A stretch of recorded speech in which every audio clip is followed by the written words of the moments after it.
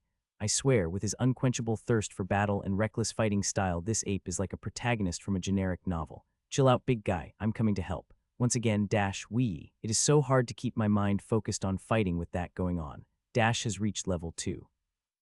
Wee, level ups bring me a lot of joy, don't judge me. Rushing forward, I engage in the vicious melee that is swirling around my giant ape pet. The plant-type monsters we are engaging now, and significantly more threatening than those we encountered earlier.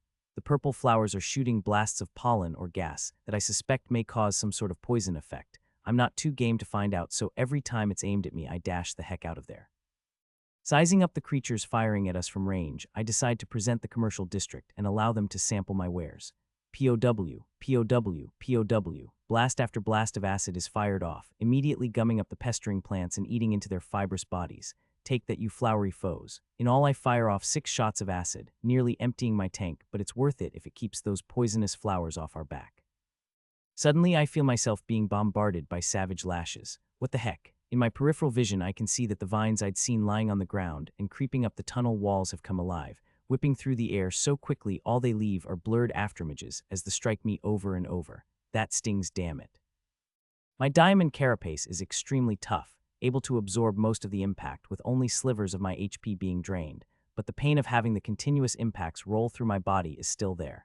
Stupid vine beast. Turning to face my new opponent, I notice this isn't the same tangle of vines we'd run into before. The individual vines are thicker, more dexterous, and amongst the web of vines, I can see several thick clusters where numerous vines have tangled together in thick clumps. I brighten up seeing this. I must be facing an evolved vine beast here. Excellent. This should yield a decent amount of biomass. Posturing left and right, I start constructing a gravity bolt, which I fire off in a matter of seconds. I targeted one of the vine clumps, hoping to see how debilitated the creature becomes when they are affected. To my surprise, the plant monster blocks the spell, thwipping several vines in the way to disperse the magic before it can strike home. Interesting. The struck vines immediately succumb to the gravitational pull, slumping to the ground despite their best efforts. The rest of the creature seems curiously unaffected, though, the gravity pulling down on only those vines that were struck by the spell. There are still dozens of vines thrashing through the air, lashing out frequently to batter my carapace. Even Vibrant is forced to be vigilant and shift left and right to avoid getting clapped by a vine. I certainly don't want to have this promising worker get squished on top of my scalp. I'll have to do this a little more directly. Revving up my speed, I rush forward and spread my mandibles wide. As the vines whip towards me, I cut them with my chomp. Slice, julienne veggies like a pro. A rain of sliced vines fall around me, but still they keep coming. I can keep going, slice. As the vines keep coming, I keep chomping. The ethereal mandibles slashing through the vines at record speed until I arrive beneath one of the clumps. Rearing back with my head, I unleash my longer range bite. Shattering bite, crunch, the mandibles smash shut, grinding the knot of twisting vines to paste. As I do so, a number of the connected vines fall limp, falling to the floor drained of their strength. Interesting, perhaps each of these dispersed clumps is in control of a number of vines. This monster having its vitals spread across the network of vines make it rather a pain in the butt to deal with quickly. I continue to slash my way through the endless vines, crunching each clump as I reach it until the entire creature finally falls still. You have slain level 8 Vinyatrams.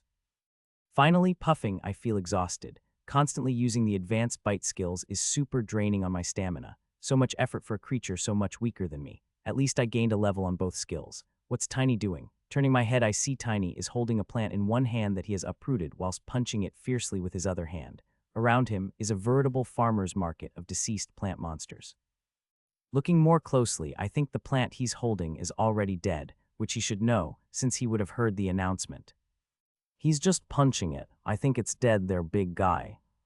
He turns to look at me before slamming his fist into the very deceased plant one more time.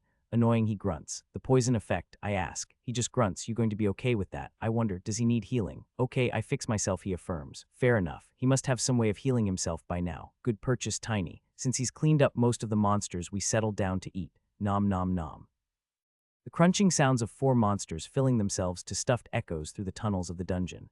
I don't stop eating until every stomach is so full I can barely walk, my gigantic shopping district dragging on the floor behind me. Tiny is in similar condition, looking comically round with a massive distended belly. I gained 10 biomass from that feast, plus 3 for new species. It feels so good to finally get some points, and I don't plan on stopping here.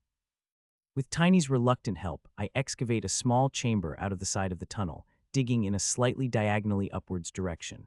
Once I've created enough space, I seal the entrance and the 4 of us settle in to sleep off our meal. When we wake up, I'm going back in there again. HOOPAH, I snap to alertness hours later, ready for action. Vibrant and Crinnies are still slumbering whilst riding on my back, the little ant using the ball like Jellymaw as a pillow. Before resting, B had dug into the wall to create a resting chamber. I'd estimated how far the veins of light would be able to travel whilst we rested, and made sure we had a bit of buffer. I didn't want dumb plant monsters spawning on our heads while Ray rested from eating dumb plant monsters. I wouldn't have been able to take the irony. I have a huge wealth of biomass saved up at the moment, more than I've ever had before, but I don't want to spend it yet. I'll pile up as much as I can before heading back to the surface. This is a long-term pre-evolution feast fest bonanza. There ain't no brakes on this eating train. While I'm at it, I'll pump my pets full of biomass at the same time. Tiny will be ready to evolve soon, so he need as much biomass as I do, whereas Crinnies just needs to keep on growing until she's ready to fight. Vibrant, on the other hand, is getting a prime opportunity to supercharge her growth. She'll be swimming in biomass points by the time we're done down here. Getting all of her organs to +5 should be a piece of cake. The second part of our mission here is to create a path back to the surface, a staircase, if you will.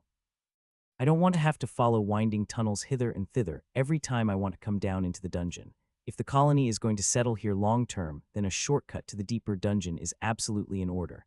After I evolve, I'll have to go even deeper than this to get a decent amount of biomass. At that time, the shortcut will have to be extended downwards. Time to get up, you slugs, I shout at my lazy crew. As usual, Tiny requires a few extra pokes until he's ready to get up. He waves me away, even reaching over with one massive hand to push me as he tries to cover his eyes. Teenage rebellion, there'll be food. The ape's eyes snap open like lightning and he leaps to his feet, purposefully flexing his fingers, looking every inch alert and ready for action. Damn ape, have you no shame at all? Vibrant jumps into action quickly. Morning, senior, are we eating again today? Will there be dashing? She asks. There absolutely will be dashing. I declare I won't miss a chance to train my skills. Yay, Vibrant cheers. Even Crinnies extends a few tentacles into the air and wiggles them happily. What is this scene? Are we on a family vacation or about to engage in slaughter and gruesome feasting? Or is it both? Who cares? Onwards. Descending back down our newly dug tunnel, we do indeed encounter a few newly spawned plant creatures which we destroy as an appetizer, feeding the last hits to Vibrant. Then we step out into the main tunnel once again. Chaos, fighting. We haven't even started yet. This is very different to the scenes we saw yesterday. Everything was surprisingly chill with the plants until we started to rumble with them, but here are engaged in what looks like all-out war. Up and down the tunnel there are plant monsters doing ferocious battle with other creatures that we hadn't seen before. At first glance they appear to be like heavily muscled pigs or boars. On closer examination there is something strange about their hides. They seem to glisten or shimmer in the light. It's almost as if they're metallic. Are these metal pigs? Indeed, all around us the plants are engaged in a fight to the death with these pigs who tear at them with fierce tusks or charge them into the ground before ripping into their plant fibers with their teeth. On my right, further back and surrounded by plants, I can see a giant pig, the mega pig. Easily twice the size of its smaller pig brethren, this specimen is obscenely muscular, almost grotesquely bulging with mass beneath its thick, gleaming hide. Well, if these guys have metallic properties to their skin, electricity ought to go right through them, right? Tiny, go punch up that giant thing over there. I'll take care of the plants and small fry. He acknowledges my instructions with a nod and grunt combo, unusually communicative for him in a fight. I can only presume he agrees with these instructions. Baring his fangs, he trundles forward, building up momentum gradually until he's flying at full speed, the ground trembling beneath the impact of his massive fists. As he charges, electricity ripples along his arms and shoulders, gathering in intensity like a storm. Finally, he bursts through the crowd of plants, cornering the massive boar and roars his challenge, smashing out with one mighty fist. Electrical energy flashes through that fist and lights up the piggy like a Christmas tree. The victim bellows in pain, thrashing wildly with its body and throwing the ape back with a titanic crash. Holy moly, I do not want to be caught in the middle of that still. It seems my hypothesis on the metallic skin being weak against Tiny rang true. I think I saw that monster's skeleton. Those two big bruisers can go at it. My job is serve the greens on the side, dashing madly about with my cheering hangers on clinging to my back. I fire acid at the annoying ones and move quickly to snip apart the most dangerous plants. Any pigs I come across are ground into mince by the relentless application of my infused mandibles and shattering bite, metallic skin or no. Their defense is quite hefty, I have to admit, but these particular pigs either haven't mutated it or need to further evolve before it matches up to the earth bear tyrant. I do get smashed in the side at one point by a charging pig, but the diamond carapace holds firm. Idiot pig. Out of metal or diamond, which do you think was going to be superior? Nyuhahaha. As I clean out the smaller creatures, Tiny continues to dominate the big pig, smashing it about with his powerful lightning fists. Each time he connects, a ringing boom bursts out like a thunderclap, telling of the immense force behind each swing. Boom, boom, boom. The pig is reeling at this point. Staggering from side to side, desperately swinging its head to try and gouge Tiny with a tusk, but it isn't going to happen. The ape smartly backs of a touch as he watches his prey intently with his bad eyes. Finally, he seems to sense weakness and opens his mouth wide to unleash his sonic scream. Escary. Holy crap, that is only getting louder. With my firm will I hold on, but all around me plants and pigs are drooping to the ground, stunned by the shattering noise. On my head, Vibrant has gone completely limp, flopping like a wet towel. Even Crinnies is looking more like melted jelly than her usual self. The pig was taken completely by surprise. The point-blank sonic attack has blasted it senseless momentarily, and Tiny takes advantage by winding up a massive two-handed hammer. Leaping into the air to unleash the full weight of his frame, the ape collects a ferocious amount of lightning in his fists, causing them to glow so brightly I can barely stand to look at them. Boo! Both hands collapse like a falling mountain on the head of the unfortunate pig, the discharged electricity rippling through its body and roasting it from the inside. I'm determined not to get my hopes up. This dungeon will surely find a way to make even roast pig taste disgusting. With their leader, the rest of the pigs and the battered plants aren't able to resist us for long. Within 20 minutes, we are once again seated, feasting without rest, without remorse. Om nom nom nom. I gain another 8 biomass from this meal, plus 1 for the new species. My wealth is amassing, not to mention a few skill level ups I achieved in the fight. Dash has reached level 3. Shattering Bite has reached level 6.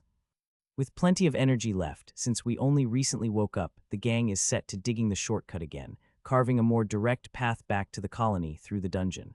After several hours of dirt shifting labor, we rest once more. Our field trip lasts for 4 more days before we finally complete our shortcut tunnel and return to the surface. I was able to utilize my tunnel map to avoid crossing over any existing tunnels, though we did draw close a few times. With accurate planning and tunnel engineering, we were able to break through only a few kilometers from the site of the anthill. Now the journey that took us several hours through twisting and turning passages has been reduced to a 20-minute jaunt.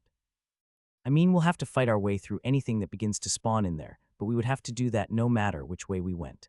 I am pleased, very pleased with this result. After eating my fill over and over again, an unprecedented amount biomass has been stored.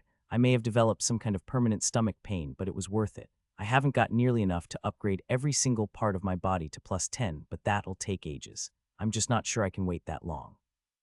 Evolution is beckoning to me. Like the song of the siren, it tugs at my soul every moment I'm awake. The mind ant has been a fantastic species, but I feel as if I'm pushing at the boundaries of what I can do. I need to take the next step, push my stats to a higher limit. Then I'll really be able to flex my magical skills to the maximum. Although my ultimate goal is be an all-rounder, with powerful physical skills as well as magical prowess, I feel as if I'm right on the edge of being able to use magic the way I want to. With a boost to my cunning and willpower, some extra juice in my sub-brain, the currently daunting and impractical task of transforming mana could be shifted within reach.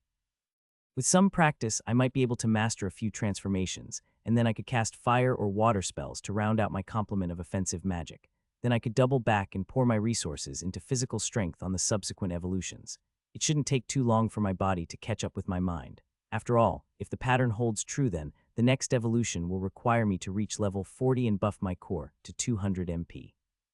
My crew track our way back to the seemingly even larger anthill and its contingent of defender ants. The colony is getting back into a regular groove, it seems, with trails leading off into the surrounding territory and workers scurrying back with food in their mandibles.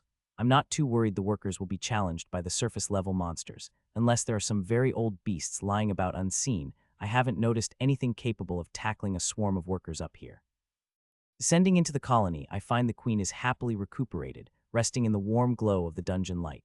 As monsters spawn in her chamber, they are instantly covered in a pack of manic workers, protecting their queen as well as supplying the much-needed biomass. Curiously, I don't notice too much new brood in the nest. Those that we had before have mostly hatched, bringing our numbers back to over 1,000, but it seems that since then there haven't been many new ants born.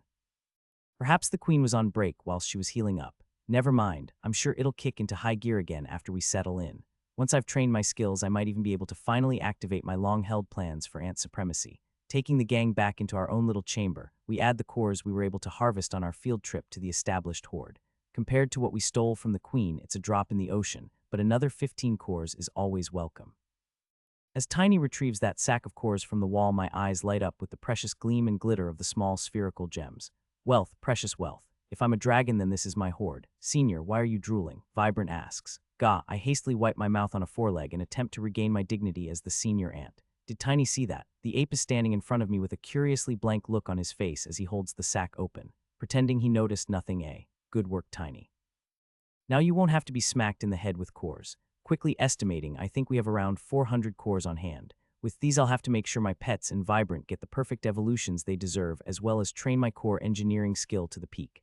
Before that, though, time to consider what to spend all of my biomass on. Through repeated cycles of eating, digging, and resting, I have amassed 72 biomass. It sounds like a lot, but when I consider how much is needed to get every organ to plus 10, it isn't nearly enough. My mandibles are at plus 8 already, so they'll be the first thing upgraded. I still don't know exactly what will happen once an organ reaches plus 10, but I'm hoping for another mutation advancement. Perhaps I'll have the same menu as before, or perhaps new more potent options. Time to find out. Excitedly, I ring up Gandalf and get this show on the road. Would you like to upgrade mandibles to plus 10? This will cost 19 biomass. Yes, at this level you can choose a mutation advancement. Please select from the menu. YASSSSSS. The now familiar long list of options appears in my mind, and I instantly start scrolling through looking at the available choices. Yes, I see. Indeed, it seems as if the list of options is basically what I though. There are the same options I had before, a few new ones and several related to the infused mandibles I chose before. A familiar headache starts to develop, just what to choose. To start with, I try and pick out a few choices that I like. The vampiric mandibles are still here, draining life from my foes and healing myself as I bite sounds awesome. Except I already have the healing gland. What worries me more than not having enough healing is not being able to break through the defense. Berserk mandibles, which increase the damage the more I bite the target, also seems good, but I'm worried about spending that much time chomping on one monster. This doesn't seem useful in a swarm situation. Let's check on some of the infused mandibles upgrades. Potent infused mandibles increases the speed of mana flow into the mandibles. I guess this will help me wind up for a big chomp faster, but I'm not sure that is really needed badly right now. Efficient infused mandibles provides a greater effect for less mana, increasing efficiency in mana consumption. This is okay, but it doesn't really excite me. Since I will have more uses for my mana shortly, an increase in efficiency sounds great, but I want something a little more offensive.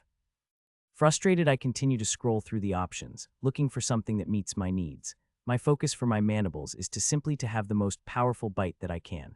It's my bottom line. When all the fancy skills and magic are stripped away, what I want is the most damage I can get with my face hands. So in the end, I come back to the most basic of all of the upgrades, Savage Mandibles. Increases the size and density of the mandibles to directly increase penetrating power and compression force. Bigger, badder mandibles. Nothing more, nothing less. Combined with infusion, my offensive bite will receive a huge boost. Do you wish to confirm your choice? Gimme. ARRGH, MY beautiful face. GAAH, the itching continues for a good long while, and this time I can actually see my own mandibles changing shape during the process. They being longer, more vicious looking and heavier. To compensate for the increased weight, the muscle density in my face is also shifted as part of the mutation, causing even more itching to consume me. After flailing around on the ground for 5 minutes, the feeling finally fades away and scrabble back onto my legs. Try to retain my dignified pose before once again hitting up the menu for more mutations. As much as I hate the feeling, I have to mutate or die. I didn't spend those days eating dumb plants because I needed a fiber boost. Now I have a single body part at +10 and all of the rest at +5. I don't have nearly enough to upgrade everything. To take one body part from +5 to +10 will cost me 40 biomass, and I only have 53 left. That means I'll be able to take one more part to max level and one more to +7. I have to admit I'm quite disappointed by that. I spent all of that time trying to fill myself with food, eating until I was practically a bouncy ball rolling around on the floor, and it only gets me this far. 2 body parts at +10. I'm very tempted to go back down into the dungeon for another few days to pile up more biomass. I haven't been able to get nearly enough. A small part of me regrets not eating those humans when I had the chance. I wouldn't be in this position if I hadn't gained all of those levels without eating anything at the same time. Still, eating humans is not quite right with me. Sighing internally, I'll just have to power forward as is. The urge to evolve is strong within me. I'll just have to make sure I dedicate a significant chunk of time to bringing my mutations up afterwards. Tiny and I will need to go much deeper and expand our shortcut into the lower reaches. Perhaps after evolving, we'll be able to press into the boundary of the second strata. The Queen told me how the surface people have roughly divided the dungeon into layers. The top layer goes about 150 kilometers down and is called the first strata or the layer of beasts. By far the smallest of the strata and containing the weakest monsters, the first strata is populated mostly by beast-type monsters, mutated and powerful versions of animals found on the surface living normally. Lions, tigers, pigs, centipedes, and also plant types. Ants are rarely found, I was told, and mostly right at the edge, between 45 and 50 kilometers down. The second strata is much larger and known as the Layer of Nightmares. The Queen was a little less forthcoming with information about this layer, either because she didn't know it or was trying to hide it. Apparently this layer extends from 30 kilometers to over 200 down. The Queen wasn't able to tell me exactly how far down it went. Apparently this layer is filled with strange shadow creatures that defy nature and reality. They can employ bizarre mind-bending magic, and some of the most powerful species are able to utilize space in strange ways, leaping into their own shadow to strike out of your own. This meshes with what I saw during the wave. As the mana in the walls intensified, the creatures spawned were strange shadow beasts. Even Crinnies was spawned at that time, and she is clearly not a monster based on a normal animal or plant in any way. When I learned that she was likely to be a strong monster from the second strata, I was extremely excited to see what she would be capable of in the future after evolving a few times. She's surely going to be mighty. About the third strata, the queen couldn't tell me much at all, not even how deep it is. All she could say was that it is called the Lair of Demons, and in this area of the world nobody knows much about it. In older, more established and powerful empires they are able to delve that far, but the queen claimed to have never met anyone who had been there. I'd be interested to hear what Formo had to say if I can ever get in touch with the Sophs again. Surely those people would have gone super deep in the dungeon. Enough thinking, time for action. I think I'll upgrade my carapace to +10. Perhaps a bit boring, I get that, but having upgraded my mandibles, the carapace seems to be the next most important choice. With my attack boosted, I next want to buff my defense. Do you wish to upgrade carapace to +10? This will cost 40 biomass. Hit me. At this level you can choose a mutation advancement. Please select from the menu. Gimme dat menu, let me see here. Self-healing carapace is nice, flexi carapace is dumb, aerodynamic carapace is back I see. Much like with my mandibles, I'm not after anything too flashy here. My carapace is for defense, to absorb damage and make me an unkillable, unstoppable ant monster. That is all. Let's look at options that directly increase my defense capabilities. The self-healing carapace regenerates itself over time. This could be handy since the diamond carapace is already hard to crack. Any damage caused to it closing itself over would be nice for sure. There are heaps of elemental resistance carapace options, but I reject them out of hand. The element-specific road has been sealed by me long ago. Are there any upgrades to diamond carapace options? Aha, hardened diamond carapace. Solidifies the carapace and increases resistance to physical damage. Reflective diamond carapace. Can reflect some magical attacks. Dark diamond carapace. Can increase stealth abilities by absorbing light. Man, that sounds rad as heck. But to be honest, the hardened diamond carapace sings to my heart the loudest. A straight-up boost to my defense. I'll take it. While I'm at it, I'll upgrade my eyes to +7. Better vision hasn't let me down in the past. Do you wish to upgrade diamond carapace to +10 and eyes to +7? This will cost 53 biomass. Here is comes, hit ME. Oh god, back to Florigio. Eyes has always been extremely bad in the itch department. Your actual eyeballs changing size is a special sort of unpleasant, but combined with the carapace, which obviously extends over my whole body, this is torture. TORURE I say GANDLF. Gah, I wriggle on the floor for another 5 minutes whilst my pets sit idly on the side. At least Crinnies can't see me vibrant, is actually reaching out with her antennae to poke me every now and again. How rude. Finally it fades and my biomass spend for the time being is over. Time to move on to core reinforcement.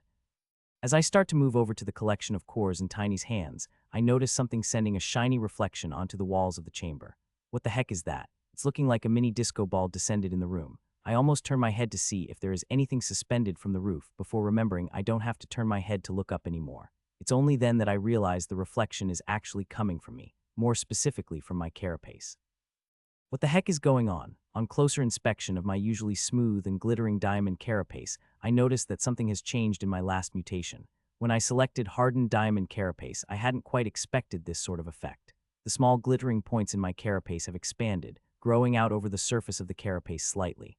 Each little point has only grown a small amount, but the cumulative effect is significant.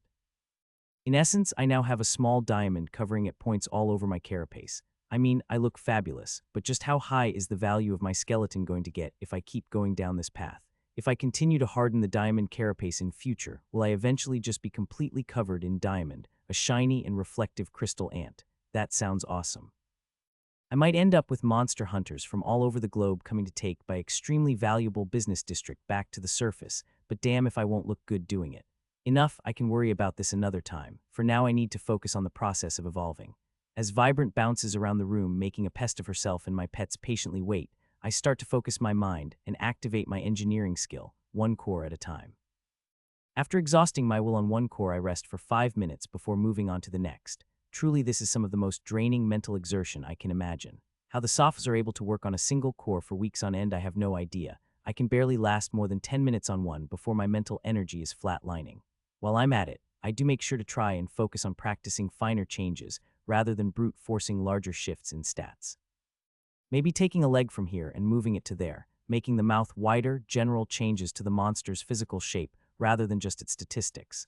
This kind of editing takes even more mental energy, but I must have experience in this field if my grand project is going to be a reality. I make sure that I'm not messing with any potentially interesting or powerful cores before I begin my editing process. It wouldn't do to overwrite a potentially promising pet with some garbage after I've put an extra pair of legs on its head.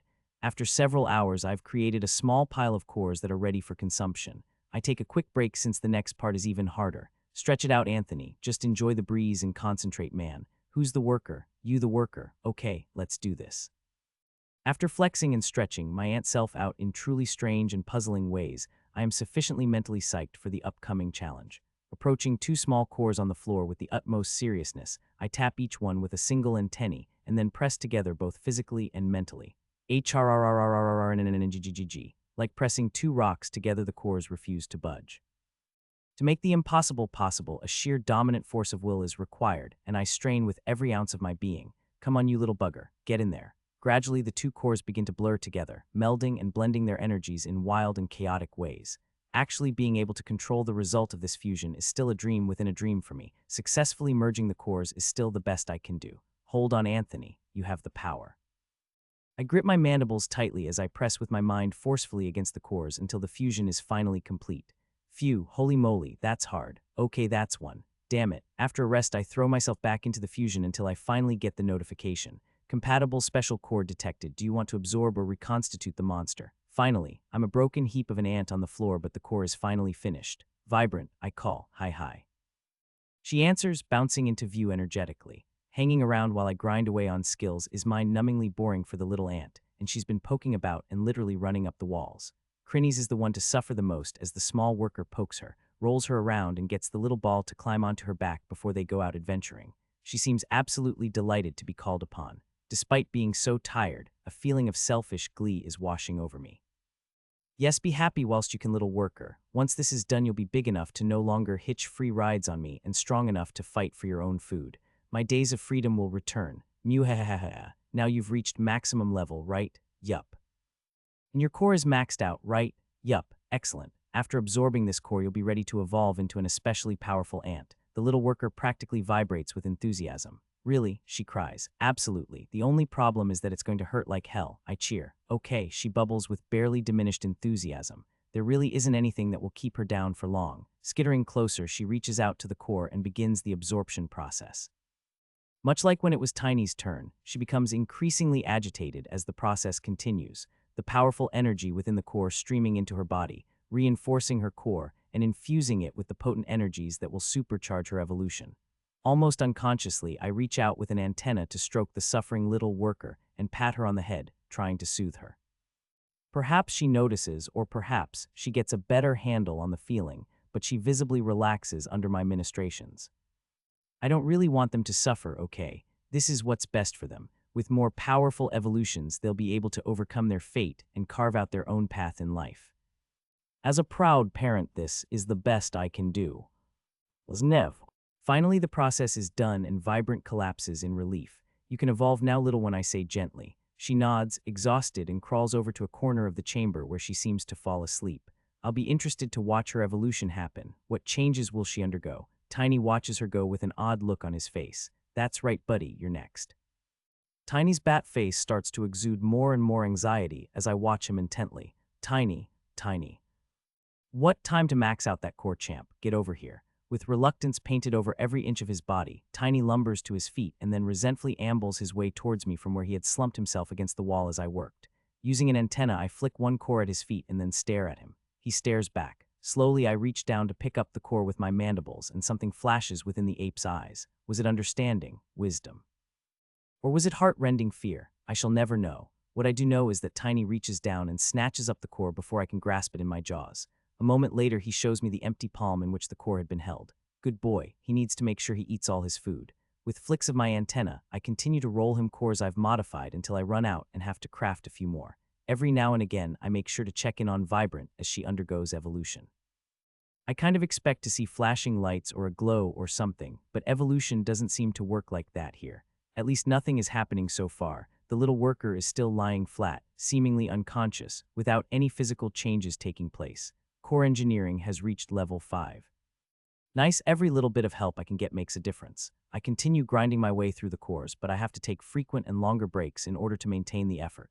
It won't be long until I can't continue anymore and will need to take a break to rest. This is massively draining work. After consuming more cores, Tiny finally raises his hand and pushes the last core back to me, indicating that he is full. Finally, I'm wrecked. My head is pounding with serious pain. I'll have to take a nap before trying to form the special core. Tiny will have a minor reprieve. Take a nap, big guy. We'll finish it tomorrow and then you can evolve. Tiny nods happily, clearly pleased at this turn of events. Ungrateful, no appreciation for how hard I'm working.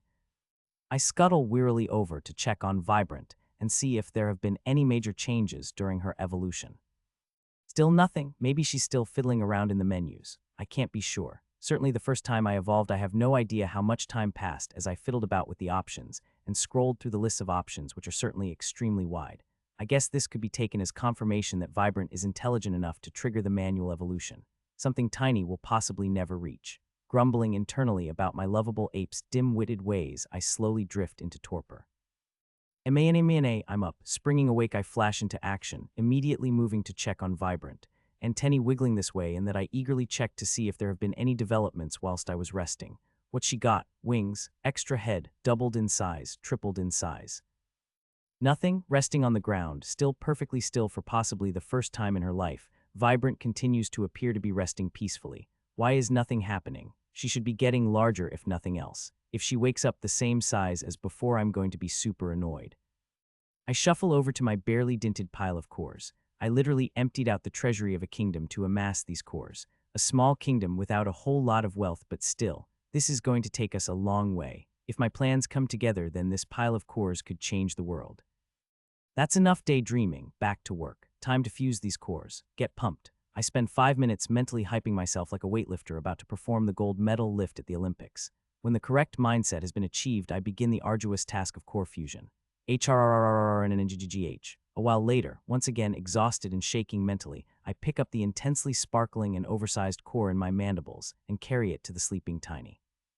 Get up, you slug! Prodding him viciously with my legs, I shout at him repeatedly, but to no effect. He doesn't want to get up. I suspect he knows what may be coming and is trying to avoid it as long as possible. Perhaps this is a sign of him developing a little wisdom, trying to lay this cunning plan. Unfortunately, I don't think it will have the result he was hoping for. Does he really think I'm just going to give up and walk away after breaking my mind in half trying to make this core for him? Instead, I carefully grasp the precious core in mandibles and climb up onto the wall above the slumbering ape. Then I raise the core high. Wake! Bam, bam, bam, bam, bam, bam, bam. I slam the core down on his head savagely. To be honest, after the first 2 hits, he clearly started moving and raising his hands to protect his head. The rest of the hits were simply my display of affection. This is a teaching moment for Tiny, and I don't intend to waste this opportunity. I spoil him if anything. Rubbing his head and giving me a resentful look that I completely ignore as I climb down off the wall and drop the special core in front of him. Perhaps lured by the potent core that will increase his evolutionary potential and strength, or maybe it's the death stare I'm giving him, but Tiny finally reaches forward and touches the core lightly, kicking off the absorption. During the entire process, I watch him like a hawk, lest he decide halfway through to bail out on me. I'm not sure what I expect, that he'll suddenly fling the core in my face and leap out of the nest screaming, "Freedom," but nothing of the sort occurs. His face twists painfully as the core dramatically increases the pressure inside him, but he stoically perseveres to the end. He'd better. A newborn little worker was able to handle it. It'd be ridiculous if he couldn't manage it himself.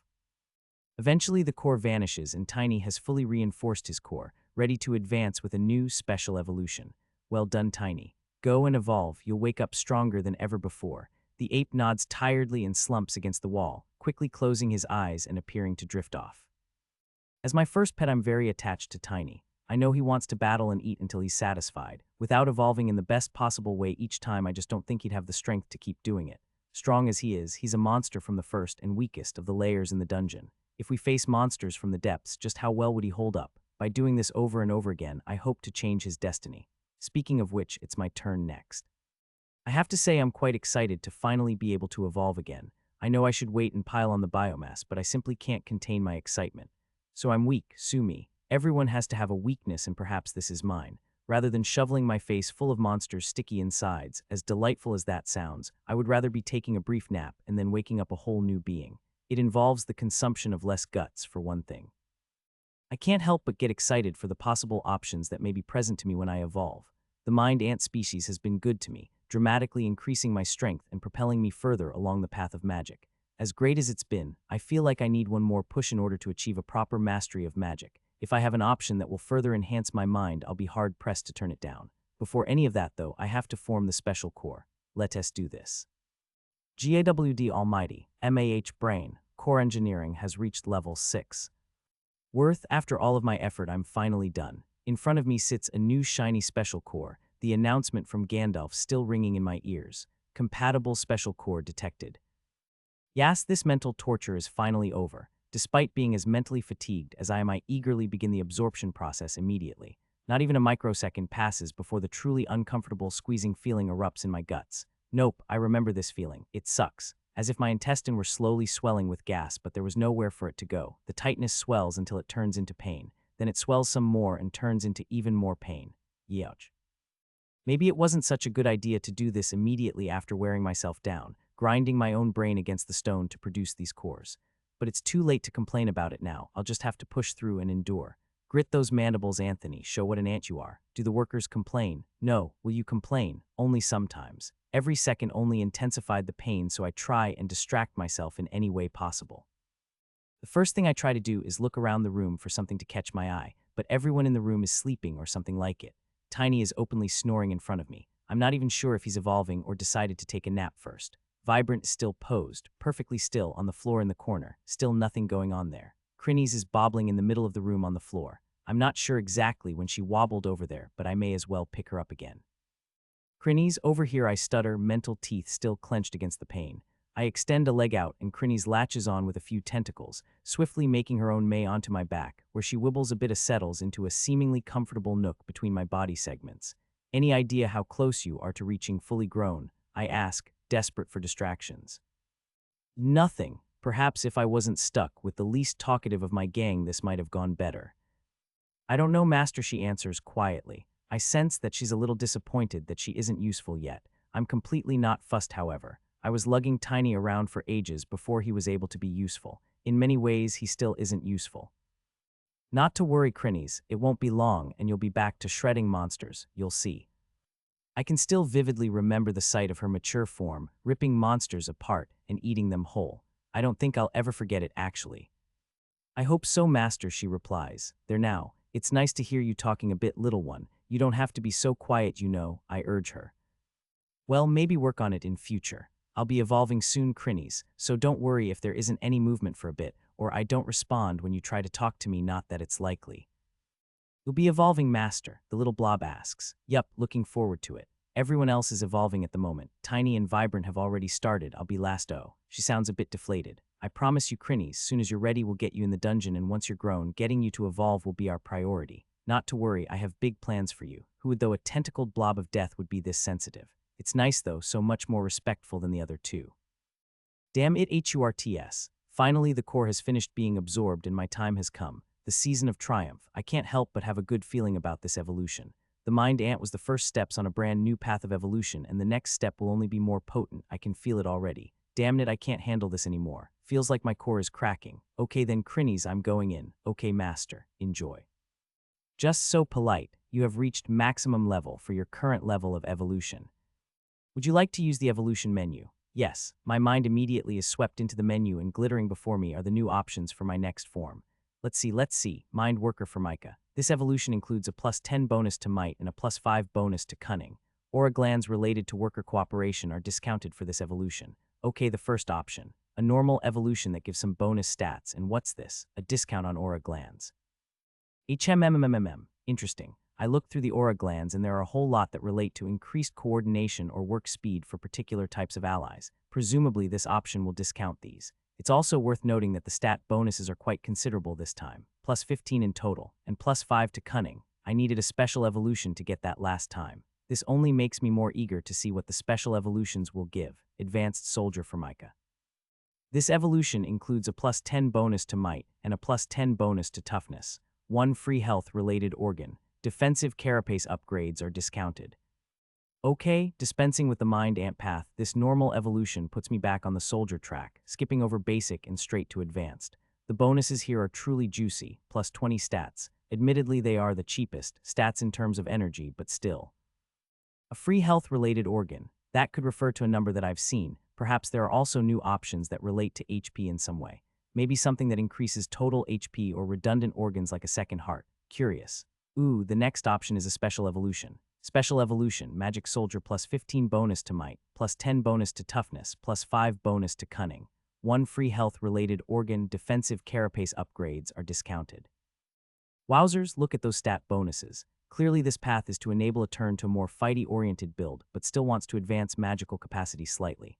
I tell you what, that is fair tempting, I have to say. If I was satisfied with my magic progress at the point, I'd be even more swayed by this. The huge jump in stats alone is tempting. Special Evolution, Ant Sage plus 10 bonus to Cunning, plus 5 bonus to Willpower, 1 free Magic Affinity Gland and an Energy Conversion Gland. You what? Another free Magic Affinity Gland plus an Energy Conversion Gland. I can well imagine what that gland is for too. It'll be for increasing the transformation rate of energy from normal MP to specialized MP inside the glands. This is juicy. This is double juicy. What a massive increase in magical prowess. This might be enough to push me over the top into complete mage skills. I'm salivating, holy moly. The next option will have to be freakin' good to compete with this. Special Evolution, Dispersed Mind Ant plus 10 bonus to Cunning, plus 10 bonus to Willpower. This evolution includes a free Coordination Cortex and a free Sub-Brain. Dispersed Mind Ant, plus 20 to mental stats and a free Sub-Brain. The Sub-Brain is probably another 5 cunning worth of brain matter on its own. With this level of mental boost, the things I've been hoping to achieve, mana transformation, working on the cores, all of these could be realized in one fell swoop. Not to mention this Coordination Cortex. I'm intrigued by the possibilities of this name. What exactly will this new organ do? The only 2 options I'm looking at are Ant Sage or Dispersed Mind Ant. These choices will both further enhance my magical and mental strength to the point where I'll be satisfied. These 2 options will bring my current goals closer. The Ant Sage will allow me to choose another magical affinity gland, and it isn't as if I'm not tempted by this. There are so many options I could choose that would make a real difference to my magical flexibility. I could straight up choose the Mind Magic gland, or take something else crazy like the Space or Time gland. Not to mention the gland that'll increase the efficiency of the mana conversion, making my glands even more effective. Combined with the bottomless gravitational gland, it might be enough to almost have infinite gravitational mana, or close enough to it. With my huge reserves, if I were to add a faster recovery speed, it would take ages for me to actually run out. I would become a spell-slinging powerhouse. The Dispersed Mind Ant, on the other hand, those juicy stats, that extra brain, this is power of a different sort. With a mind that strong, with an extra sub-brain on board to help handle the laborious tasks of moving and shaping mana, I'll be able to cast in combat even more effectively. If the brains are strong enough, then maybe they'll enable me to quickly transform mana during a fight. Even if I could only succeed in the more basic transformations like fire and water, it'll dramatically increase my spell casting options. And the Cortex, I'm not sure exactly what it does, but I can only imagine positive things. Let's see what Gandalf has to say about it. Coordination Cortex. An organ designed to control and coordinate the efforts of multiple sub-brains, increasing their efficiency when handling tasks separately or working together. Oh, this organ is specifically designed to help manage multiple sub-brains, so that means that I won't even have to direct them with own main mind, further freeing it for other things. Perhaps I wouldn't even have unlocked this evolution if I hadn't crafted myself a sub-brain during my last evolution. This is good stuff. Also key here is the will upgrade. Will can be considered the force of the mind, and it has many effects, like making mana easier to move as well as providing defense against mental attacks, something I suspect will become more prevalent the deeper we go into the dungeon. I'm going for it. The Dispersed Mind Ant it is. Having made that selection, I enter the next layer of the evolution menu. My core has more than double the energy of the last evolution to spend, and I'm going to cash in. First, I check in on my 2 sub-brains, and as I suspected, the new freebie isn't quite as beefy as the one I crafted myself. I decide to spend a chunk of energy building them both up and ensuring they are equally capable. I hit the wall numerous times already with what my sub-brain could handle, so I want it to be a bit more capable. Now that I have the Coordination Cortex, I'll be able to task both brains with a single job, and the Cortex will do the heavy lifting of coordinating the efforts, which means I don't need to make the sub-brains strong enough to handle the big jobs on their own, just good enough so that they can handle it when they work together. I end up with spending most of the free plus 10 cunning on shaping up the sub-brains, with the remainder spent on my own mind. I draw on a little of surplus energy to give my main mind a further boost for a total of plus 13 gained on my cunning. The will increase I similarly spread around my 3 brains, increasing the capacity of each and spend a little extra pumping the main brain for a total of plus 12 to will. Just going this far, my mental capacity has received a massive boost. Cunning has gone from 32 to 45 and will from 22 to 34. I still have plenty of energy left. Like a kid in a candy store, I can't help but flick through the options available. There are certainly a ton of new organs and body parts available. I'm tempted by the wings, really tempted by the wings, but as cool as it would be, I'm not certain it'll be super useful inside the dungeon. Idly, I flick through to try and find an option that'll help me adjust my gender, but there doesn't seem to be that particular item in the list at this point. Maybe next time. I have two ways I can go right now. I could spend the remainder of my energy on buffing my physical stats like I did last time, or I could try and find an affordable organ I can purchase with the remainder of the energy stored in my core. There are so many options. I could get an extra set of legs. Nope. The correct number of legs is clearly 6. 8 would make me an arachnid, and that is simply no-go. I don't really need more eyes or anything. I could get a venom gland added to my bite, or I could get a sting in my business zone to inject venom. There are quite a few ants with stingers that I know of, fire ants probably the most common of those. This is due to ants actually being an evolution of the wasp family. I think I'll skip the stinger for now. My back zone is clearly dangerous enough already. The aura glands are still too expensive for me, as tasty as they are. Those will have to wait until further down the line. I think I might take a look at things that might enhance my already potent defense. There has to be some interesting glands or organs that can help me out in this department. For the short-term future, I will be using magic as my primary offense. The whole point of choosing this path was achieve that end, so I'm not too concerned about raising my physical offense for the time being. So let's see what we can see.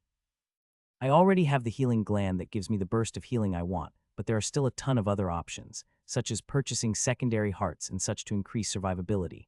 Since I'm an invertebrate with my skeleton on the outside, I don't think the backup organs are that necessary for me. For a soft, spongy creature, those parts are quite vulnerable and may need to be protected, but not me. What I need is something that will increase my outer defense even further. I can purchase a second healing gland, but I'll pass on that.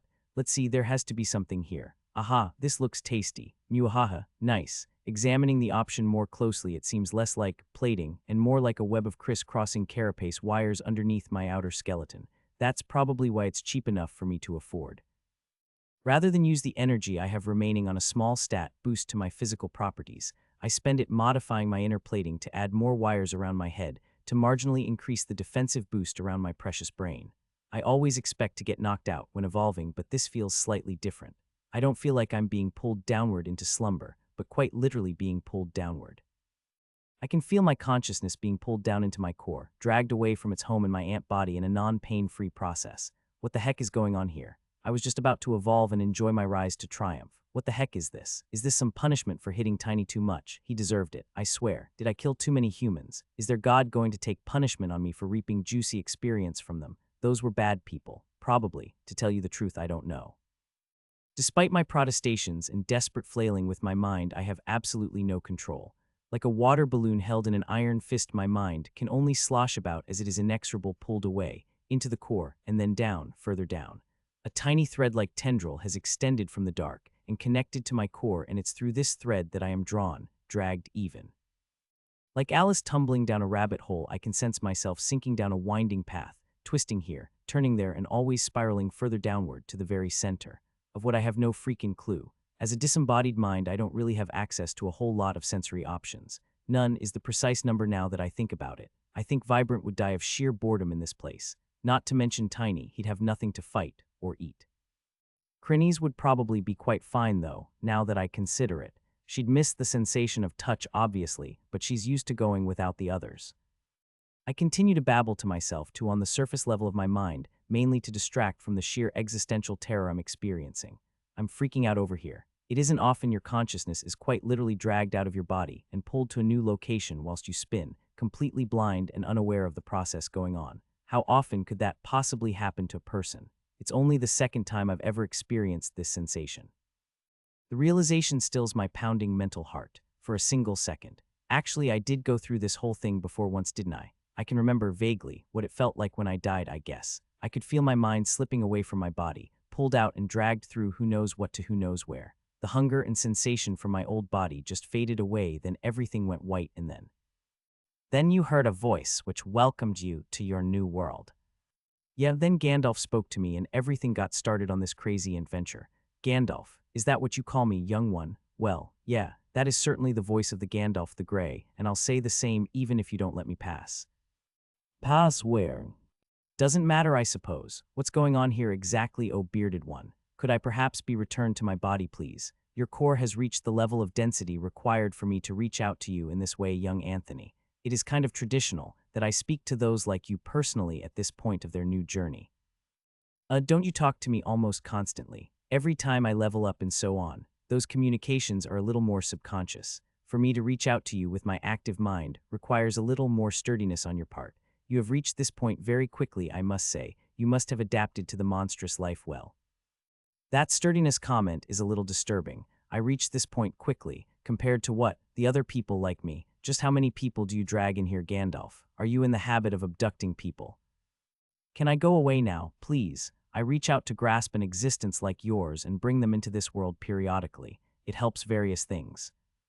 What do you mean like me? I don't recall there being anything particularly special about me. Oh, you don't. I have found it takes a certain resilience of mind, a certain insanity, to allow a sentient creature such as a human to survive the transition to life in the dungeon of this world without breaking. I try to find souls such as yours, souls that have lived a life of deprivation and suffering. I find they are better equipped to handle the madness, slaughter, and solitary life of a monster. But I don't particularly see myself as having suffered a horrible life or anything, though. It was a bit tough sometimes, but everybody hurts, you know. There is a slight stunned silence between the two us for a moment. You starved to death at age 15. I'm not sure that Gandalf was quite expecting the response he is getting. Weren't you also abandoned by your parents? I wouldn't necessarily say abandoned. They did disappear one morning with all of their clothes and any belongings that were worth anything. Not to mention my relatives immediately stopped answering my calls, leaving me stranded with debtors on the door. But hey, could have been worse. Could have been worse, sure, could have had my leg cut off. Didn't that happen too? Well, a bit. Fine, sheesh, so what? I still had my pets at least. Ah yes, your pet colony of ants. You fed them everything you had, didn't you? Until you starved to death. Can we stop talking about the death and such? I'm more of a forward-looking person.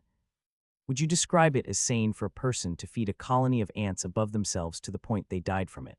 Not everyone has my sense of responsibility and devotion, Gandalf. What can I say? That is the reason I reincarnated you as an ant. By the way, I thought it would be a comforting form for you. So it really was pet ants equal ant rebirth. Damn it, you don't like it. It worked out okay in the end, but I have to say, Gandalf, it was quite a shaky start. Yes, many don't make it past the first few days, despite my best efforts. So what happens to those who don't make it? Death, of course. Yikes, I hope you can continue to succeed, young Anthony. Who knows, perhaps I'll see you in person one day. In person, like you're not a spirit or something. Where the heck are you? If you go down far enough, you should find me. I just might, you know, not in a million years. You may not have a choice, good luck. With that, I feel my mind once again being manipulated by a power beyond its control, flung back out of wherever the heck I've been and up through the tendril and slammed back into my core. Ouch, from my core I can feel my consciousness once again settle inside its rightful house. Before I can even begin to process the bizarre conversation with he of the floppy hat, I sink slowly into sleep as the evolution process takes hold of me properly. Dangy. Gradually my mind begins to resurface. It's a strange feeling, seeing as I don't actually get to sleep as an ant, but rather going into the stasis like rest of torpor, so I'm not actually used to properly blacking out like this. The memory of what had taken place when I evolved still boils away in my mind. Gandalf, is he actually down in the dungeon somewhere? I push away the bad memories of my previous life that had been dragged up during the conversation. I don't waste time focusing on that stuff.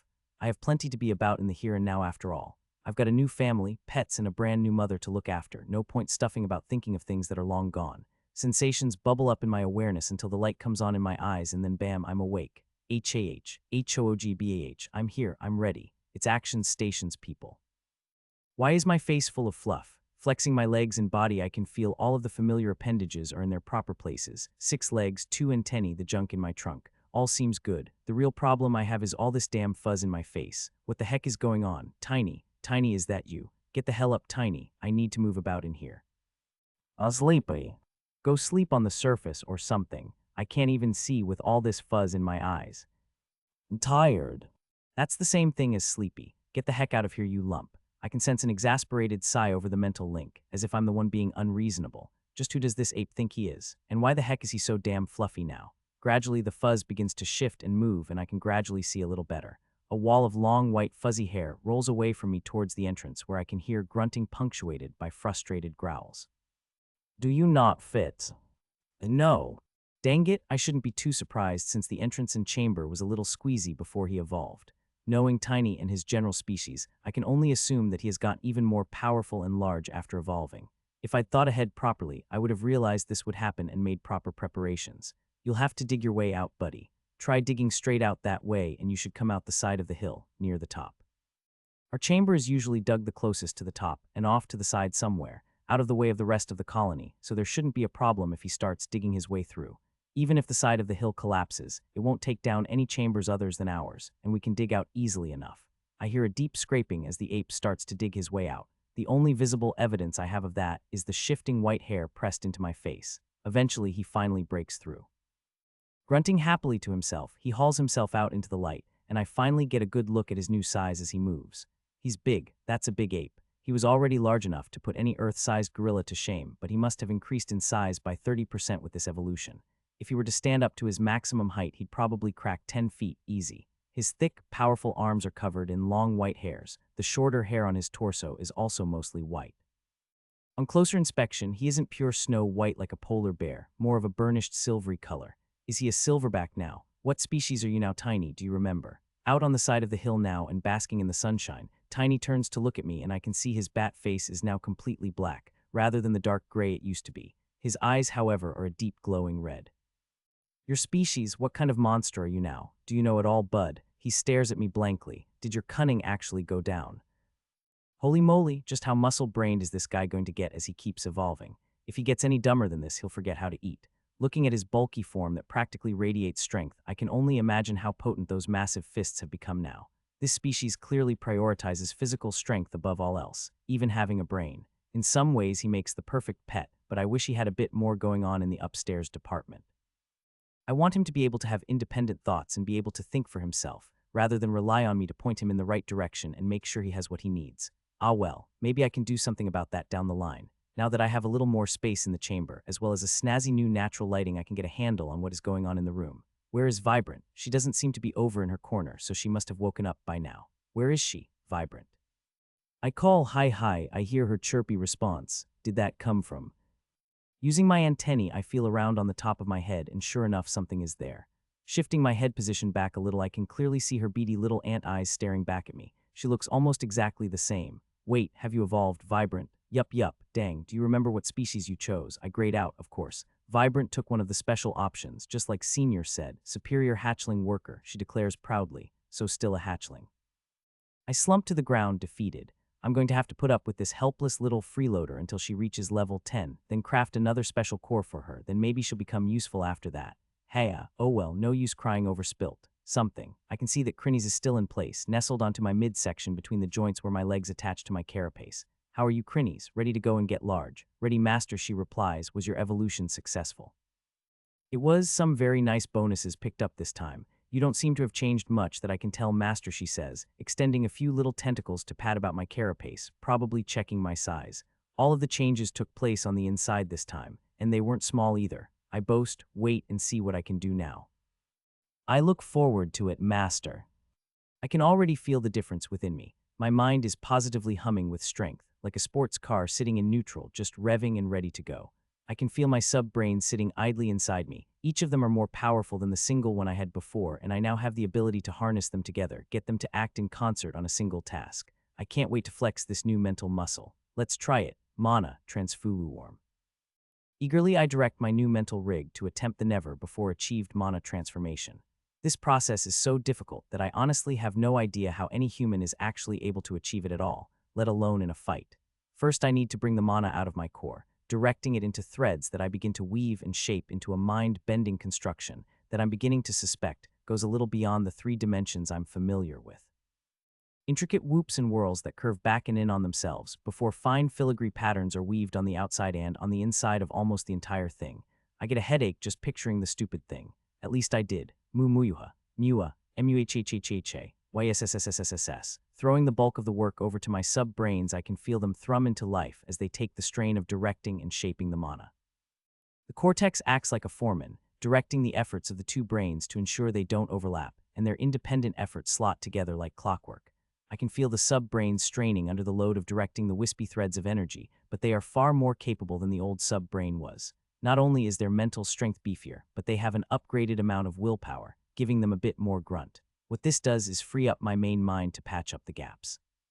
Keeping the whole picture on my mind as I leap in and patch up wherever I notice a deviation or a particularly tricky bit that the sub-brains can't quite handle on their own. Gradually, over a few minutes, the mind magic transformation construct begins to take shape and excitement rises in my heart. It might actually happen this time. Nearly there, this construct has defeated me over and over again, to the point that this glittering shape of mana is literally burned into the insides of my eyelids, except that I don't have eyelids, not the point. With every passing second, the shape begins to come together, weaved out of threads of light. It shines brilliantly inside my mind. Finally. Crunch! Ah heck, in my eagerness I slip in my control and one of the threads gets shunted out of place, which of course causes the entire thing to collapse in on itself and dissipate into nothing.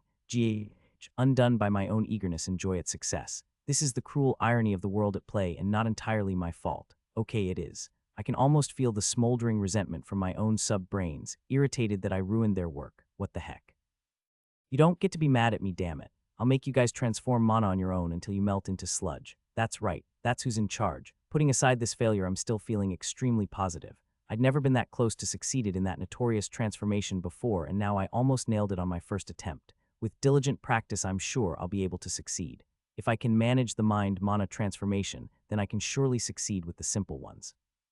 It seems this evolution was a wild success. The next thing I'm keen to try is working on the cores. If I can practice the core engineering skill at a faster rate, then I'll be massively pleased. Rushing over to the cores, I roll one out with my mandibles and crack right in. Core engineering. My mind sinks down into the little core in front of me, and the nebulous energies that contain the information, the mana DNA, of the monster rise in my mind. Now for the tricky bit. Bringing the force of my mind to bear and calling upon the reserves that are my sub-brains for assistance, I begin to force and hold the changes to the information in the core. What I find almost immediately is it's so much easier. First of all, forcing the change is a breeze with all the power I have humming inside my head. Then locking into place is so much easier that I'm able to task my sub-brains with that, and then move on to the next change immediately. This is going to increase the speed of my skill training immensely. Happily, I continue to shove around the values in the core, making large stat changes sometimes, and then going in and making finer adjustments to the body shape, muscle density, even the brain matter. As usual, the process becomes more and more difficult the further away from the original state of the core we get, but with my newfound mental strength, I can push it so much further than before, reaping more XP from every core that I start to work on. I could almost cry. This is everything I wished for. Now my core engineering skills will be able to go to the next level. Once I hit the wall with the first core, I push it to one side and then take a brief rest.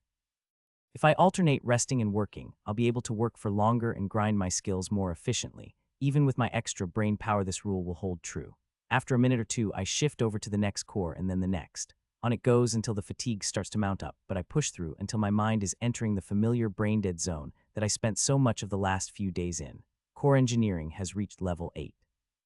Yes, 2 whole levels from grinding today. It took me hours of effort, but on the other hand, with my new brain rig, I'm able to make more changes to each core and work for a longer period of time before I fall flat and run out of energy.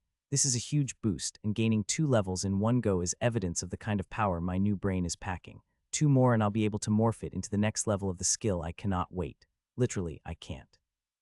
I know Tiny is hungry and Vibrant is bored. I think she's run off somewhere with Crinnies actually, but this is too important to me. My biggest goal and major project is dependent on this skill taking shape. Determined to see it through, I decisively take a nap, need to replenish my mental stores. When I wake up, I notice that Tiny has shifted his position and moved somewhere below me. Judging by my senses, he got tired of waiting and tunneled his way down to underneath the queen's chamber so he'd at least have something to eat. I don't mind that, I'm starving myself actually, but the cores come first. Cores, cores, cores. Pleased to notice that my headache is resolved, I jump straight back into grinding, and the hours while away until my thoughts are sluggish and my head is pounding. The pile of cores I've worked on goes past 50 and almost reaches 70 by the time I finally get the announcement.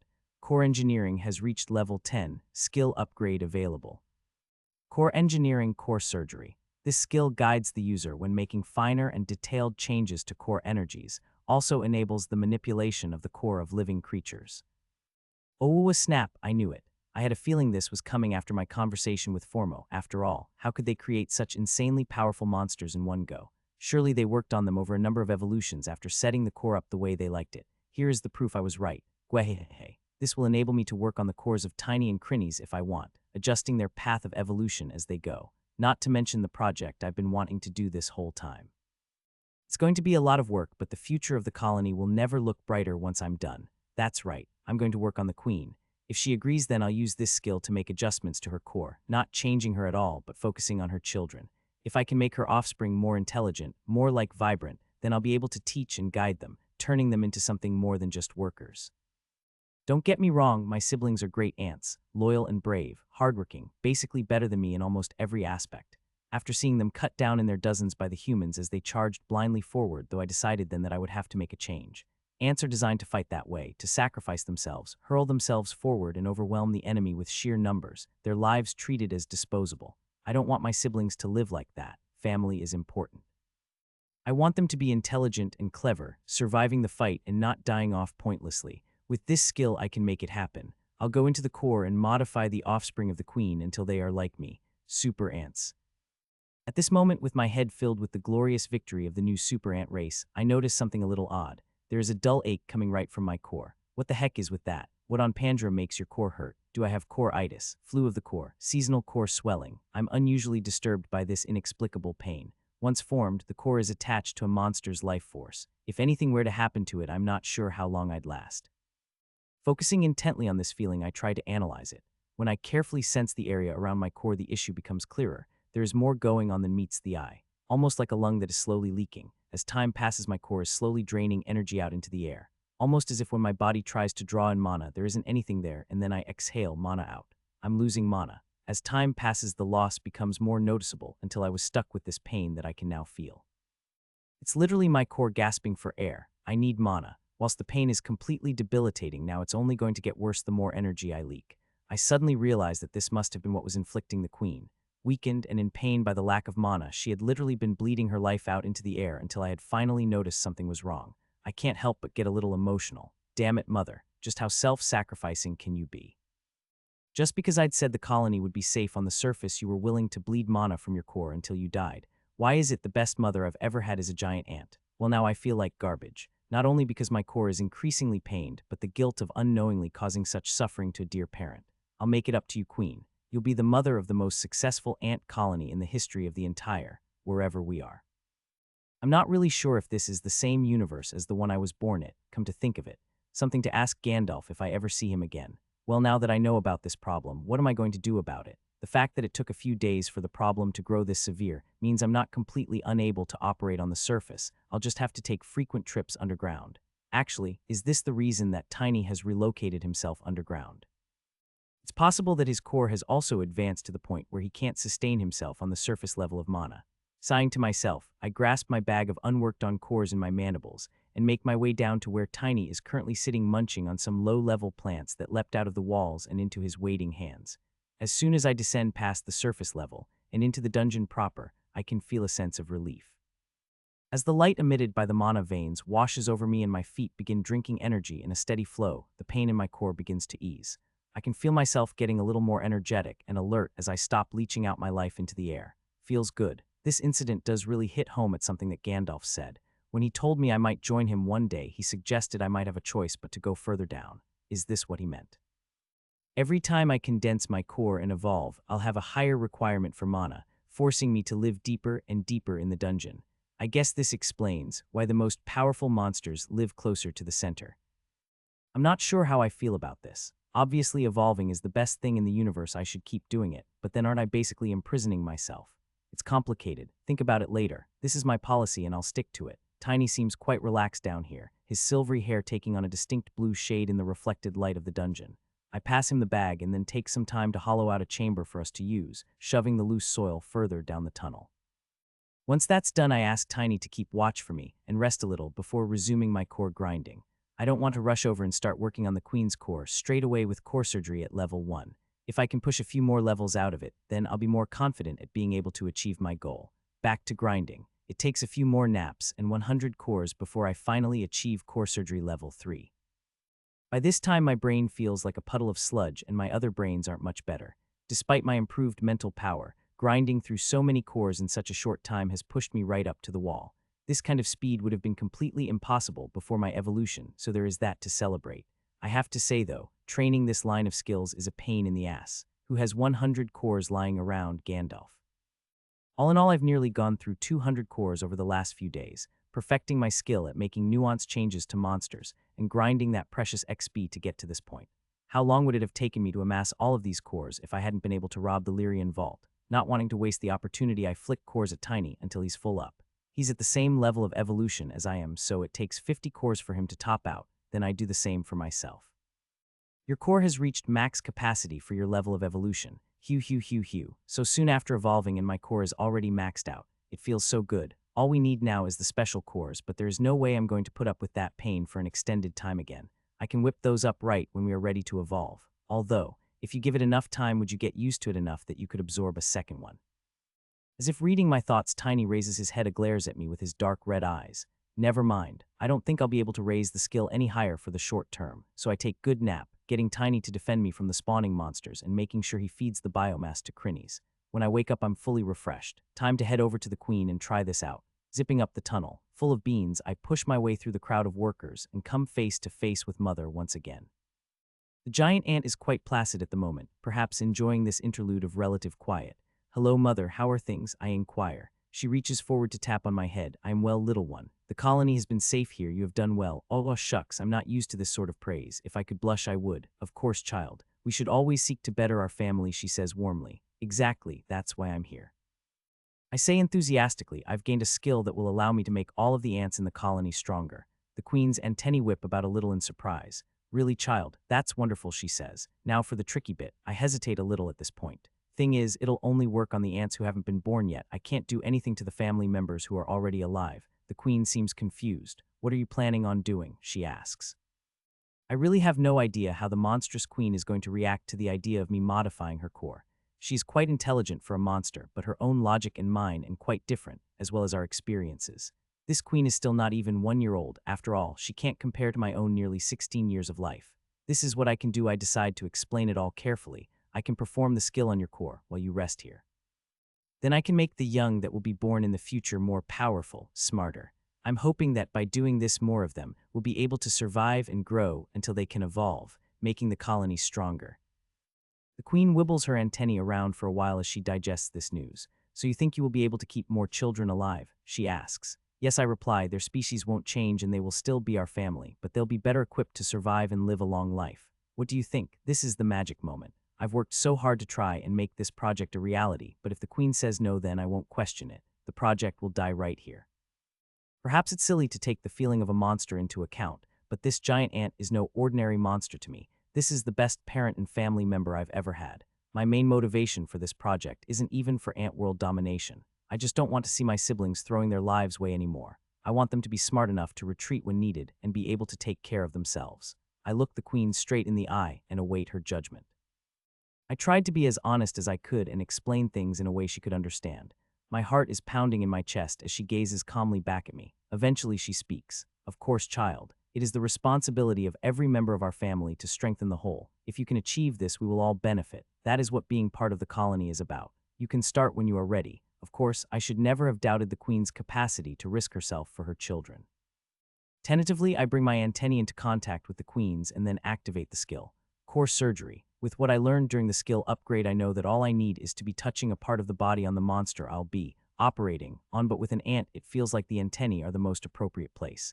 As soon as the skill is activated, I feel a massive burst of information as the details of the Queen's core explode in my mind. Yikes. The Queen has by far the most complicated and powerful monster core I've seen, with the exception of Formo's worm.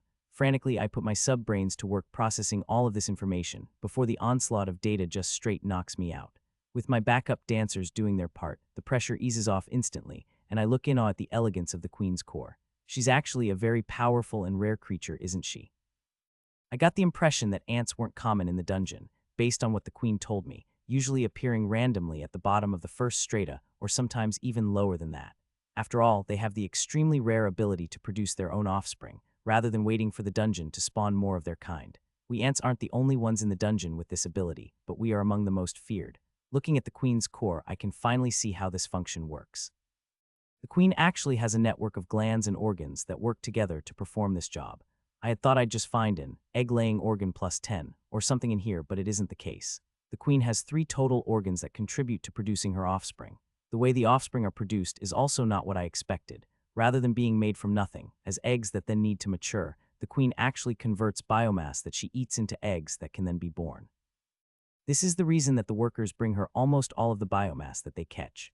Biomass points are directly converted into new workers inside the queen. In a flash, I make another realization. This is why the queen's egg-producing rate has gone down ever since we came up to the surface. Like me, she has a powerful core and is a higher-tier monster. She doesn't get much biomass from eating surface monsters or weak, lower-level creatures. She was born at the lowest reaches of the first strata. Her natural prey are down there. With so little biomass points being produced, her rate of laying has plummeted. This also explains the connected organs for egg producing.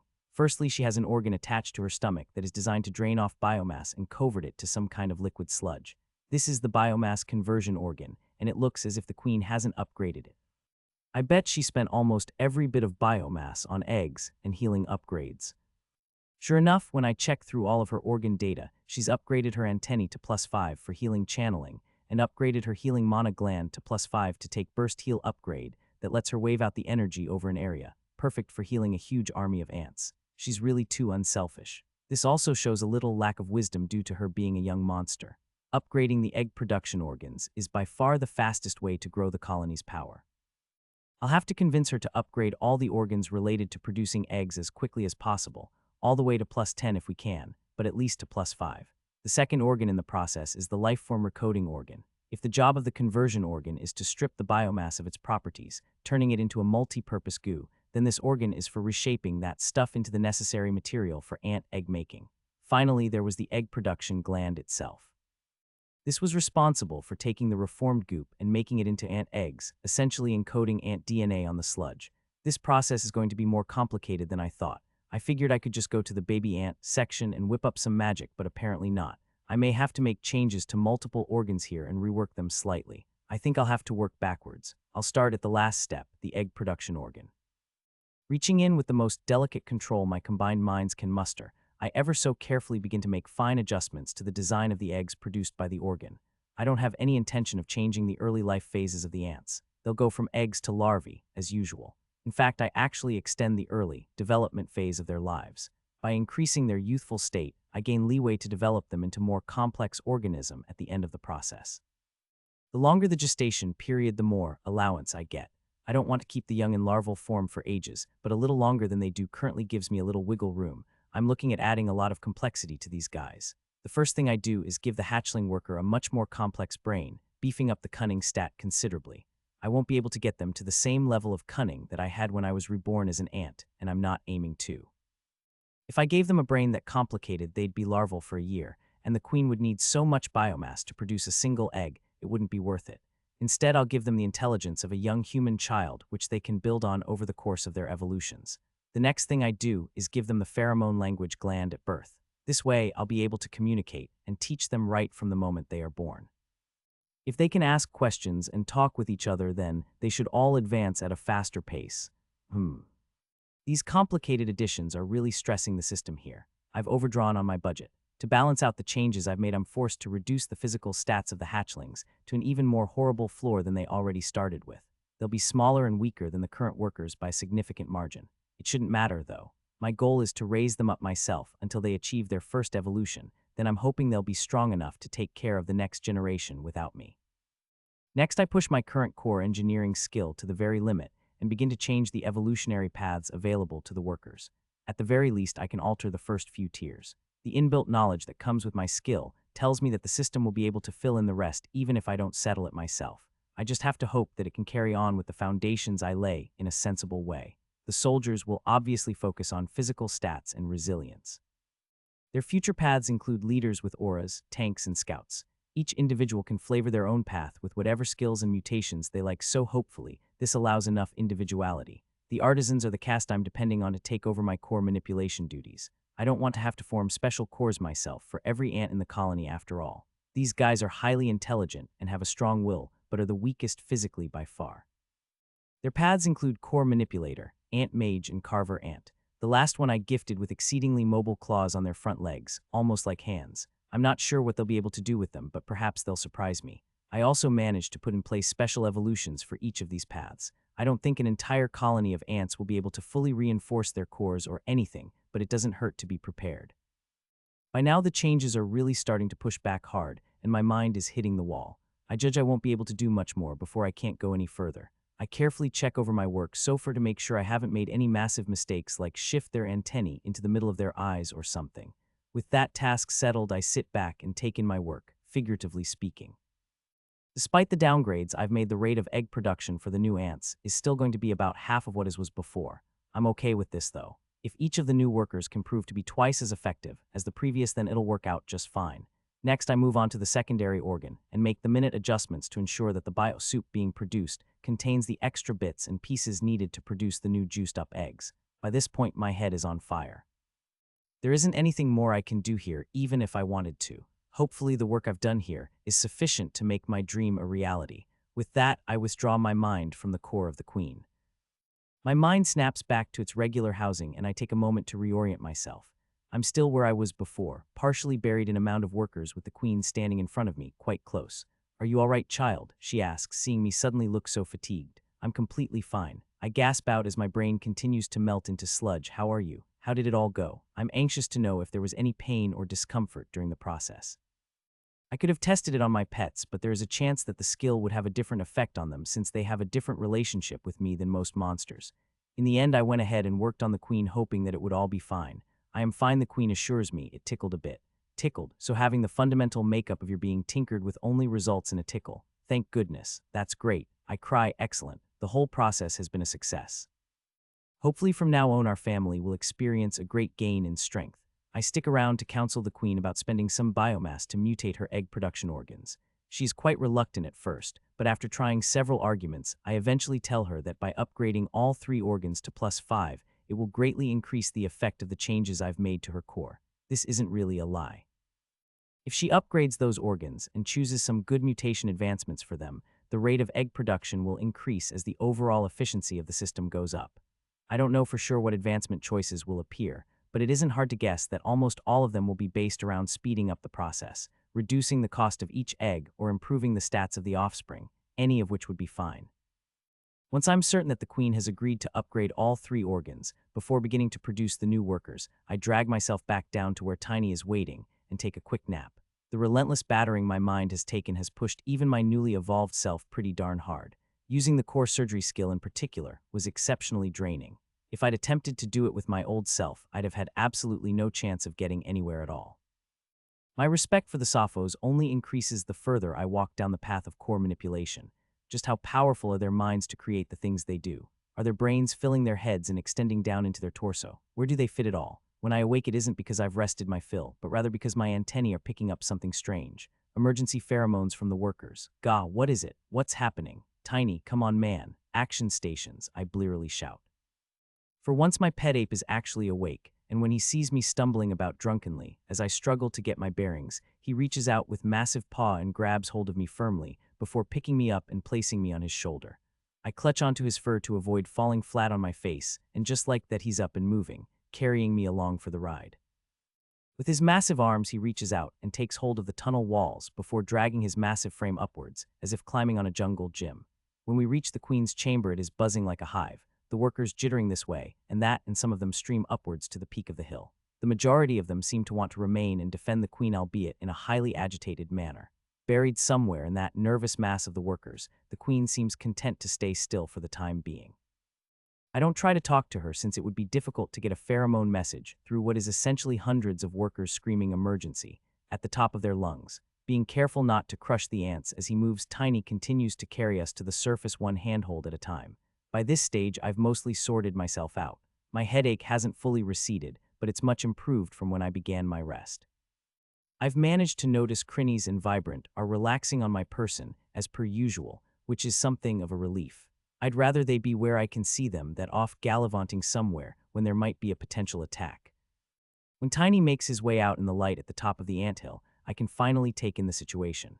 Hundreds of ants have already appeared in response to the threat, aggressively postured to defend the colony from all directions. Beyond them, I can see something I truly did not expect to see. Several hundred disheveled-looking humans are clustered around a number of wagons pulled by extremely poorly-looking horses. At the lead is a figure that I sadly recognize all too well. The priest, his robe stained with dirt and potentially dried blood, becomes ecstatic at the sight of me and runs forward, spooking the workers considerably. They gnash their mandibles at him, and I reluctantly ask them to settle down as I advance forward to meet him.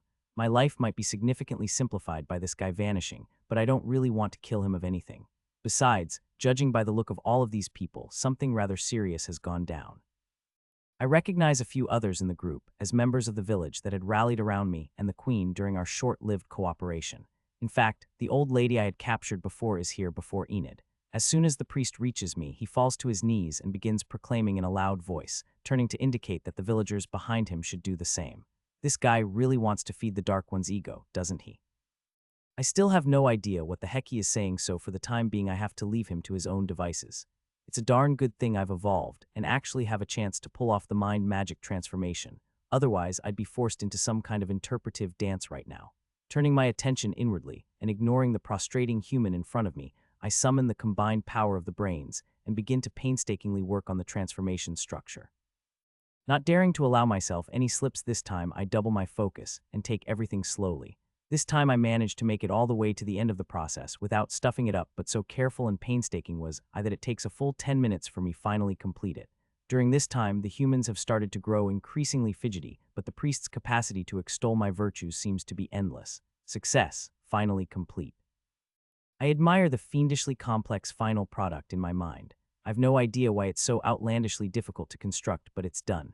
Now to put the darn thing to use. Along with the knowledge of how to construct the various mana transformers, the way to use them was also granted to me with the purchase of the skill. The construct itself doesn't do anything special, it's simply the magical mixing bowl that changes regular, attribute less mana into the desired type. In this instance, what I do is maintain the finished construct with one of my sub-brains and get the other to draw out raw mana from my core, which is then fed into the shape in a specific way. As soon as the raw mana enters, the construct leaps into life, surprising me momentarily. I didn't know it moved. The entire construct begins to spin and whirl, different sections moving at different speeds and in subtly different directions. The entire effect is like a beautiful dance, like an engine but infinitely more intricate. Then finally, out the other end of the construct, a thin thread of glittering golden light emerges, mind mana. With my main mind, I eagerly seize this new mana and begin to replicate the spell I'd seen Formo cast so magnificently and the human queen cast so poorly.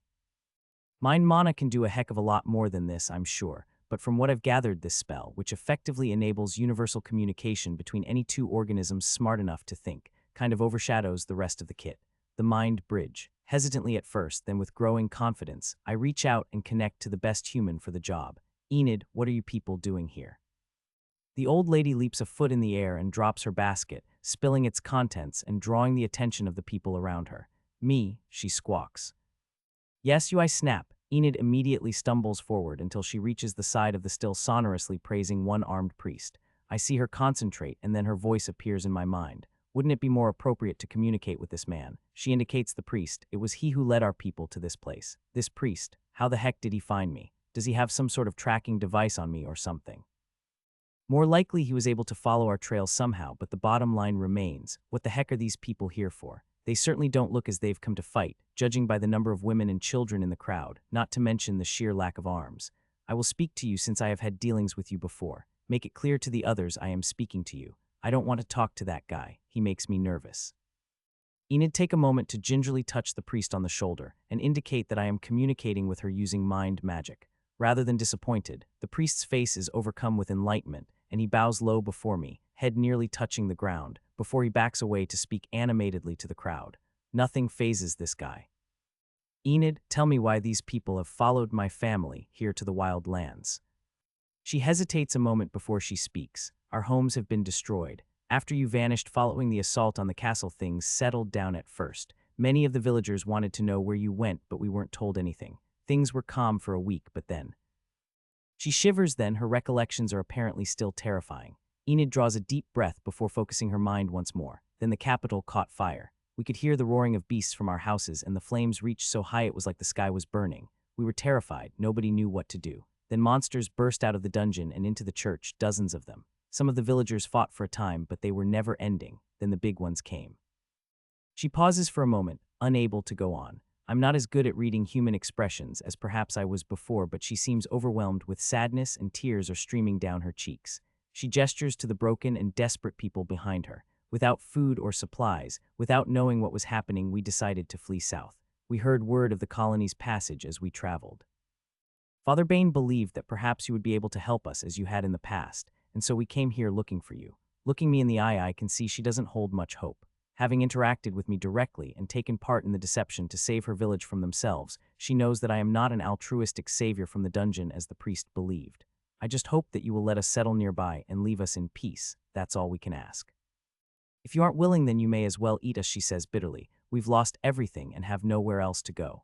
I don't think I'll be eating anyone here, even if I do need biomass. I'll be getting that from the dungeon in short order. I need to prepare myself before the future generation of ant workers is born. This is a critical time for me and the colony. I don't want any of this crap to interfere with me raising the future workforce.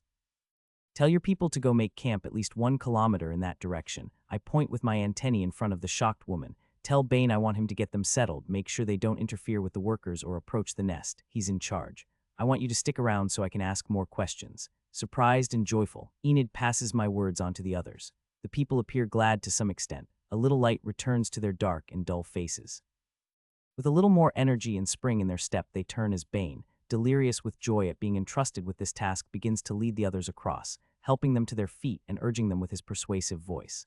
Enid, sit there. I point the tired old woman to a nearby stone, and she gladly hobbles over to it and sits.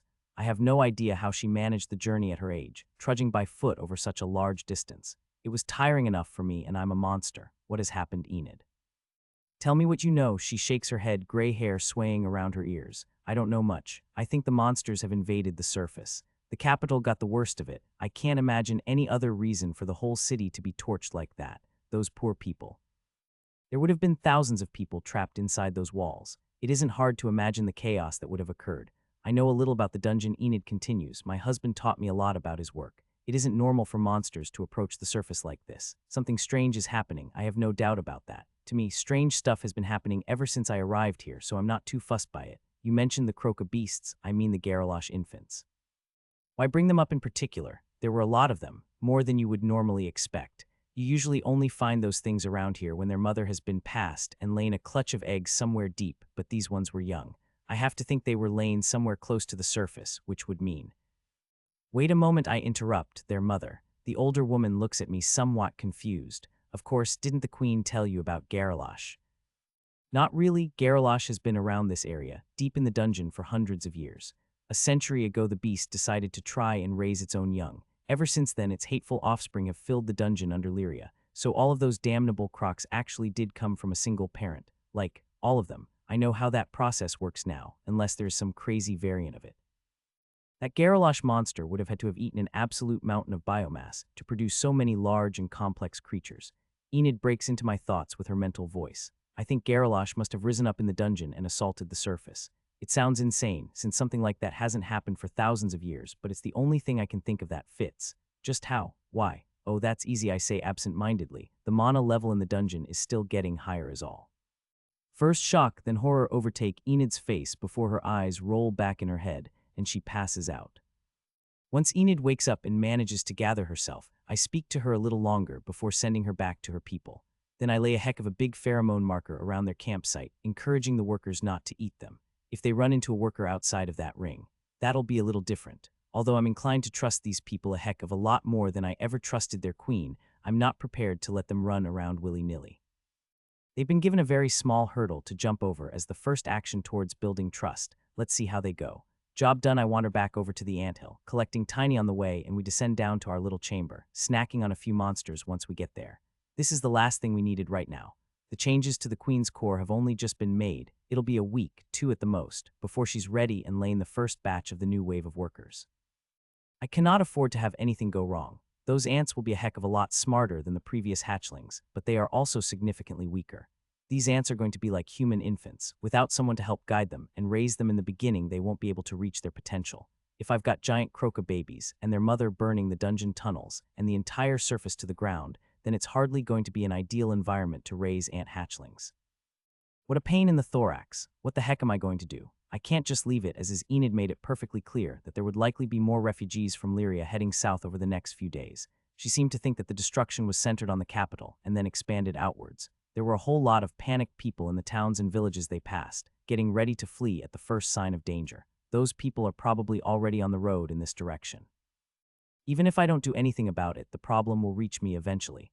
If those crocs and the other monsters are running about on the surface, then there's no reason to believe they won't come here. Only one thing for it then. If I'm going to get the peace and quiet I need to change the destiny of Antkind, then I'm going to have to clear up our little croc problem. First things first, Tiny, Crinnies, it's time to go smash stuff and eat. Vibrant, where did you get to? Here.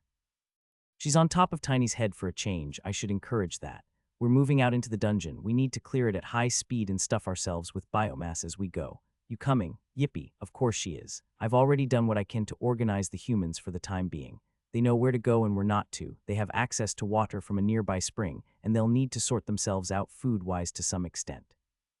It isn't as if we have a heap of ant bakers churning out fine baguettes or anything. The first order of business is to go into the dungeon and check out the situation there, whilst power eating. I need more biomass and Crinny's needs to grow up as quickly as possible. I send a quick message to Enid letting her know that I'll be in the dungeon for the next few days, and to make sure her people and any newcomers stick to the rules I've laid down in my absence. I'm not worried about these humans overpowering the colony at all. They're mostly farmers and craftsmen, but I do want to avoid unnecessary casualties on both sides. We have bigger crocs to fry. I break off the mind bridge to Enid, and immediately my sub-brains relax into little balls of goop. It was damn hard maintaining it over that distance, but I wanted to test my limits. Formo managed to weave one over a distance of kilometers without breaking a sweat, but I'm still a mile away from that level. Even maintaining it over a distance of 1 kilometer was about all I could manage. I also allow the mind magic construct to collapse at this time, further releasing the burden on my brains. Now that I succeeded once, I'm sure I'll be able to reproduce it easier the next time. Once my brains have had a rest, I'll need to get to testing some more combat-oriented transformation constructs, probably the water one. Into the dungeon. The gang advances down into the dungeon at a rapid pace. Tiny is able to quickly slap to death any of the regular customers we see as we rapidly descend through the upper tunnels. We take a few detours here and there to make sure nothing is slipping past us as we travel, fleshing out my tunnel map a little more and pushing the skill to level 5. Anytime we encounter an evolved creature, we get the little ones to stuff themselves with it to mount up that biomass. There's one problem I have though. Crinnies, I ask. Yes, master, she responds quickly this time, perhaps sensing I wasn't going to tolerate silence on this one. Are you actually growing? You're the same size as you were when you were born, I point out. It's true, she's still roughly the size of a tennis ball. Sometimes she appears a bit larger, and certainly anytime she's eating she looks much bigger, but when at rest, such as now, she reverts back to a handy tennis ball. Well, I prod. I am growing, master, she finally responds, sounding embarrassed. And she clearly doesn't want to be talking about this. I can compress the extra mass, master, due my nature as a shadow beast. I have been growing properly, so why do you choose to be such a small size all the time? I ask, baffled. Wouldn't it be more impressive to be larger, display her strength to the world? I think it's easier like this, she suddenly gushes. I fit on master's back much more comfortably. Well, that is true, I suppose. If you want to stay small, you can stay small, Crinnies. Whatever floats your boat, I say. Just let me know the second you're ready for combat. We need to power level you in a big way. Yes, master. It won't be long now. Oh, good. The sooner she can turn into the blending tentacle orb of death she was before, the better. She's seriously taking a lot longer to grow than Tiny did. Is it because she's a more complex creature? Or at least she was at the time of her reconstitution. I'm starting to see how that skill that increases the speed of pet growth might be desirable. We continue our way down the tunnels. So far everything appears to be as normal dumb plants, the occasional pig, various other little bits of nothing. Other than dashing about every now and again to train the skill, I leave most of the fighting to Tiny. I need to let my brains rest before I start testing new magic constructions. I do manage to put my new mandibles to work, however. The savage mandibles have much more impressive cutting strength than the regular mandibles. The bites are nastier, wider, and look like they'd be more difficult to heal as well. All in all, I'm quite happy with this upgrade. Time to go deeper. We make much more rapid progress in our descent this time as opposed to the first. Tiny is much stronger after his second consecutive special evolution, and he smashes his way with extreme speed and a strangely casual attitude through these small fry. I don't think I've even seen him throw a punch. He's just squashing monsters flat underneath his palms for the most part. I really have no idea exactly what he gained in the evolution. Perhaps some new organs, something related to his lightning.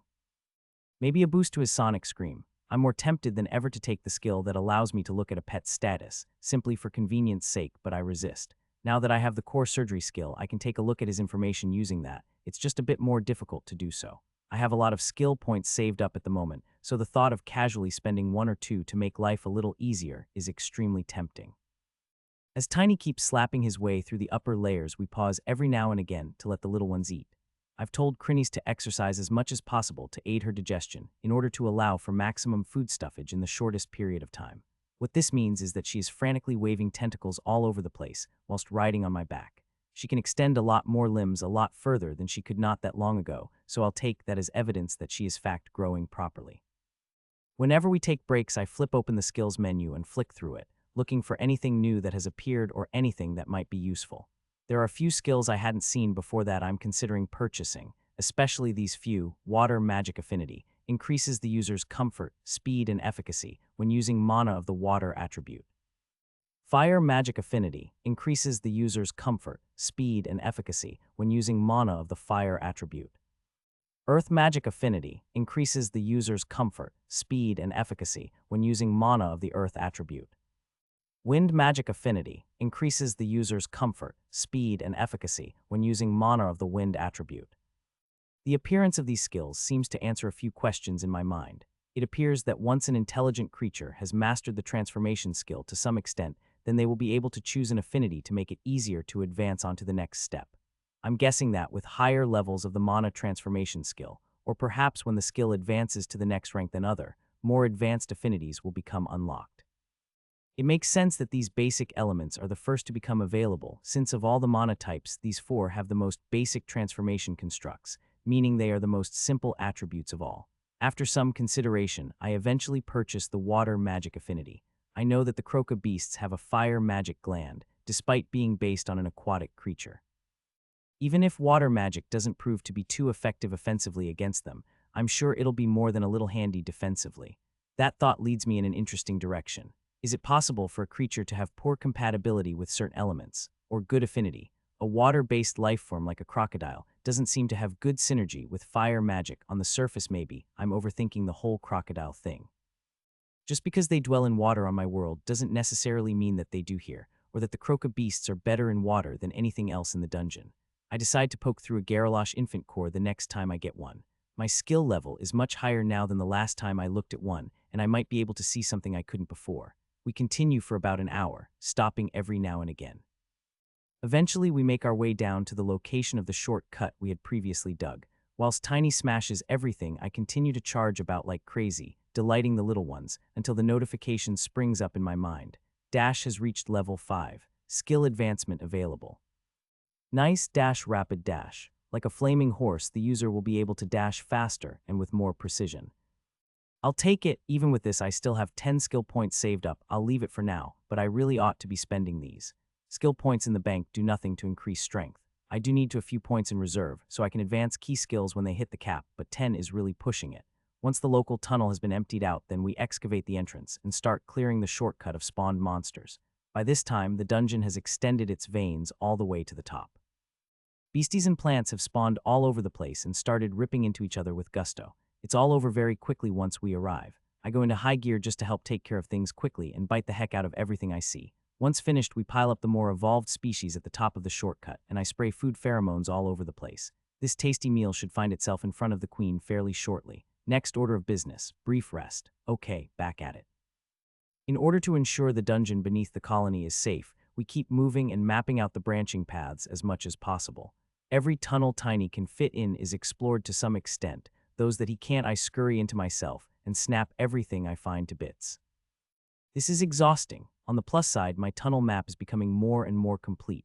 This is something necessary for the defense of the colony. After we spend another 2 hours clearing out the tunnels, we reconvene once again back at the shortcut for another rest and feeding session. Tiny and I are getting very little biomass from the food at this point.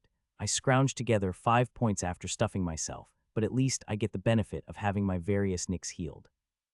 I spend the points straight away on upgrading my new supportive skeleton to +2 and my coordination cortex to +1. The most efficient play will be to upgrade these new body parts to +5 before resuming the journey to all +10. Technically, I take a body part to +15 at this level of evolution. I really need to get my eat on. I've evolved too quickly for my stomach to keep up. I send Tiny up the shortcut with another shipment of food for the queen. She'll get even less than I do out of these monsters, but it's much better than feeding on the piddling surface creatures. The sooner we get that egg production system upgraded, the better. The new generation must be as strong as possible. I'll have to check in on her when I get back actually. If she's storing biomass to produce eggs without upgrading herself, let's just say I wouldn't be surprised. When Tiny returns, we settle in for a brief nap and then gather together into the main tunnel, sealing the shortcut closed behind us. It's time to delve a little deeper. We still have over a day of exploration time before we are expected back on the surface, and I intend to be sure there aren't any threats coming from below before we return. At this point, I hear something echoing up the tunnel towards us. A faint wail, the fading sound of bone on bone. Something is coming. Almost as if the air were rushing towards us, I can feel a wave pressure roll up the tunnel and press against my face. It isn't comfortable. Something is coming up. Get ready to fight, I warn my crew. Vibrant and Crinnies huddle carefully on my person. Tiny stands to his full height, his head brushing the roof. He can also sense something is coming. His silver fur starts to rise off his frame as electrical sparks begin to shimmer and zap across his frame. Oh, he's pumped up. I'm also keen to see what he can do now that he's evolved. That massive frame isn't for nothing. I'm sure I'll see something interesting when he goes at it. Now that I think of it, I should also start making some preparations. My two sub-brains are well rested now and ready for action. It's time to put them to work. Wanting to test their strength, I task each of them with a separate spell, one gravity bolt each. Best to begin with the basics and work their way up.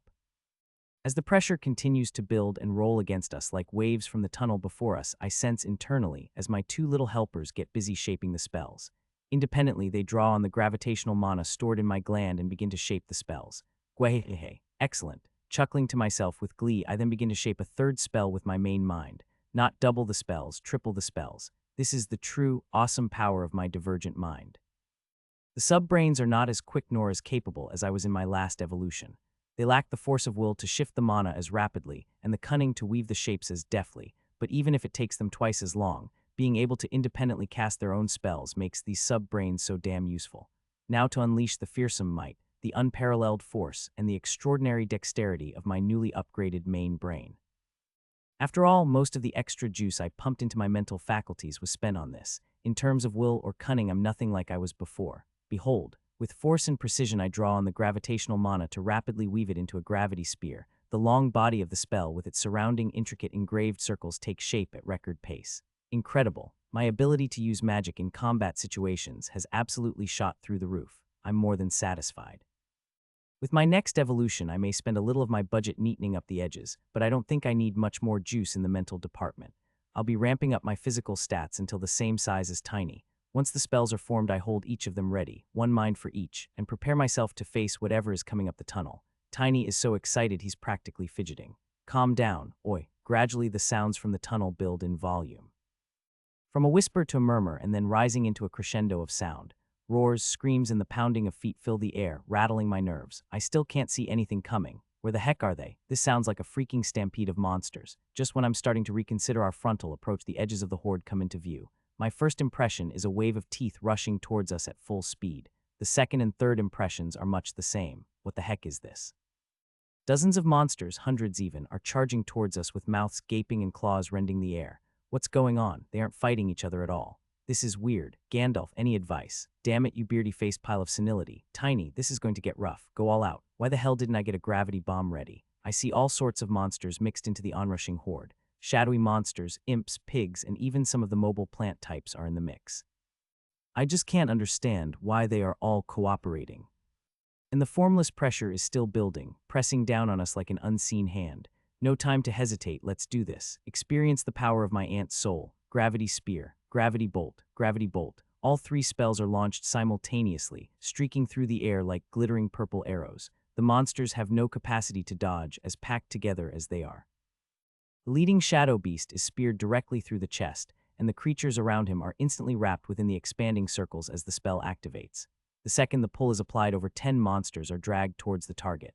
Not expecting the sudden force, they are thrown off their feet and stumble, only to be smashed into the ground by the pounding feet of the creatures behind them. Some other monsters trip and fall, only to meet the same fate as the others under the heels claws of their brethren. You have slain. You have slain. No time for that. The two gravity bolts smack into another two monsters and drag them down to the ground.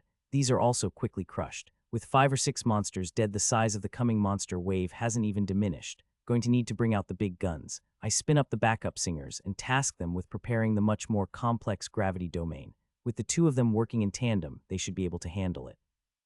I don't want to chip in with the main mind right now. I need my wits about me. Tiny is getting increasingly riled up. The electricity is crackling all over his frame by now, stinging the air around with frequent flashes of light. In the face on the onrushing monsters, he doesn't flinch, but rather smashes his chest with his mighty fists and roars. His powerful bellows and shrieks are so loud they even rise above the cacophony of the beasts coming at us. He doesn't stop there. Having issued his challenge, the ape begins to charge forward, smashing the tunnel floor with his knuckles as he picks up speed. He's not content to wait at all. He's going to take the fight to the enemy. Damn it, Tiny, we're going in with him. Hold on, dash, I spring forward with Tiny, hurtling ourselves to the onrushing horde. As I get closer, the thousands of teeth and claws grow larger in my sight until there is nothing else I can see. This is madness. What is happening here is sheer madness. How's that domain coming? Still not ready. Crash, like a cannonball, Tiny smashes into the front ranks of the wave, fists flying. Monsters are catapulted into the air and smash into the walls as he continues to propel himself forward, bellowing his challenge as he goes. The enemies are endless. As Tiny moves forward, he is quickly surrounded. The monsters latch onto him with claws, mouths, tentacles, and whatever else they have available, lashing the ape again and again. Oh no you don't, shattering bite. Crunch, pouring out my stamina into the bite, I manifest jaws of light over 2 meters long and rip them closed. The savage mandibles display their ferocity, tearing my enemies apart and crushing them in the same breath. The horde of monsters is endless. Is this the true wave? I feel like I'm battling the tide. Shattering bite, shattering bite, shattering bite, shattering bite. I lash out at the monsters closing in around us, but as quickly as I crush them, they are instantly replaced by more. Tiny doesn't seem to care. He keeps pushing deeper, sending waves of monsters flying with every lashing of his fists. The electricity on him is still building. It started flashing out and lighting up the monsters around him like Christmas trees, but it doesn't feel like it's going to stop there. Electricity rippling across his body endlessly, Tiny's fists continue to flash out and devastate his opponents. None can stand up to his blows. That doesn't shock me much. We're talking about a 10-foot-tall gorilla monster here. If I'd seen a gorilla on Earth that was 10 feet tall, I'd have fair browned my downstairs department. Physical strength is something he has in spades. What is really impressive is the lightning strikes flashing from his body without him having to think about it, blasting creatures around him who draw too close. Problem is they have no choice but to get too close since they are a mindless mass of monsters that pushes forward no matter what. We are still taking damage, he and I. As fast as we can destroy the enemies, they are replaced just as quickly. It only took a few seconds of following Tiny's charge for the two of us to be completely surrounded, buried amongst the monsters. They lash at us from all sides, battering me with their limbs, trying to bite through my tough carapace and raising sparks between their teeth and my shell. I'm losing HP here. Thankfully, my defense is holding up pretty well, but Tiny is suffering more. He doesn't have a nice handy outer skeleton, and his fur is only a little protection. I feel as if his physical stats are inordinately slanted towards might as opposed to toughness. As the claws and teeth of our foes rain down on him, he is continuously taking damage, not that he slows down any. Is that domain ready yet? My two sub-brains have been frantically working together to weave the far more complex spell as quickly as they can, but it's still not done. Unwilling to wait any longer, I focus with my main mind and ignore the rain of blows that fall on me the moment I grow still. With every ounce of my mental strength applied to the task, the spell takes form rapidly, layer after layer of complexity added to the construct until it's finally complete. Not hesitating in the slightest, I open the sluice gates and pour in the gravitational mana like it's going out of fashion. Get this spell. Done. There. The instant it's ready, I unleash the domain and the glittering purple dome of energy rapidly expands outwards. Encompassing the entire width of the tunnel, it expands 10 meters out in all directions. THROOM. With an audible noise, the massive gravitation pull kicks in and the monsters around me are immediately affected. Tiny, I shout. The ape instantly realizes what has happened and turns back towards me. These monsters are made of sterner stuff and won't collapse to the ground just because of the domain, but their ability to move and contest us has easily halved. The shadow beasts are probably holding up better than the rest. Their strange elastic flesh is far stronger than it appears, but now we can manage. Tiny opens his mouth wide and unleashes his ultimate bat scream, the ultrasonic wave. The ear-shattering sound is even stronger than before, piercing straight through my ear holes and stabbing into my brain. That stings. Get him. The two of us immediately start flailing about madly, Tiny with his fists and me with my jaws. I use shattering bite over and over again until my face aches and exhaustion creeps in whilst Tiny lashes out with his fists endlessly. Even now the monsters keep coming. They are walking straight into the domain, but they don't seem to care. What is driving these creatures? Tiny, retreat and eat something, restore your strength. The limiting factor here is our stamina. I might have taken less damage than Tiny, but his robust physique will provide him a lot more energy. After constantly using my advanced physical skills, I'm beginning to run out of gas. Tiny shakes his head at me, but ultimately can't refuse my order. He throws himself behind me and starts stuffing his face with the plentiful biomass littered across the tunnel floor. The food will help accelerate the healing of his wounds and give a little extra fuel in the stamina fire. Crinnies, go with him, this is going to get dangerous. I yell as I flick the little ball of dark rubber at Tiny as he runs past. With all of these attacks raining down on me, I don't want the little one to get squashed by accident. She's still not grown and combat ready after all. Vibrant at least is a proper monster, with a carapace to protect her from any glancing blows. With Tiny gone, the monsters descend on me like locusts. I can't even tell how many there are or if we are whittling down their numbers even slightly. My impressive, nearly 360-degree vision is giving me a wonderful 360-degree view of monsters' mouths trying to attach themselves to my person. I continue to absorb the battering, laying out with my mandibles at every opportunity. In an effort to avoid complete exhaustion, I stopped using my skills and instead started channeling mana into my mandibles to add a bit more punch to my bite. Crunch, crunch, crunch, the horrific sounds of my jaws at work mixed with the howls and savage cries of the beasts. I felt like I held on for hours, but it was probably only a minute before I heard Tiny's furious voice ringing in my mind. Fight. Sounds like he's had enough eating. I turn and bolt towards his location at the rear of the fight as he charges forward into the fray once more. I try and stay close behind him as I start stuffing my face with biomass and activate my healing gland to recover from the battering I'd just received. I hope Tiny can hold on for a while. I'm knackered. This is the weakness of my body right now, mental power for days, but not enough combat effectiveness to take from it yet. I need to start practicing the water transformation construct as soon as possible. Tiny Ray joins the fight with relish and pounds his opponents into the dirt with rising glee. The electricity on his body is still crackling away, blasting the occasional monster into a deep-fried version of itself. Does he ever run out of electricity? Apparently not. With a mighty bellow, Tiny raises both his hands over his head, bringing them together for a slam. Once his fists rise into the air, all the electrical energy crackling over his body floods up his arms and concentrates on his fists, causing them to shine so brightly I wish I had eyelids. As the electrical energy intensifies, I can hear a static whine rising in pitch every moment until it rises above the register I can hear. I can still feel it though, causing the hairs on my antennae to shake violently. The monsters around him don't seem to know what is coming as they continue to charge forward, leaping at Tiny, desperate to take a bite out of him. Then those fists come down and the tunnel is filled with lightning. The entire tunnel shakes when those fists impact the ground, knocking most monsters off their feet, but it isn't over. The electricity contained in the strike erupts explosively, rolling outwards from the point of impact in a forward arc. Crackling over the floor, it slides over the ground like a wave, and every monster it touches gets thoroughly cooked. Dozens of monsters fall to the ground as the tide of lightning rolls through their ranks, decimating the foes in a blinding flash. That is hot to death, Tiny You the Ape. I hadn't even finished celebrating Tiny's spectacular lightning wave technique, named it myself, before my joy is quenched by more monsters rushing up as the ones in front of them collapse from being overcooked. Damn it, how many of these damn things are there going to be? I hurriedly make use of the room Tiny has bought us by stuffing my face as full of biomass as quickly as I can. Every bit counts. I also snap up my status for a moment to check on any skill changes. Every edge I can get in this critical fight. I've gained a level of shattering bite and 2 levels in advanced exoskeleton defense. Letting myself get battered by a horde of trash seems like a good way to train that skill, if painful. It looks like I'm going to get battered to hell all over again in a minute. The next wave of shadow beasts will be on us in a few seconds. Seems I also managed to gain 2 levels from the conflict as well. Not too helpful at the present moment, but nice to know. Master, Crinnies, what's up? I'm ready. Those monsters are closing in quick. I don't have time for a chat. Ready for what? To fight. Fight what? I really need her to get to the point here. I've finished my growth phase. She slows down to explain to me clearly, if you point me at the enemy, I can fight them. AWWWWW. Quick grab on. I shift an antennae over in her direction, and the little tennis ball-sized glob of dark rubber reaches up and latches on. She's still the same size as she was before. Are you sure? I ask. Positive, Master.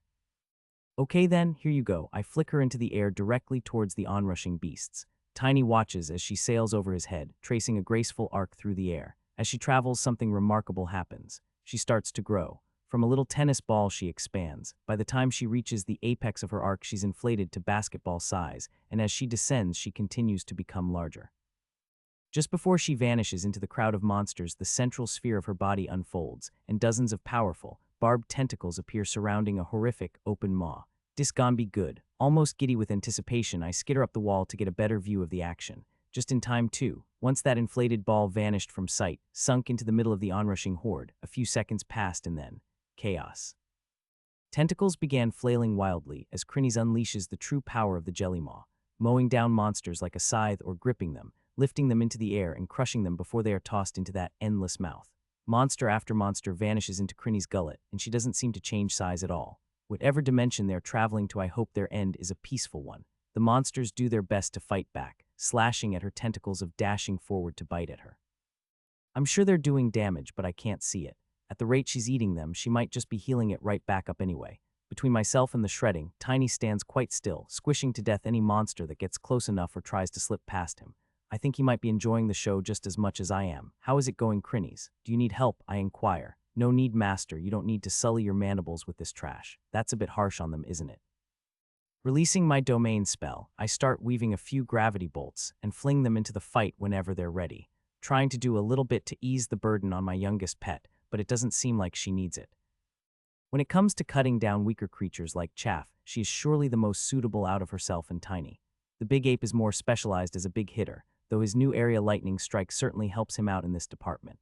This is why I chose to make Crinnies my second pet. She counterbalances Tiny extremely well. Watching her shred through the endless waves of monsters is almost enough to bring a tear of pride to my eye. If she seems deadly now, just wait until she evolves. Her main disadvantage of not being able to see is totally irrelevant to her at the moment. No matter what direction she extends a limb, there's going to be an enemy there. Like a relentless machine, those tentacles reach out, snatch up a monster, and crush it before snapping out to seize another victim. It's endless. In the end, I just leave the casting of the gravity bolts to my sub-brains and chill out on the wall. It's kind of nice to be so unneeded. Ah, Crinnies, can you not eat so many? We could send some of that up to the queen. Oh, sorry, master. I'll control myself. She really is a hungry thing, isn't she? Eventually, Tiny gets bored and wades back into the fight, making sure to remain a minimum distance away from his fellow pet. He throws and slams monsters to his heart's content, whilst I just continue to watch. So peaceful here in the dungeon. After another 20 minutes of monster splatting, there finally seems to be none left, and we are able to spend some time picking through the battlefield. Looking at the heaped piles of monster remains, I try and estimate just how many there were in this ravenous swarm. The biomass is piled high, even though Crinnies probably ate almost 100 monsters on her own. Just where is her stomach? When I finally come up with a number, I feel a chill rush through my carapace. There must have been almost 1,000 of them. If Tiny and I hadn't evolved, if Crinnies hadn't suddenly been able to fight. What would have happened to us if we tried to face down that many monsters? It's chilling to think about. I have so many questions now as a result of this. Why has this happened now? The Queen certainly never mentioned this sort of phenomenon, though it does seem reminiscent of what Enid told me happened back in Lyria. Are these monsters being controlled or threatened? Are they being chased out of their territory and sent up the dungeon? I'll have to answer these questions another time. First, we all eat until we are full. Not that Crinnies had any more space. I managed to gain 8 biomass. Then I pick over the battlefield to find any monster cores using my mana sense, whilst Tiny piles up a feed for the Queen over at the hidden entrance to our shortcut. I manage to find 20 cores amongst the wreckage, which I give to Crinnies, who promptly sticks them into the multi-dimensional folds of her person, and then shrinks herself back down to a tennis ball, which I place on my back. Heavy, so damn heavy. She might be able to hide all that biomass, but she still carries the weight. Is everything all right, master? Says the innocent little murder blob on my back. My legs are shaking. I'm okay. I wheeze. Crinnies was so awesome. Cheers, vibrant, rushing over to her mini friend and rolling her about with her antennae. Look, let's take this food up to the surface and then do a check of the nearby tunnels. I want to make sure no monsters made it past us and up to the Queen's chamber. Okay. After delivering the biomass to the surface and marking it with pheromones so the colony will pick it up, we return back down to the entrance, making sure to conceal it once again. I feel good knowing that all of this biomass is going to bring the Queen closer to upgrading all of her egg production organs and laying the first generation of the new workers. For that happy occasion to come to pass, we need to work hard. Get to it, Anthony. Protect the colony. Kill the invaders. Once we get back down, we backtrack up the tunnel, check out the branching paths off this main tunnel. After 2 hours of meticulous searching, we come up with nothing, no tracks, no monsters, no nothing. It seems like that deadly, wave of monsters only came up the tunnel we were in. It seems like too much of a coincidence to write off as luck. There must be something about this tunnel in particular. After resting briefly, I get Crinnies to hop off briefly, so I can stretch my legs. I decide that we will venture further down and explore this tunnel a little deeper.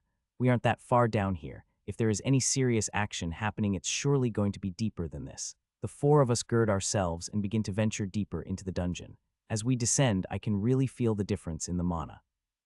It's certainly more dense than it was when we fled the dungeon at the start of the wave, no doubt about it. I think the wave has clearly moved into a new phase as stronger monsters, with longer gestation periods, are forming in the walls now. On the one hand, it means they aren't popping out every few minutes, but on the other, it means a stronger fight when they are finally formed. All in all, it's slightly better than it was before, but not by much. Still, this change leads me to conclude that something weird is going on in the dungeon, and I don't like it. The monsters become tougher as we descend, even if they aren't necessarily a higher tier of creature.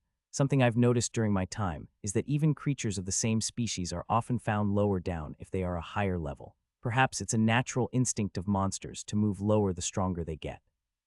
Certainly I have a good reason to be inside the dungeon, with my core draining until I die if I don't have access to the sweet, sweet mana. Whilst we travel, I start practicing the formation of the water mana transformation construct. It's far simpler than the mind magic one, so it doesn't take long for me to start making progress. I wonder if this is how human mages train. By repeatedly forming these constructs, they get good enough to form them at high speeds so they can cast spells. It makes sense, I suppose. I'm cheating in many ways, since rather than improve my mind through exercises and repeated practice, I simply upgraded my brain during the evolution process. This is the advantage of monster kind. This is my consolation for having to eat guts and bones all the time without any seasoning. I let Tiny resume his monster-slapping role as we explore, filling in my tunnel map and tracing the side tunnels a ways when they appear. I wonder if there is an expanse down here somewhere. From what I've been told of the dungeon, they appear fairly regularly at various depths. The forest expanse was only unusual for how close it was to the surface. The various expanse are almost like the organs of the dungeon, the vital ecosystems that keep it running. The connecting tunnels are like the veins, allowing monsters and mana to flow between them. At least that's how the queen phrased it. It isn't really a question of, is there an expanse down here somewhere, but where it is. It may be straight down or off to one side of us. No matter what, all main tunnels will eventually connect to an expanse, so as long as we trace them out, we are going to find one. About 20 minutes later, I finally succeed in forming my first water mana transformation construct. Woo, so much easier than the mind magic when my upgraded brain has already succeeded. Perhaps this is the effect of the affinity skill as well. I can't wait to try out some spells. Eagerly, I start feeding some raw mana into the construct, and it begins to perform its intricate dance, working its special alchemy on the raw mana from my core, until it finally emerges from the other end as shimmering blue water mana. So exciting. I leave on sub-brain in charge of holding the construct in place, and task the other with feeding a constant stream of raw mana from my core into it, whilst I take the mana and begin testing some of the known shapes to see what works. First, bolt. Following much the same principles as the gravity bolt, I begin to use the mana to weave the familiar shape until a shimmering blue bolt is formed within my mind. Nice, let's test this sucka. Fire, F-whoosh. Filled with blue mana, a dense ball of water is formed that blasts forwards and impacts against a nearby rock formation where it explodes. Water flies everywhere and the stone partially crumbles under the impact of the pressurized water ball. Holy heck, so nice. Let's try the spear. I gather together a new mana thread and start trying to form the spear shape, but the spell doesn't seem to want to come together. The more I try and force it, the more it pushes back until the whole thing snaps and comes apart. Why the heck did that fail? I try again, a bit irritated this time, but the same thing happens. I get to a point where the spell simply won't come together, and if I try to force it, then it just breaks and dissolves to nothing. Gah. Let's put the spear aside for a moment and try something else. I could try the domain spell, I guess, but I don't want to use that much mana and exhaust my mind so randomly. What other shapes are there?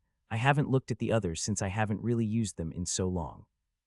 I flick through a few different spells in my mind before settling on one. This'll do. The shape I've chosen is similar to the spear but more open-ended, kind of like a cylinder within a cylinder, and both are engraved with elaborate patterns and signs.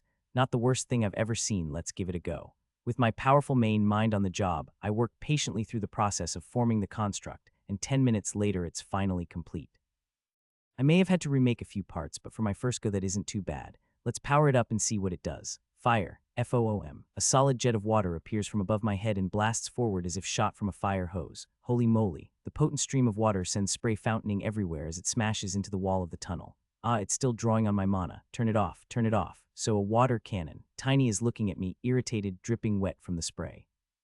Sorry about that, buddy. I wonder which other shapes will work. There are a few I still haven't tried, even with gravitational mana. Since my raw mana is being replenished quite rapidly through my feet, I may as well try an experiment. I think of the various shapes that have been implanted in my head when learning my magic-related skills and find one to my liking. This one is sort of a curved arc with a cloud-like base. I don't know why, but I feel like it will be impressive. It's a bit more difficult than the last one, so I take my time to carefully construct it as Tiny slaps to death the various monsters we come across. Eventually, it's ready and I start powering it. The moment I do, I realize that this one is going to need quite a lot of juice before I can cast it. Tiny, come and stand behind me.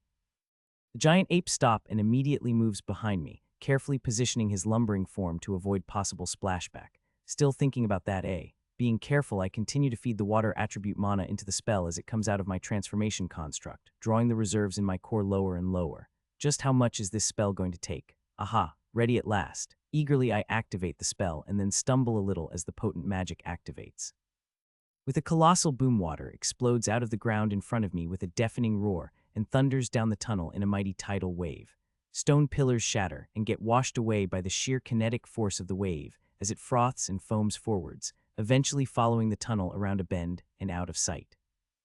Then we hear a chorus of angry roars echoing back up the chamber towards us. Whoops.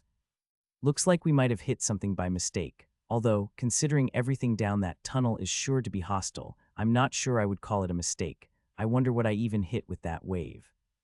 The mystery is soon solved when a gang of angry and damp-looking croca beasts come swaggering around the corner looking for trouble. So it's you guys. Are you the culprits chasing all the other monsters up the tunnel towards the surface just like Enid said, you damn thugs? Acting all tough now that your mama is in town, how sad is that? You stupid croc bipeds might have been scary and threatening when I was a hatchling, but you're small fry now, and it's true. The croca beasts that once upon a time loomed over me like giant croc-faced messengers of death don't seem nearly so large anymore. Whilst I'm not quite tall enough to look them in the eye, I probably have a similar overall mass to them since I'm much longer than I am tall. Their sharp claws and powerful snapping jaws are not nearly as impressive as once they were. My own savage-infused mandibles look far more deadly, to be honest. These guys just don't hold any fear for me anymore. Tiny bellows. Well, sure, he's even less scared of them. Without waiting for my orders, Tiny lumbers forward and starts smashing Croc face in with his massive fists. It's almost sad. He towers over the little crocs and his fist is probably the same size as their entire head. With every swing, he one-shots a croca, and it isn't long before the posse of toothy monsters has been smashed into paste. Good job, Tiny. Show him who's boss. The big ape slaps his chest, and a wide grin appears on his bat face. This takes me back to when I first saw Tiny, battling against his rival, a massive titan croc. I get the feeling even after being reconstituted that he still has a special hatred for the croc monsters. At the very least, he seems inordinately pleased to have punched this particular group's faces in. Since they are unevolved monsters, we don't even pause to eat them before proceeding down the still soggy tunnel. As I climb over the fallen crocs, I begin to sense something strange tickling at the edge of my awareness, like a sound that I can't quite hear. Do you hear anything, Tiny? I ask. The ape tips his head to one side and listens for a moment before frowning and slowly nodding his head. So there is something. Be on guard, everyone, I advise before we continue to advance. With every step, the feigned feeling at the back of my mind grows more distinct. The pace of it increases so slow that I wouldn't have noticed at all if I wasn't watching for it. As it grows, the sensation becomes more oppressive, threatening even.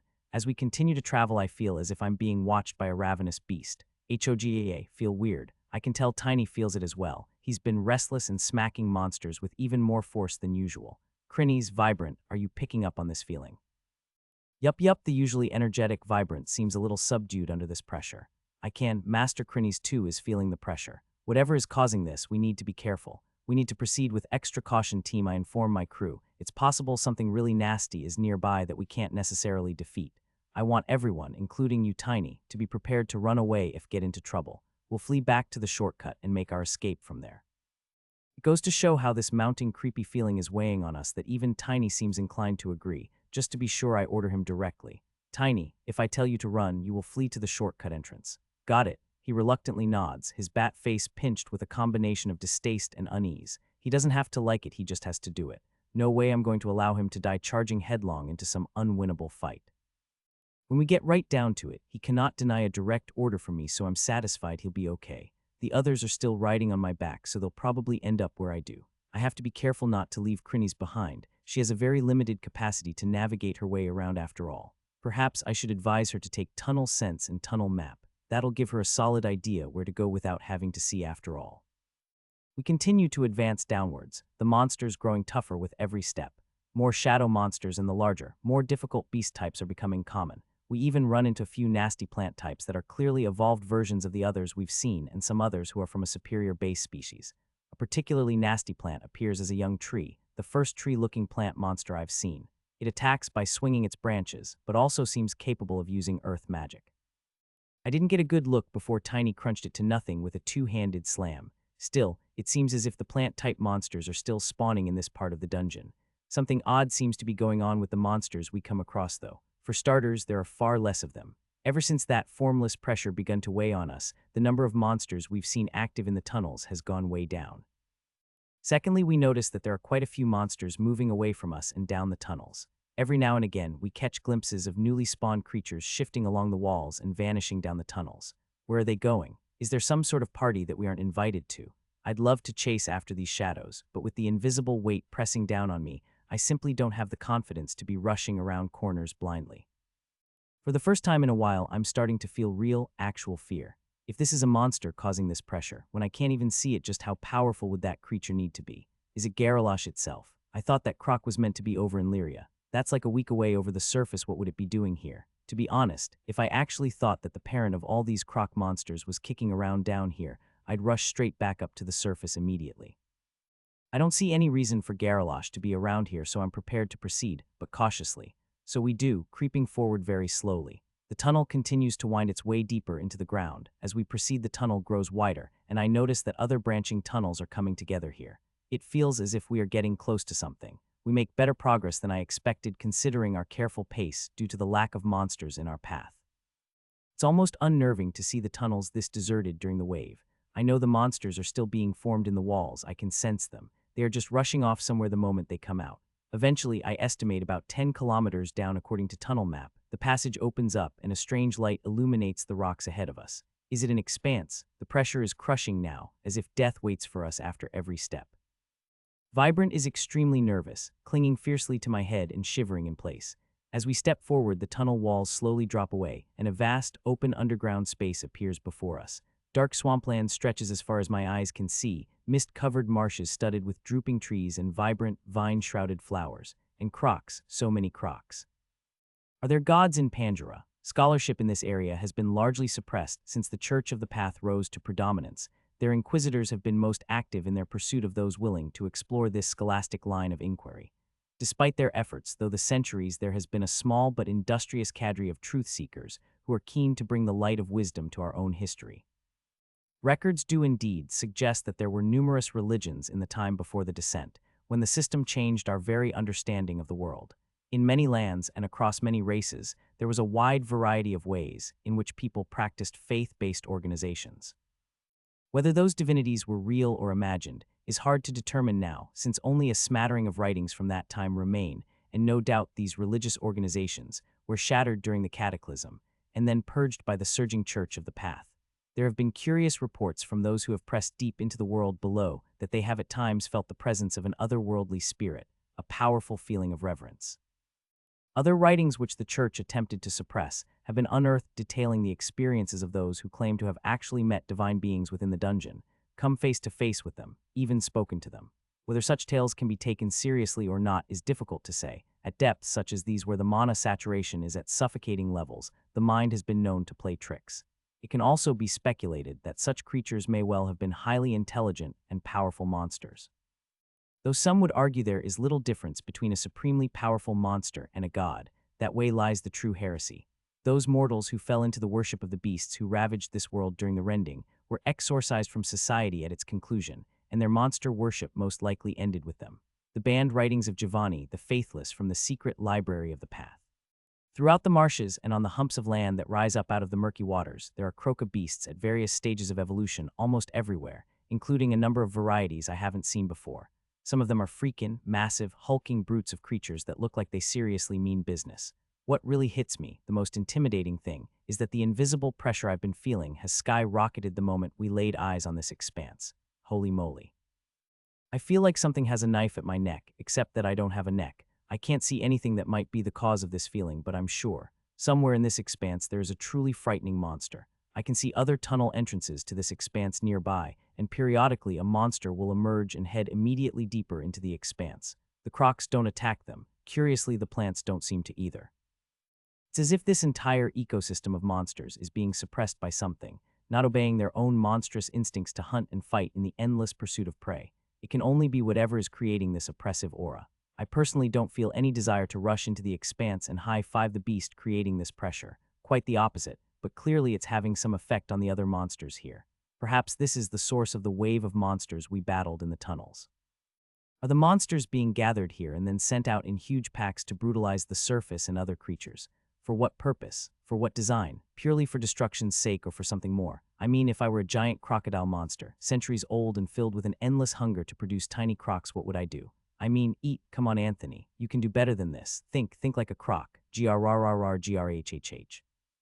How am I supposed to know what a stupid croc thinks like? I never had pet reptiles, damn it. Let's just go with the mindless massacre scenario. They are sending out waves of murderous monsters in order to kill stuff because Garalosh is mad at the world or something.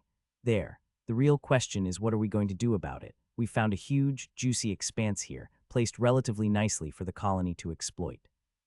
If I can connect up the shortcut to this area, then it'll be a relatively short trip for the workers to take advantage of the resources here. Only problem being that some huge murderous beast is sitting in there somewhere creating this aura of death. I really don't want to charge headlong into this place. So we compromise. We still have a day before we are expected back on the surface. There is plenty that we can do in the meantime without rushing headlong to our deaths. If there is something that Tiny is reluctant to fight, then I'm all about avoiding that thing. I'd like to get a visual of it so that I know what I'm dealing with, but I feel like getting that close is going to take some effort. Let the work begin. We happily back out of the expanse and busily get to work constructing a new shortcut that will connect to our already existing sneaky tunnel. What better way to relax the mind that has become tense under formless pressure than by indulging in the fantastic world of Aunt Zen? Digging is truth. Truth is digging. It's so nice when the team comes together. Every now and again we take a break and try to lure creatures out of the expanse and into the tunnels to fight us. Every time a group of crocs walk past, I get Tiny to throw a rock at them. Trusty Pebble, you worked hard for me in Yarnum, and you perform your function here as well. When the croca beasts notice they are being pelted with stones from a tunnel, they predictably get mad and charge into the tunnel angrily, whereupon we descend on them with furious vengeance and snuff them out before engaging in vigorous snacking. It only takes a few times doing this before the wandering groups of crocs aren't coming past our tunnel anymore, and we have to start creeping a little further into the expanse to find monsters to lure. I leave my pets and Vibrant working on the shortcut tunnel and slowly encroach on the marsh expanse solo. It isn't that I don't think they could fight whatever it is that we find in here, it's just that I don't want to attract unwanted attention at this point. So I do something I haven't had to do for a while. I engage stealth ant mode. Luckily, I'm still relatively small for a monster, so remaining unseen is still fairly simple. The plant growth is thick here, reeds and hillocks blocking line of sight in every direction. Slowly and cautiously I creep about, all of my sensing apparatus tuned to their most fine state, twitching at every shift of each tuft of grass. I'm tense, super tense. With this stupid pressure hanging over my head and flying solo for the first time in a while, I'm really feeling the heat. It's also unnerving to be moving through this swampy terrain where there could be monsters under the water, or indeed, every plant could also be a monster. Luckily, I have my heat detection for the latter. The plant monsters register much higher on that sense due to their peculiar biology than normal plant life. Thus, I manage to avoid most combat as I navigate around the edges of the terrain. I try not to stand on the top of the mounds that poke out of the waters lest I present my silhouette to prying eyes. I don't particularly want to have this magnificent form lighting up the eyes of every croc and murder flower in the expanse, so I get the best view I can while staying low. This expanse is freakin' huge, much bigger than the forest expanse, and that one already pushed my understanding of what an underground space could be. The roof is easily twice as high, and through the low-lying mist and trees I can't quite see the walls as they widen and curve away from our entrance. From what I have seen, though, I would judge this place to be at least double the size of the forest.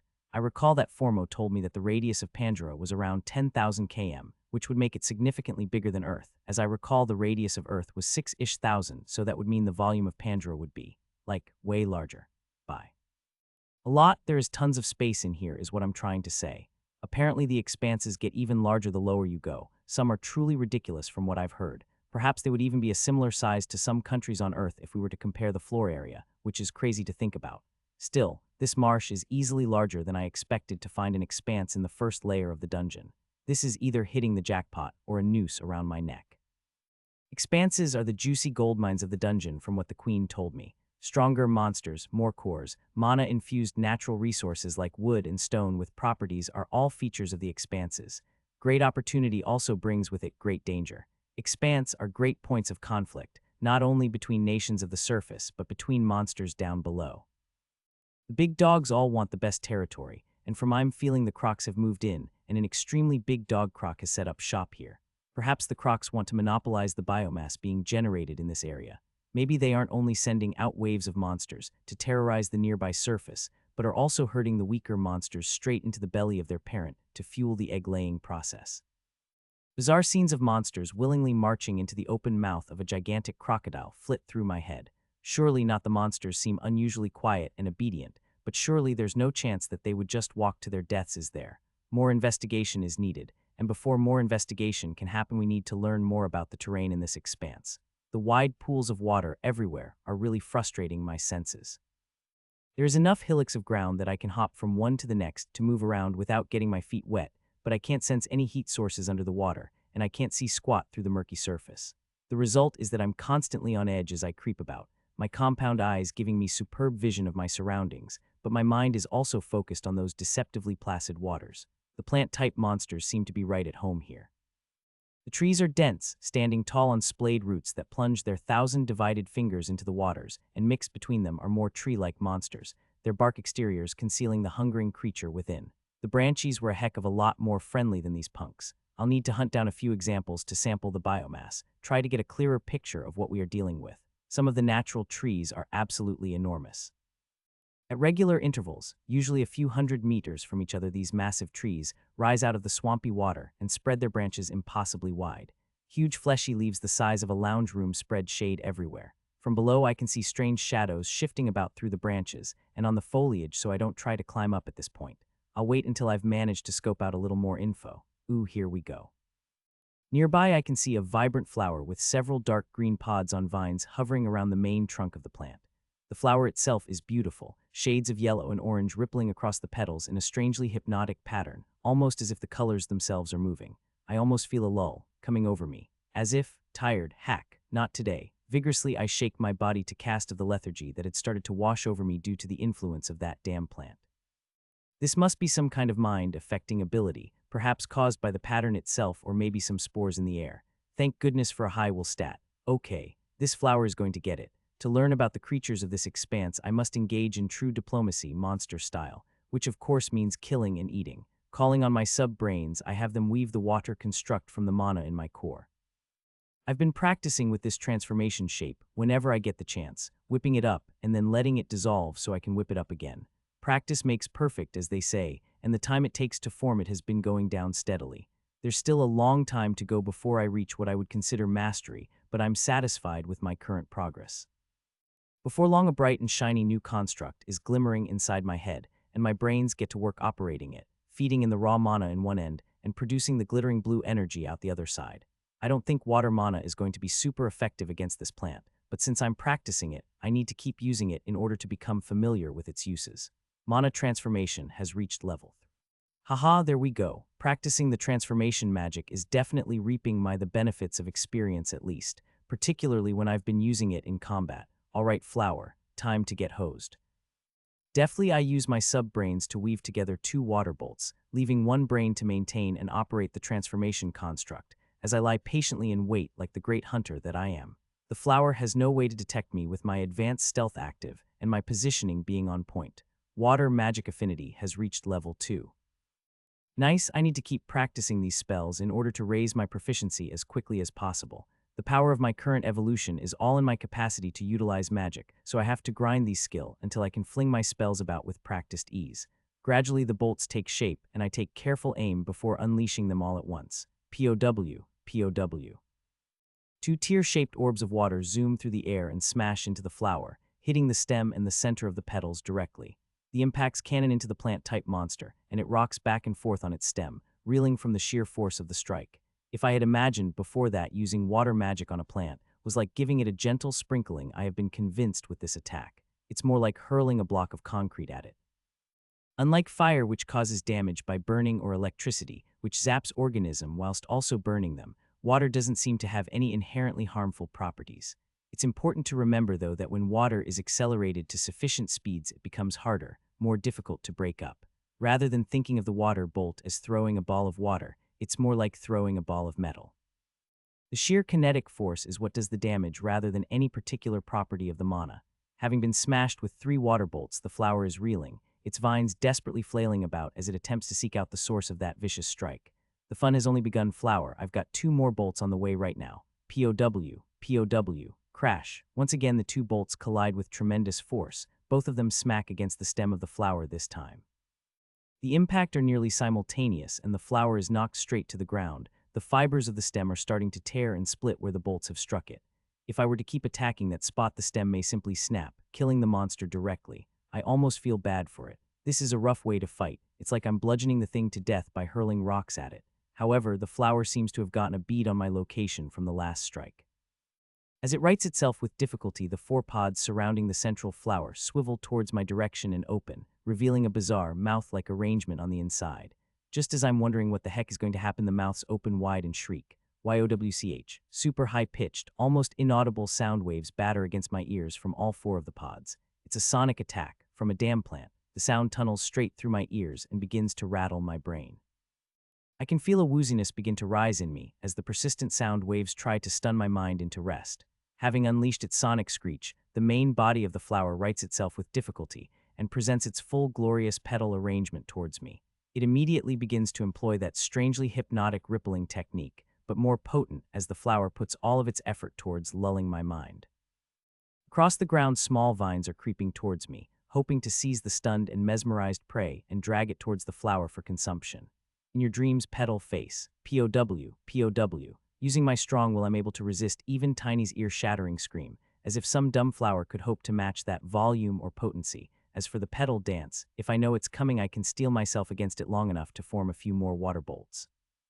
The 2 bolts smash into the flower right on the stem and shatter the plant fibers there completely, breaking the stem and toppling the flower onto the ground. Take that. You have slain level 14 Fascinatio Folium Flows. You have gained experience. Defeating a plant with water is an odd feeling. Too bad for this flower that my strengths matched up very well against its own. With my potent mental defenses, it isn't easy to hypnotize me. Tiny might be caught handily, but not this ant. Keeping low and trying not to attract any more attention than I need to, I creep over and start eating the flower, keeping an eye on my surroundings as I do. You have consumed a new source of biomass, Fascinatio Folium Flows. You are awarded 1 biomass. Basic profile of the Fascinatio Folium Flows unlocked. Fascinatio Folium Flows, bewitching petal flower. This plant-type monster uses a combination of powerful mental attacks to lull its opponent into a stupor, allowing it to use its relatively weak physical body to consume the prey. This monster is weak defensively and can be overcome with surprise, but be careful of its sonic scream. Yeah, no doubt. Why are these profiles so full of information that would be immensely useful if known before fighting the creature, but only be gained afterwards? I gain another 3 biomass from the plant, before moving on to continue my exploration. I have 13 points of biomass now, so it'll be worth stopping to mutate something when I get a chance. I continue to poke about here and there, engaging the odd plant monster in combat to learn about their tendencies and practice my water magic skills. I end up gaining another level in water magic affinity and 5 more biomass before I retreat from the marsh. More and more potent Croca Beast variants are appearing nearby, so I decide to get out of dodge and regroup with my gang, still hard at work on the tunnel shortcut. How are we folks? Enjoying the wonderful process of tunnel digging? I greet them. Yes, master. Nothing from Tiny and somewhat reluctant reply from Crinnies. Yup, having a great time, senior. A very enthusiastic response from Vibrant. Right, digging is the best, for sure. I just love the feel of dirt in my mandibles. Truly, only antkind can fully appreciate the joy of tunnel digging. My own people understand me best. As I return to digging, I decide to spend the biomass I've accrued. The marsh is dangerous, and I can't afford to hold off on building up any advantage that I can. Firstly, I decide to spend 14 biomass upgrading my coordination cortex to +5 so I can choose a mutation advancement. I'm reliant on my magic for offense in a way I haven't been before, so I want to get every edge I can in this department. Once again, the menu appears in my mind with a plethora of juicy options to select from. Let me see. Ooh-oh. There's a lot here as usual. I can give my cortex an affinity to boost the efficiency. When using a specific monotype, I rule that option out of hand. General strength is the name of the game. What else have we got? I take my time to browse as my body stays busy shoveling dirt with my mandibles, and eventually I settle on two fairly normal, but in my opinion excellent choices. Harnessed coordination cortex. Improves efficiency when the cortex is coordinating multiple brains to work on a single task.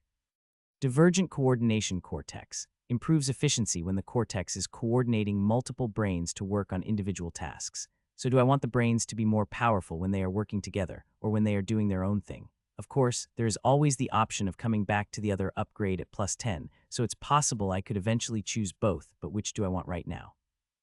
Using both sub-brains to work together on one big job is handy for sure and something that could surely be useful to have boosted. On the other hand, letting each brain cast its own spell is also great and makes my attacking options a lot more open. I'll go for the divergent. There is still the possibility in the future that I'll be able to include more sub-brains and hook them up to the cortex, so having each of them be more capable on their own will give me a better result, I think. Do you wish to confirm this selection? This will cost 14 biomass. Go for it. SNATCHFLATCH. MAH brains. THUYITCHHHHHHH.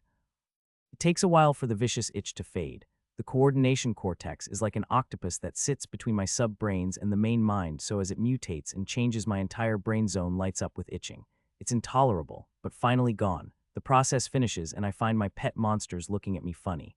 Look, just because you lot can take the sensation of mutating like it's nothing doesn't mean I can. I'm sensitive.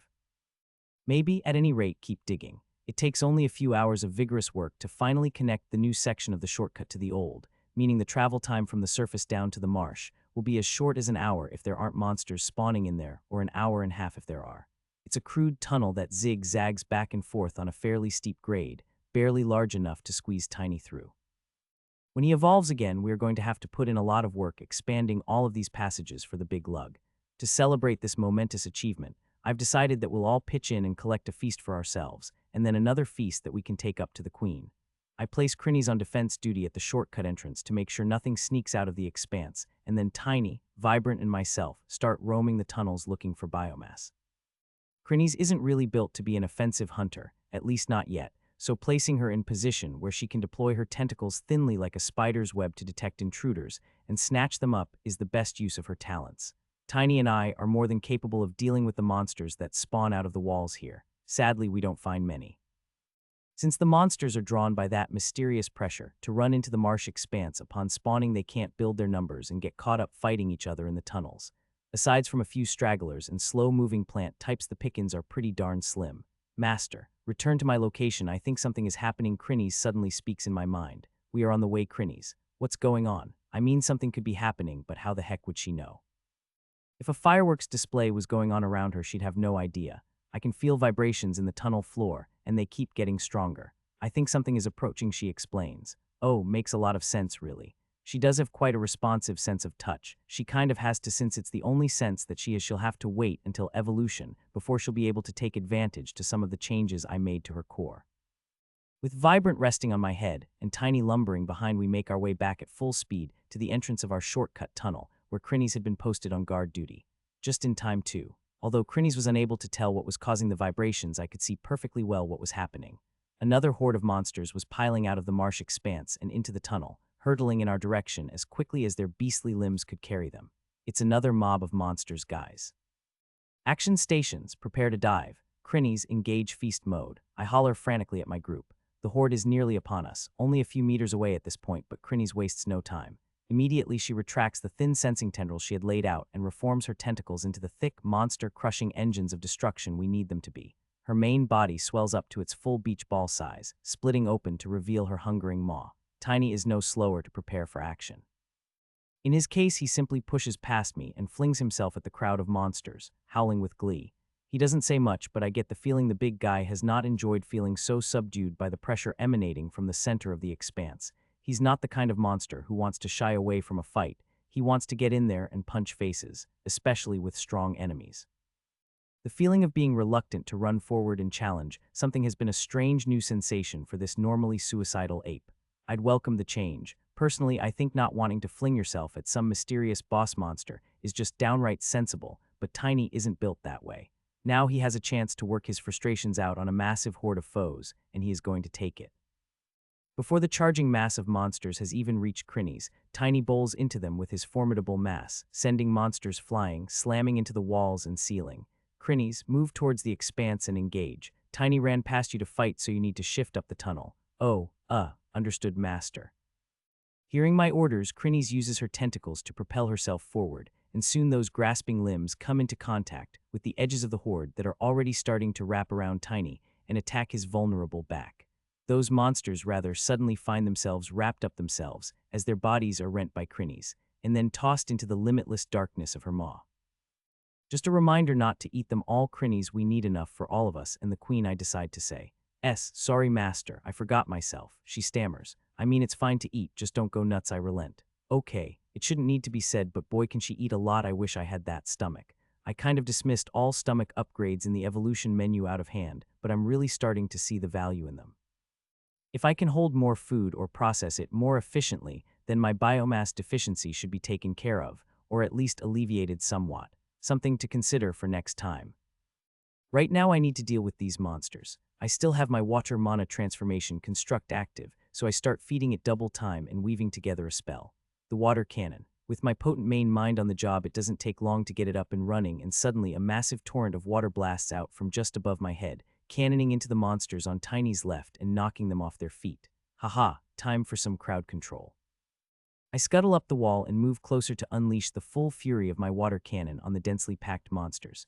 The sheer pressure of the water smacking into the monsters doesn't do a whole lot of damage, but it sure knocks them around a lot. From up here I can fire upon the monsters just in front of Tiny without hitting the big lug, so I sweep the spell across the crowd, sending monsters flying into their neighbors from the impact. Gwehehe. With my assistance keeping the enemies from swarming him, Tiny is able to unleash his strength to the fullest, lashing out with massive sweeps of his gigantic fists and pulverizing monsters with every swing. At one point, he unleashes a furious uppercut that slams a monster straight into the roof. Holy heck. Not willing to be outdone, I flip control of my hose over to a sub-brain and task the other with maintaining and feeding the construct so I can concentrate on more spells. First thing I do is form a few gravity spears and throw them into the pack at various points to further destabilize the monsters, making life easier for my two pets. I also realize something rather nasty about that particular technique, as several monsters are caught in the overlap between spear effects and find themselves being pulled hard in opposite directions. It wasn't pretty. I mean, the force wasn't enough to pull the monsters directly in half or anything, but they sure didn't look like they enjoyed the experience. I could probably form a gravity bomb and lob it into the thick of the pack. The monsters are still streaming out of the expanse and packing the tunnel. I'll be shocked if there isn't another 1,000 of them, but I want to keep as much biomass as possible. This is a gift racing straight into our stomachs, and I refuse to let it go. At this point, another curious synergy is becoming apparent. Tiny's fists are completely sparking with electricity by this point, and his body is starting to zap nearby monsters, such as the charge he's built up. Due to my excellent deployment of my super soaker, the monsters around him are also drenched in water. Zap, zap, zap. Electricity begins to arc and crackle throughout the saturated monsters with every swing of Tiny's fists. The electricity discharging into the monsters' bodies and then leaping to the next. With every swing of his fists, Tiny is damaging 5 or 6 monsters, and he starts to cut them down even faster than before. Nice, maintain that hose. I'd like to say I planned this, but I really didn't. If anyone asks me though, I'll smile mysteriously and act smug. Gwehehehe. My feet are continuing to soak up mana from the floor at a furious rate, feeding my core, which in turn continues to feed the water mana. Finally, this upgrade is able to show its true might. After continuing to hose down the foes and let Tiny's fists smack them with electricity, the idea finally occurs to me to widen the damage out even further. I take over the hose with my main mind and start spraying as wide a field of monsters as possible. It doesn't matter if I knock them down, it only matters if they get soaked. Yes, master. My faithful death blob wriggles a little closer to her fellow pet and extends her tentacles around his sides to snatch up and smash the monsters who try and swarm around the giant ape, whilst my hose is no longer providing the same level of crowd control. It takes me a little while to thoroughly drench the monsters in the tunnel, and I can't quite reach the ones at the back as they pile in from the marsh expanse. It'll have to do. Crinnies, back off again, and Tiny, you unleash your lightning. Crinnies responds quickly and retracts her tentacles as I turn the water cannon back onto the monsters surrounding Tiny whilst the ape keeps swinging his fists. Tiny, shoot the lightning. The lightning, shoot the lightning from your hands. Them. ARRRGGGH, you dumb ape. Not like this, the one where you shoot the electricity in a big bolt. You've done it before. When, I swear I'll use core surgery to give you a brain again, think damn it. As if feeling my animosity drilling into the back of his head, Tiny pauses for a moment before responding to me. Oh, like this. A huge amount of electricity bursts out of his body and crackles across his fur in jagged arcs that flood towards his right hand.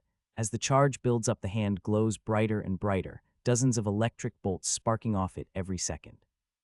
With a roar, Tiny thrusts the hand forward and bright arc of electricity blasts out of his hand and covers the saturated monsters in electrical energy, frying them instantly. The entire tunnel lights up as Tiny passes his hand across the crowd of monsters, controlling the arcing bolt of electrical energy and letting every monster have a taste. The ape's body continues to release unbelievable amounts of energy that slithers down his arm like countless electric snakes before blasting out of his hand. Sensational, that's the one, Tiny. Good stuff, I praise him. At my words, Crinnies retracts her tentacles even further and shrinks a little. Is she sulking? Surely not. Crinnies, you'll need to step up in a moment. Tiny can't maintain it much longer, okay? She responds, sounding full of life. Must have been my imagination. The monsters that had been exposed to my watery torrent of death have long been fried, and the fresh ones from behind are pressing forward blindly, packing into the tunnel. Tiny has been able to maintain his lightning arc for a good 30 seconds before it suddenly fizzles out and he runs out of juice. Back up, Tiny, and catch your breath. Let Crinnies past you. Reluctantly, the ape acquiesces to my orders and falls back, allowing Crinnies to slither past him to the front line where she can fully display her talents in reaping the chaff. Tiny would happily continue fighting, but he can't refuse my order. He would win, of that I've no doubt, but I don't see the big guy getting hurt for no reason. I'm too soft. Sorry, Tiny. Perhaps one day you'll be able to indulge your suicidal impulses and punch your way into an early grave, but it isn't this day.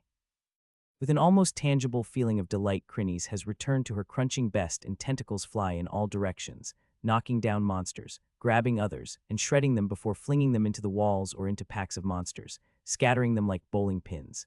Tiny is reduced to supporting, smashing down monsters that try and surround Crinnies or break past her to run deeper into the tunnel. In the interest of training my water magic further, I once again pass the water cannon to my sub-brains and use my main mind to throw down some water bolts to train faster. My efforts are rewarded before the end of the battle by the soothing tones of Gandalf ringing in my mind. Mana transformation has reached level 4. Water mana affinity has reached level 4. Yes, this what I wanted to hear. I do notice that using the mana transformation to power 2 spells at once, particularly a consistently draining one like the water cannon, is really putting a strain on the system. Especially so when I'm using one sub-brain to hold the construct in place as well as feed the mana into it. My sub-brains are proving to be massively capable, and they've increased my spell casting flexibility to a huge degree. However, I'm still finding that more sub-brains may be necessary in the future. I mean, I've got the coordination cortex already. The more brains I plug into it, the better efficiency I'll get. I'll shelve this for future consideration. It takes another 10 minutes to finish off the monster horde, and I managed to snag 2 levels by ditching water bolts on monsters from above and then charging in to mob up the dregs with my mandibles. I must have been close to level 4 already, but grabbing another 2 levels is certainly nice. More skill points in the bank for my upcoming spending spree. Once we are done, we stand in the wreckage of nearly 1,000 monsters, so many that they are clogging up the tunnel nearly to the roof in places. This is madness. What are all these newly born monsters doing? If they're following orders for some reason, what is that purpose? Why am I thinking about this when I could be eating instead? Om nom nom. The 4 of us chow down to the limits of our respective stomachs. I myself managed to crunch in and fill every stomach to bursting, netting myself 15 points of biomass. I really do need to investigate the stomach situation, because Crinnies must have gotten double what I did if the disappearing act she pulled on that food was anything to go by. The worst part is that once she's finished, she once again attempts to break my back by shrinking herself down and taking her customary position. Gah, I need to work on my legs. After resting briefly, we start hauling the food up the shortcut to the surface. We can't take it all between the 4 of us, but over a few hours, we make a number of trips and manage to pile up a respectable haul that I mark with pheromones before we tread our weary way back to the nest. I'll need to check in with the humans at some point. Before then, I'm going to check in on the queen. I'm interested to see if Mother has been properly upgrading herself or stocking up on biomass to lay eggs. The queen was in her chamber, much the same as she had been over a day ago, covered in workers and resting peacefully. She hasn't had any reason to go out and fight lately, so I hope she's enjoying a period of relaxation.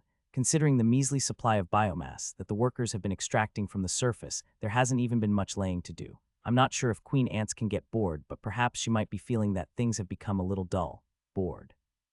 She responds when I ask her, sounding for all the world like she didn't even understand the word. Why would I be bored? Well, there isn't much to do at the moment. Foolish child, she chides me. The colony is not under threat, and you have provided food and a great hope for our family. I am content, as we should all be. How is this giant ant monster always so positive? Such a good mother. Before I can get too emotional, I need to focus on the present. So you've received the biomass we sent up. Yes, the children have been working as hard as they can. They found it and brought it to me. Awesome. I stare hard at the queen for a moment, trying to judge whether she's upgraded herself as we discussed. Rather than accuse my own mother of lying, which would be rather tactless, I try a different angle. Is it okay if I check on your core? There may be more that I can do to improve our chances, of course, child. She answers without hesitation. I seriously doubt that she's even capable of doubting her own children. I wonder if all the ant queens are like this. Bringing my antennae forward, I activate the core surgery skill and spin my mind up into overdrive to handle the flood of information that nearly knocks me off my 6 feet. Cock, here we go then. This is the bit I'm looking for. Trying to arrange all of the details in my mind, I find the information I want and check in on the queen's mutation advancements. Oh ho, I would not have been surprised if she had neglected my advice in order to produce more young. I believe that she considers producing young as her primary responsibility and the best way to serve the family as a whole, so it's only natural that she would prioritize it over everything else, but in a pleasant shock she has constrained herself. In front of me, I can plainly see the upgrades to the 3 egg production organs. Then she has selected Efficient Biomass Deconstruction Organ +5, increases the efficiency of the organ to produce more deconstructed biomass per point of biomass spent. Smooth Biomass Recoding Gland +5, the recoding process utilizes less deconstructed mass to encode the same material, increasing efficiency. Boosting Egg Production Gland +5, gives a bonus +2 to all stats for each egg produced. Fantastic, the first 2 upgrades were exactly the sort of thing I spoke to the queen about. After studying the organs carefully, I estimate that these 2 advancements will synergize together to boost the egg production by 10, possibly more. That might not sound like much, but it isn't as if the queen will be producing 10 eggs per year once the colony gets rolling. My dream scenario would have the queen producing about 1 million ants a year, so an extra 10 would represent an increase of 100,000 workers.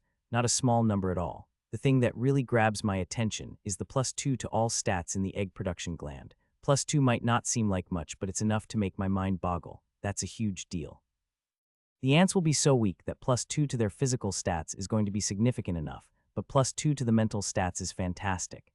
If we were to think of the croca beasts and how much biomass would be needed to create one as opposed to a hatchling worker, I would guess that for each croca beast that was hatched would be able to make 8 worker ants, perhaps more.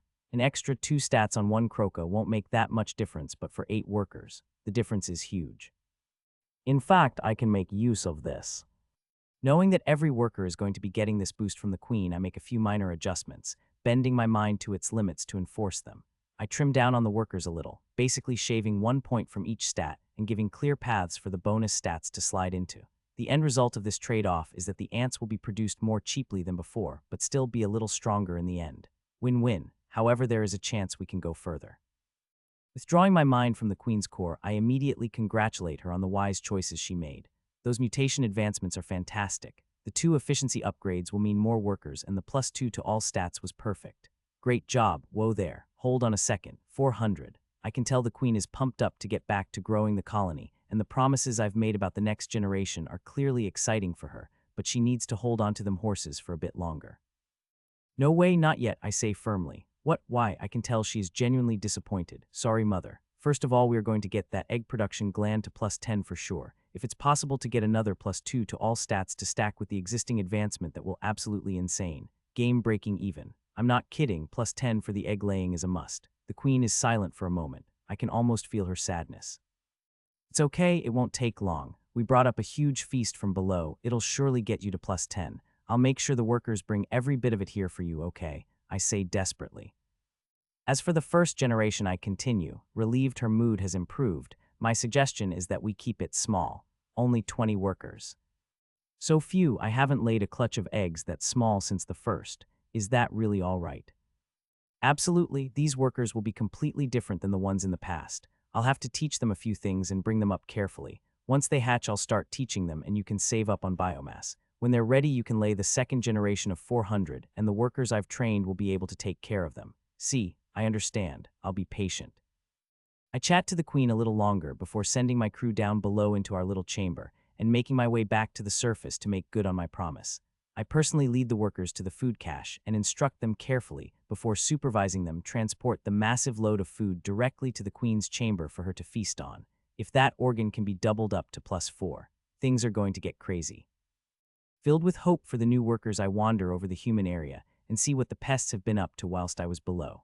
As I approach, I can see they've erected a few crude shelters and unpacked most of their stuff. Someone took the time to use some fallen branches to put up a picket line for the beasts of burden as well.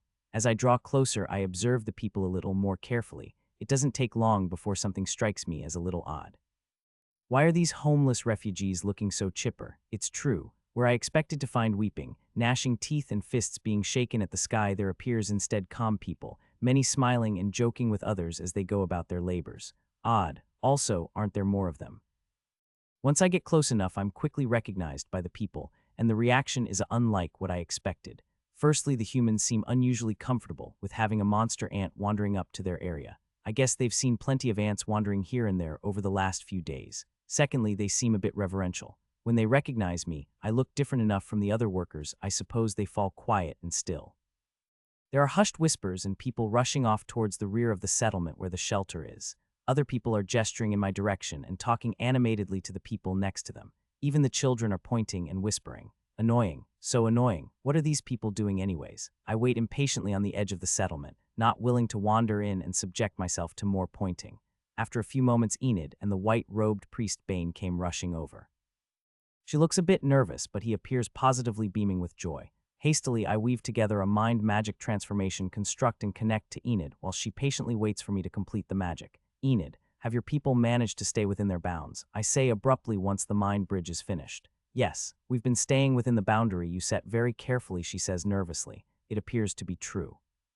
When I detect the pheromone trail on this side of the settlement with my antennae, it does seem to be fine. I'll check the other side before I leave as well. There seems to be more people today, I ask dubiously. More refugees from Lyria. It appears the monster horde is moving further south. These people arrive only this morning, and we herded them in here as quickly as we could so that they weren't. Like to know. Right, so what are you people going to do? I ask. More to the point, how long are they going to stay? We have nowhere to go. Most of us are content, surprisingly content, to remain here and build a temporary shelter. Wait for the wave to pass and then hopefully return to our homes. I brighten up immediately, so you don't want to stay forever. Head back after the wave is sorted out. Sounds good. Wait, how long is the wave going to go for? Well, as long as it isn't permanent, it should be fine. There are a few things we would like ask, Enid asks hesitantly. As you know, we came with very little and have made do with what we have. We have access to the stream for water, but food is scarce and shelter is hard to come by. It isn't too cold right now, but it will start to cool soon. Weather, honestly, I don't even notice anymore. I do spend most of my time underground, to be fair. So you want me to remove the restrictions on movement? This land isn't tame by any stretch. The colony is chewing through a lot of the local beasts on the surface, but there isn't any guarantee you won't come across monsters around here. Other than us, I mean. She nods. We're aware of that, but we need to do this or we'll perish. We have to forage for food, perhaps try to clear a field that we can sow in the spring. The people here are feeling positive about their prospects of living safely here. They have hope again, and they want to do something positive for themselves. She's quite persuasive when she puts her mind to it. Since this area is untamed, uncultivated wildlands, there are woods everywhere, plenty of places to go foraging. If they want to clear a field, though, that's going to be a heck of a lot of effort. There's ready access to water from a nearby stream which will help with irrigation.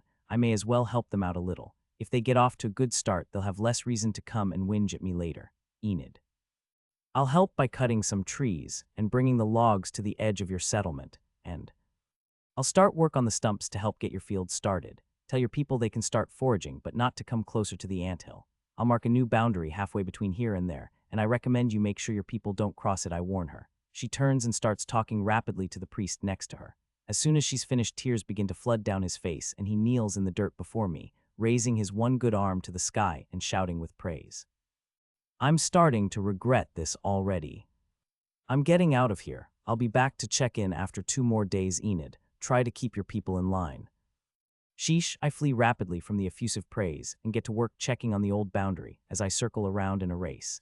It appears as though Enid was telling the truth after all. With that job done, I call Tiny up to help me and leave Crinnies on defense duty under the Queen's chamber before marking out the new boundary in a straight line roughly 2 kilometers long between the settlement and the nest. With Tiny helping, it's fairly easy to clear out trees. After surveying a little, we choose an area 100 meters from the stream and several hundred from the settlement. Using my infused savage mandibles, I cut the trees close to the ground, and Tiny carries them over his huge shoulder back to the humans before dumping them on the ground. Once we've hauled a few trees over, I get digging, and Tiny helps me lever out the stumps, leaving behind deep holes in the ground that the humans will need to deal with. After a day's work, we manage to clear almost 50 trees, and the human camp is a hive of activity. As we skirt the edges on our way back to the nest, the people are bustling everywhere, talking back and forth, hauling the logs about and readying the tools that they have on hand. Looks like they'll be busy enough with that for some time. So long as they don't come and bother me, it's worth it. We've got serious business to be about back at the nest. Preparations need to be made, and the dungeon below needs more exploring. Not to mention the intense food packing program we need to undertake for the Queen to start mass-producing the new generation after the first are born. When I get back to the nest, I high-five the workers I pass on the way in and send Tiny down to our little guard post under the Queen's chamber and summon Crinnies to help me. I need to dig out some farms. With Crinnies helping to relocate the dirt, I create 2 large empty chambers accessible only by a narrow tunnel on either side of our guard spot. I get Crinnies to haul the dirt back to Tiny and let the ape carry big handfuls into the Queen's chamber, where the workers get annoyed and take it to the top, dumping it on top of the hill. Once the mana veins extend into those chambers, we'll be able to begin harvesting biomass from right here near home, if not quite as much as we were before due to the longer gestation time the monsters are experiencing right now. With that done, time to nap. Www. I'm up. Snapping alert after my nap, I immediately leap into more work. Got stuff to do, no point slacking off like a dumb croc. Yeah, I said it. To that end, I make the existing 2 chambers larger and dig out another 2 the same size, relying on my pets and the workers to deal with the dirt issue. The first 2 chambers have already begun to incubate monsters. I can detect their heat easily. I'm not worried about the monsters taking over the nest either. There is literally 200 workers, and the Queen chilling just above where these farm chambers are. The odds of them overflowing with enough numbers to take out the colony are basically non-existent. Not to mention the farm chambers connect through narrow passages to my resting place, where Crinnies and Tiny will be on guard duty anytime we aren't away from the nest. The digging also pays off with a level, taking my excavation to level 8. Every extra level increases my digging efficiency that little bit more, and I can't help but be happy to see that happening. After all, digging is the way of Aunt Zen. Refreshed from my labors, I prepare myself for the next task I've set myself for the day. This is one I'm not really looking forward to. I feel nervous about what we experienced in the marsh expanse, that formless pressure, those waves of monsters. We can handle the waves okay for now, but what if they get larger? What if more powerful monsters come? I'm getting worried that my current rate of growth isn't enough. Even without laying eyes on the beast in the marsh, I'm certain it's going to be a tough cookie to crunch. I'm feeling some anxiety. There isn't any real direct threat to my family right now, but if something were to happen and I couldn't save them, I refuse to let that happen. I lost my family in the last world, but I refuse to let it happen in this one too. I'll do whatever it takes to make sure this family stays together. With a surging feeling of determination, I unearth my core collection and begin fusing together a special core. I'm so focused that the mental strain barely registers in my conscious. All that occupies my mind is visions of workers marching themselves down the gullet of a brutal crocodile beast the size of a house. Compatible special core detected. Would you like to reinforce your core or reconstitute the monster? Reinforce. The painfully familiar process begins once more as the oversized core gradually dissipates into pure energy that is drawn into my own core, enlarging and condensing it within my body. It doesn't take long for the pinch to come, the awkward feeling of being a little too full on the inside that grows more unbearable over time until it becomes an acute pain. I will endure. This isn't enough, not nearly enough. I grip my mandibles and hold on until the entire process is finished. It feels not good, but I can take it. For the colony, I can take it. Painfully but not less determined than before I move out to take on my next task. Hopefully over time, I'll be able to become accustomed to this size core, and the pain will fade much like it did the first time I took in a special core early. Then I'll see about what else I can do. For now, I wander over to the queen's chamber and check in with her. It turns out, the masses of food we sent up had in fact been enough to tip her over the edge and allow her to upgrade her egg-laying organ to +10.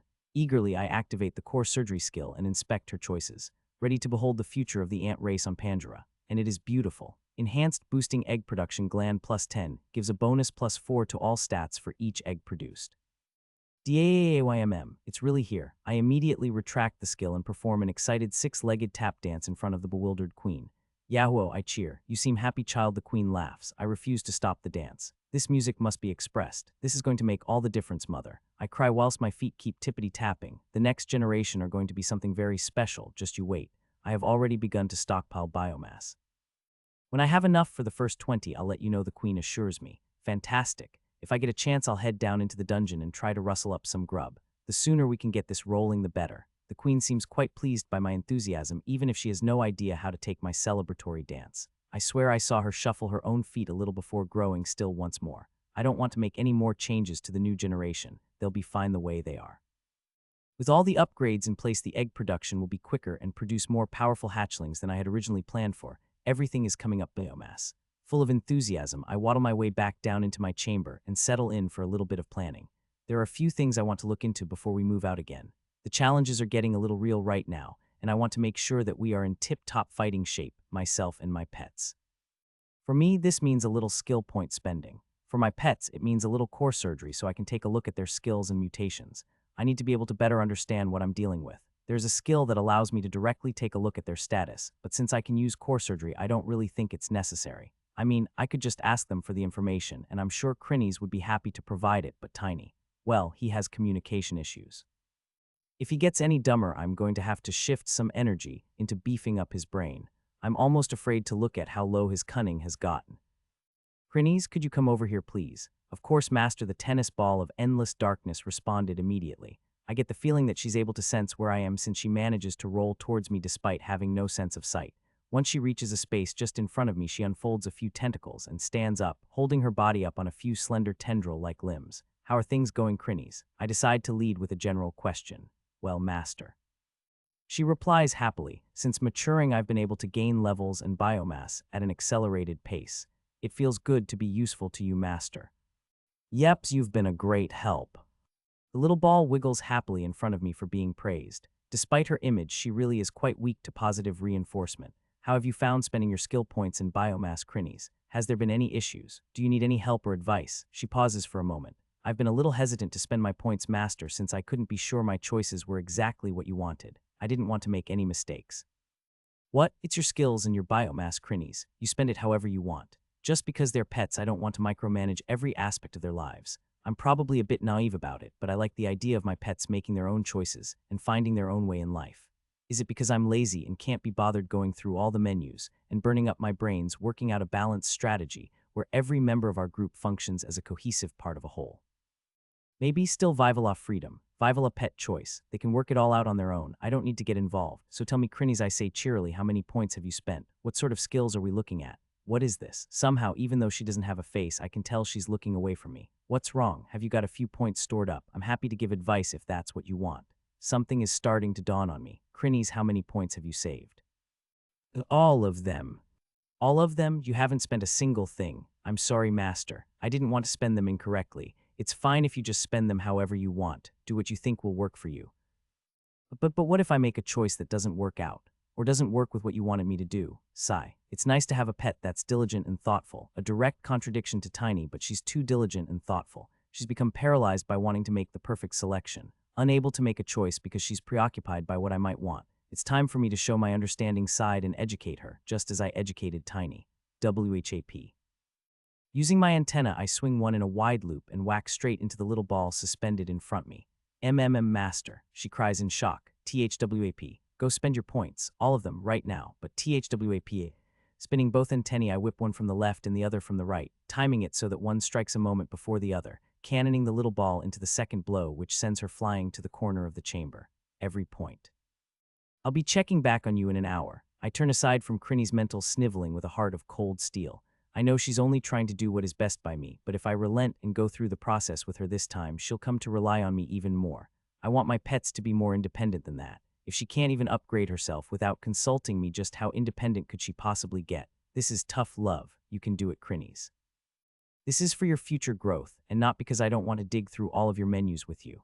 In truth, a part of me kind of hopes that I can release my pets one day. The idea that they are essentially indentured servants, magically unable to refuse my orders, kind of sits uncomfortably with my modern sensibilities. Much as the colony has come to be my family, Tiny and Crinnies are also part of that family. I would rather that we teamed up and worked together as fellow family members, that master and slave. Perhaps I'm just too sentimental. Tiny, wake up, buddy. Come over here for a minute. The giant ape wearily opens his eyes and groans before rolling over and gradually picking himself up. Is it really that much of a bother to move 5 meters over here? Eventually, he pulls himself up onto his feet and walks over to me, his dark red bat eyes contrasting sharply with his black and silver fur. He really is an impressive sight. His huge bunched shoulders and massively thick arms are intimidating enough, but his huge fists, well beyond basketball size at this point, look truly scary. How's it going, Tiny? I lead with an easy one. Any minute now. There it is. How are those skills going? Spending your biomass points okay? He tilts his head quizzically to one side. Well, I knew it was going to be like this. I'm going to use a skill on your big guy. Hold still for a minute, okay? When he nods, I place both of my antennae on his arm and activate the core surgery skill. Immediately, huge amounts of information flood my brain, and I have to whip processing speed up a gear to comprehend it all. Using the core surgery skill isn't like directly looking at the status menu of another monster and then making changes. Whereas the status screen is a nice piece of paper with everything written neatly, using core surgery is like sticking your face in a bowl of crumpled sticky notes. All of the information is there, but you need to filter it, sort it, and poke about here and there before being able to piece together the full picture. Eventually, I managed to get a handle on what Tiny's status is like. Name, Tiny. Level 7 core. Might 154. Toughness 42. Cunning 7. Will 15. HP 84. MP 210. Skills 8 boxing, LVL 5 uppercut, LVL 5 leap, LVL 5 smash, LVL 5 stamina, LVL 5 grappling, LVL 5 crushing blows, LVL 5 fancy feet, LVL 2. Mutations: enhanced musculature +4, bones +4, legs +4, heightened sonic enhancer +4, lightning mana affinity gland +4, lightning mana affinity gland +4, energy conversion gland +4. Species: dire lightning storm Kong. Skill points 28.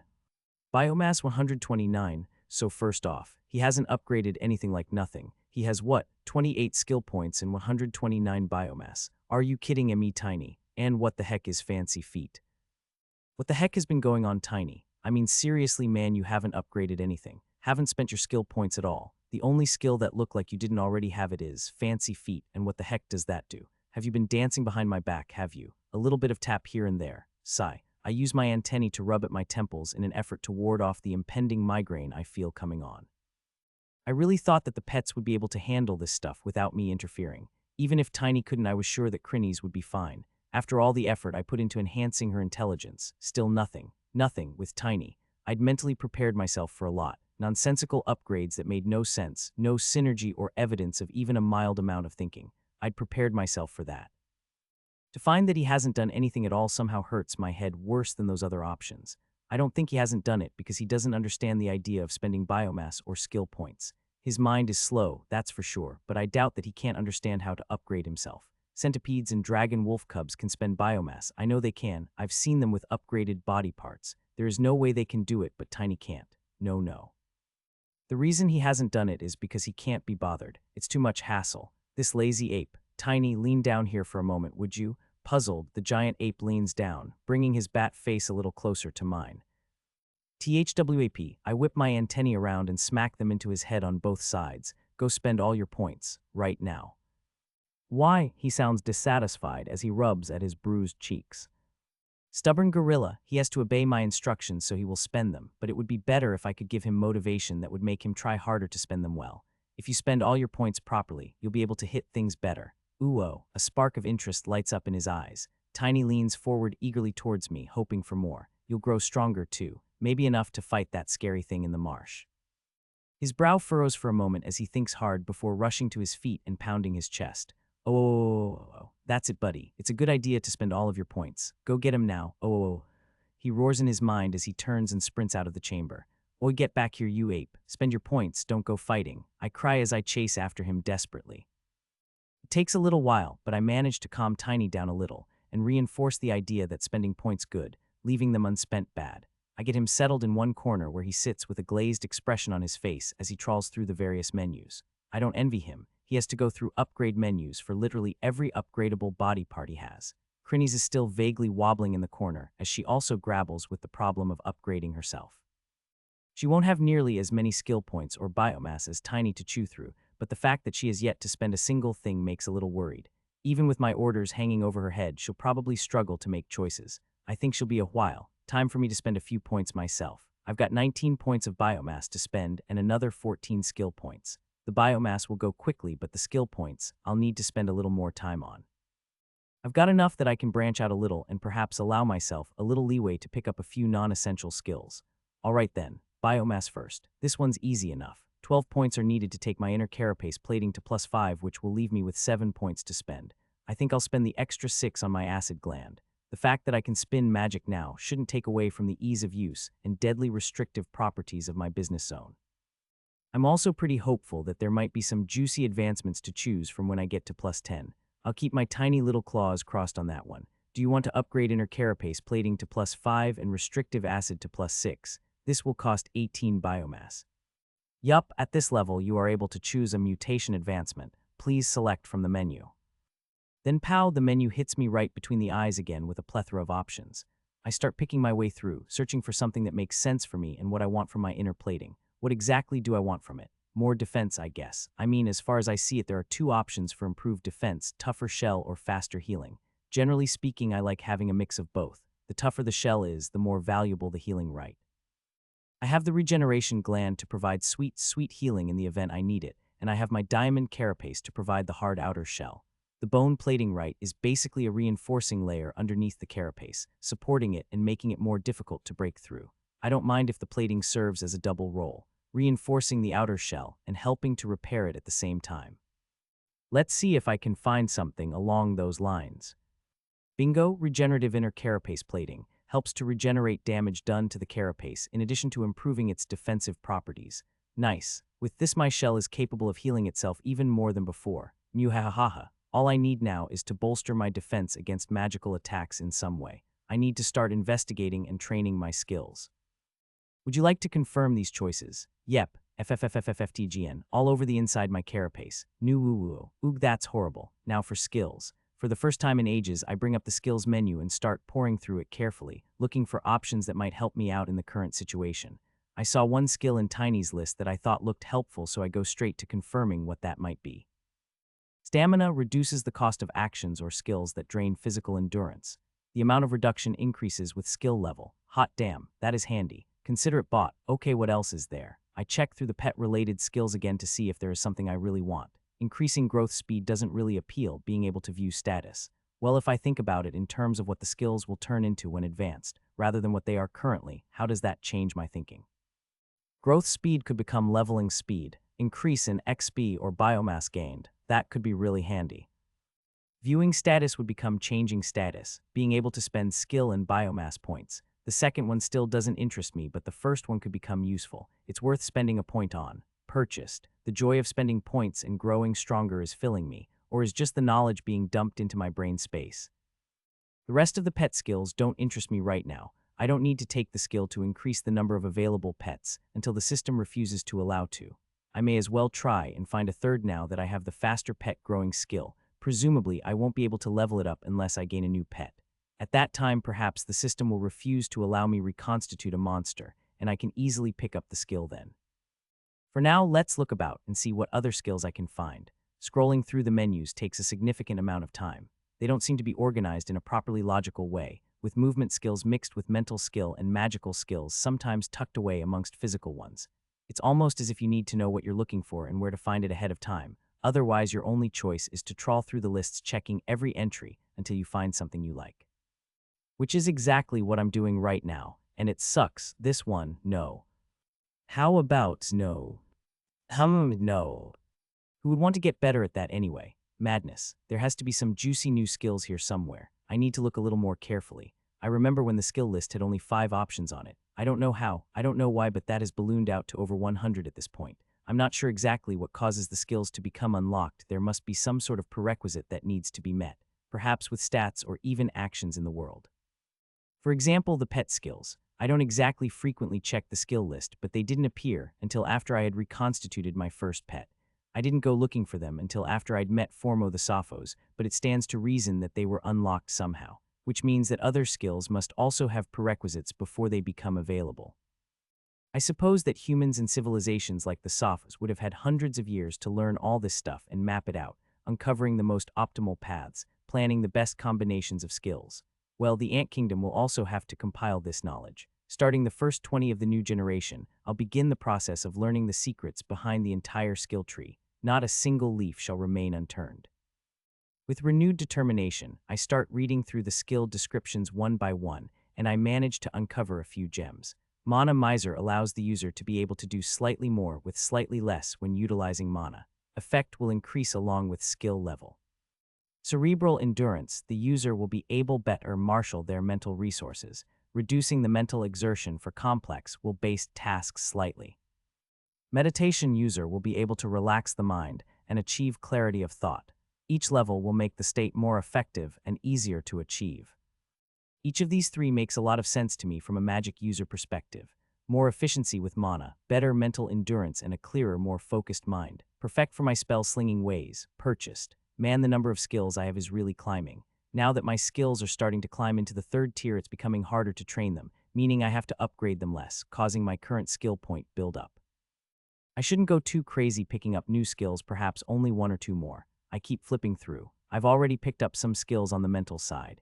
Is there anything on the physical side that I could pick up? I start to focus in on skill names that seem to focus on physical prowess, but most don't seem that useful.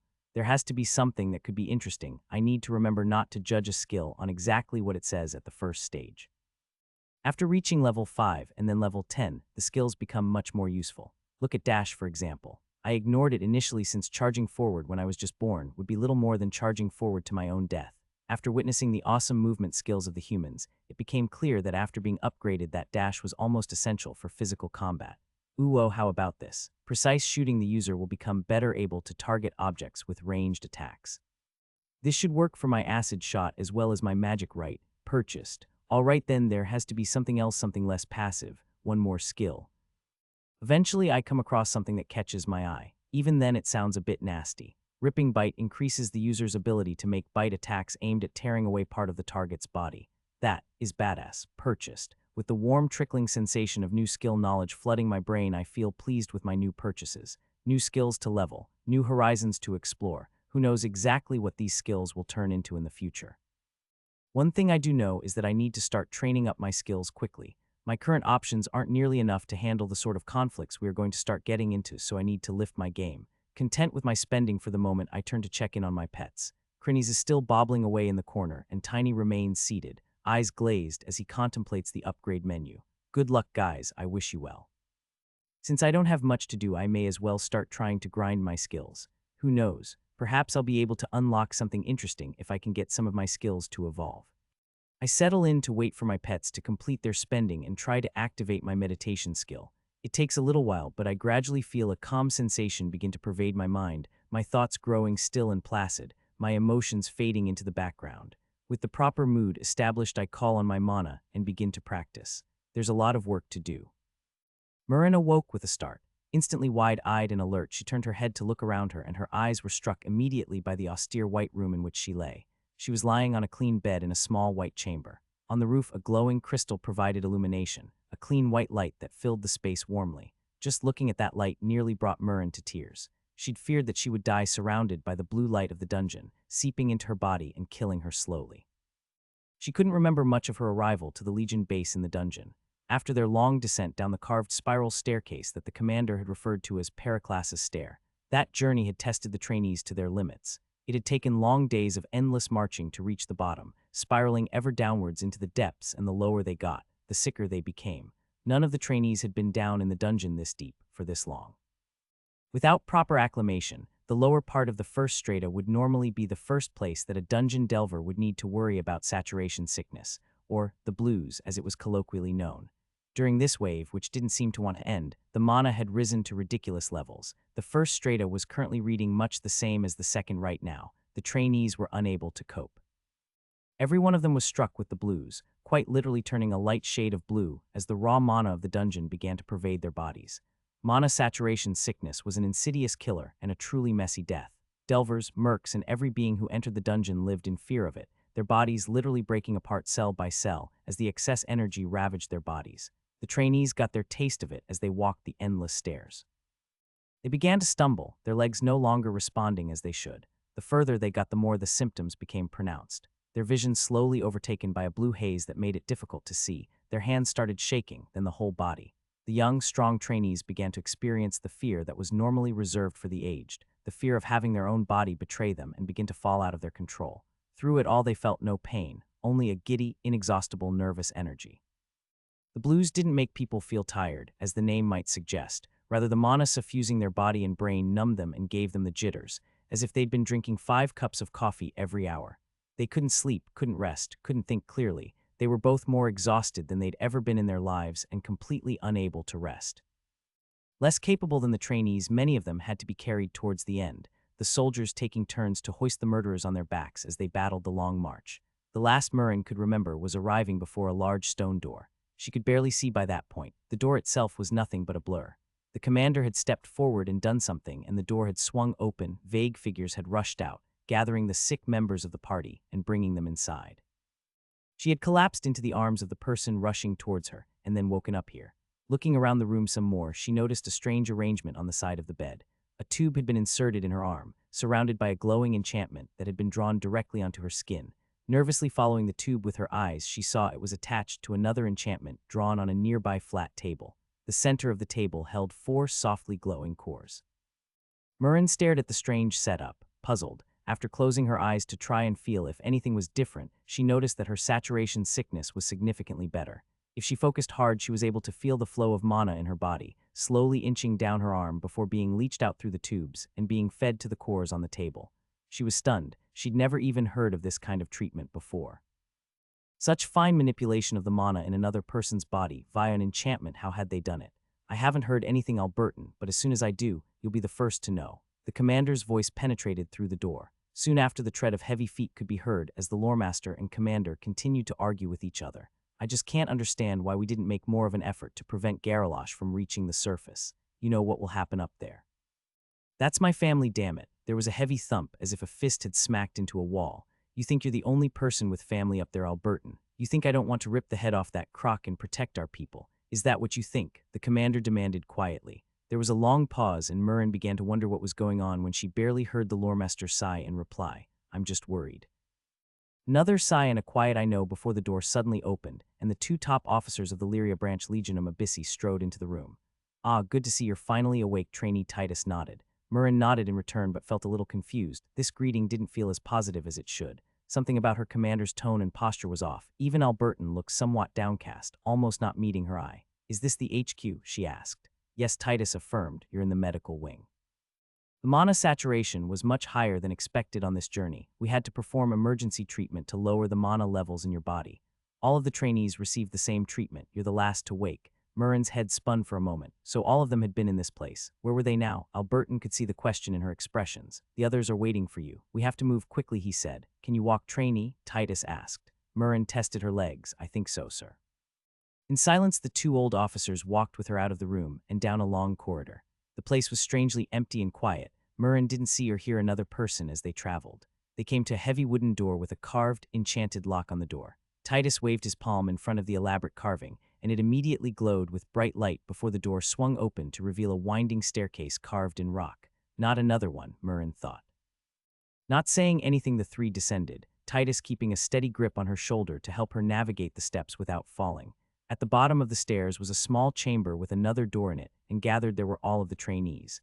Murrin felt relief when she finally saw other people. The feeling quickly faded when she realized that the air was tense in the room. The trainees were nervous, the officers solemn.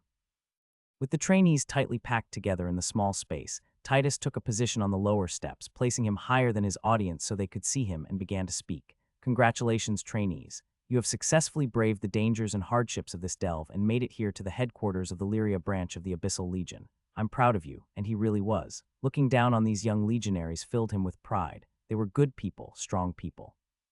They had sacrificed, fought, upheld the tenets of the Legion, and proven their mettle. They gave him hope for the future. The trainees themselves allowed themselves a small smile at the rare words of praise from the commander, but the serious expression on his face dampened the mood quickly. You represent half of the trainees inducted in your year. The others have been weeded out, not dedicated enough, not loyal enough, not willing to sacrifice.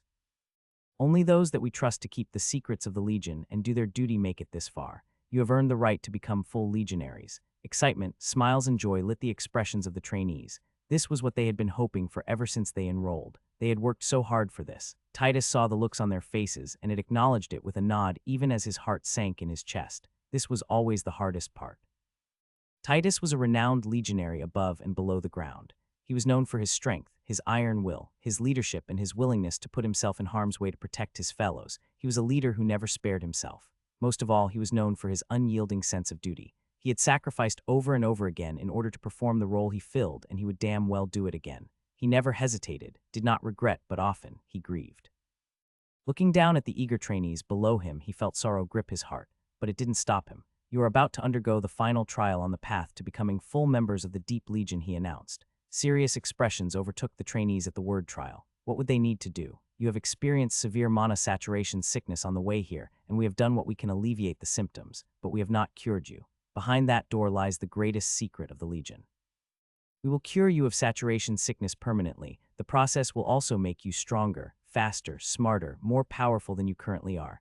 When it is done, you will be reborn. A few gasps and disbelieving murmurs erupted from the youths in front of him. Was any of this even possible? Titus pointed to the door behind them. Beyond there lies the greatest secret of the Legion. It enabled the first legionaries to perform the heroic feats deep in the dungeon that helped end the cataclysm thousands of years ago, and it fuels us today.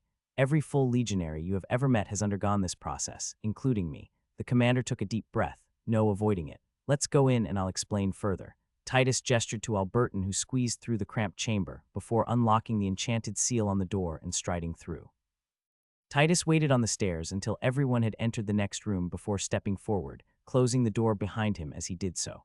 Of all the trainees, Murin was the only one to note his actions closely, and a sudden fear gripped her heart. The way they moved, it was almost as if they had been blocking the exit, making sure that it was impossible for someone to get past them. Suddenly anxious, she cast her eyes around the room they now found themselves in. The room itself was unremarkable. Light was provided by glowstones embedded in the ceiling which illuminated a simple and unadorned stone chamber. The chamber itself was long, but narrow, with regular offcuts down the right side. Pushing past her fellow trainees, Murin saw that in each offcut a narrow basic had been chiseled into the floor, almost like a bath carved into the stone. Counting quickly under her breath, she saw that there was 30 such pods, each with the same narrow basin that appeared designed to have a person lie down in it. Closely inspecting the pod, she realized the ceiling directly above each basin was not as simple as she had first assumed. Incredibly fine, intricate runic patterns had been carved into the surface, the lines so thin she almost hadn't seen them. In the center of the pattern, a thin hole could be seen, perhaps for something to flow through and fill the basin. Even the basin itself was covered in intricate runic inscriptions. Just what were these for? Her anxious musing was interrupted by a sudden clap from the commander. All of the trainees stopped gazing around and turned back to their officer, paying close attention.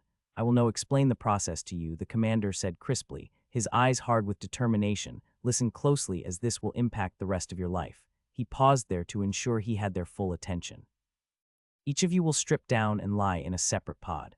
From the ceiling above, we will release pure condensed liquid mana that will fill the basin until you are submerged. The fluid will be absorbed into your body, remaking it into something new. After 24 hours, it'll be done and you'll be a full legionary. The trainees were staring at him as if he were insane. Liquid mana? What the hell was that? Donalan stood with the rest, his mind flicking at lightning speed. If mana could be condensed into a liquid, wouldn't it be much more potent than the energy in the dungeon? Wouldn't they just die? Titus could see their confusion. He did not move to reassure them. This process is exceedingly dangerous. It will be the most painful experience of your lives. Every cell in your body will become super saturated with mana, tearing at the seams. There are powerful healing enchantments built into the basin. You will be ripped apart and remade constantly for a day. 1 in 5 of you will not survive. The deep, stern voice of Titus faded away, and there was total silence as the trainees stared back at their commander in shock. They had been prepared for many things, but not this. Albertan spoke from behind them, his voice weary with sorrow. To defeat the monsters, to protect the civilizations on the surface, the Legionum Abyssi decided that to be human was not enough. In order to overcome the cataclysm, to make sure that it would never happen again, this was the step they decided to take. His words fell on the young trainees like stones. This was real. It was going to happen. Fear gripped their hearts as they imagined the agony of having their very cells ripped apart for hours on end. Could they endure it? Several thought fleetingly of running, of escaping this chamber and the insane ritual about to take place, but they quickly squashed the thought.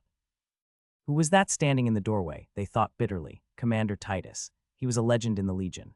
If all of them unleashed their most powerful skills at once, would they shave even 1 HP from him? Nobody is forced to take the ritual, Titus announced grimly, bringing relief to the trainees. Before they could start to celebrate, he pulled the short sword on his hip from its sheath and gripped it tightly in his right hand. But you cannot know the Legion's secrets and not be one of us. If you wish to spare yourself the suffering, step forward, and I will give you a quick end, he said. Albertan found Titus staring at the wall outside the ritual chamber, as he always did once the trainees had begun their transformation. Once the process was done, they would be remade into an entirely new species, no longer human, but Legion.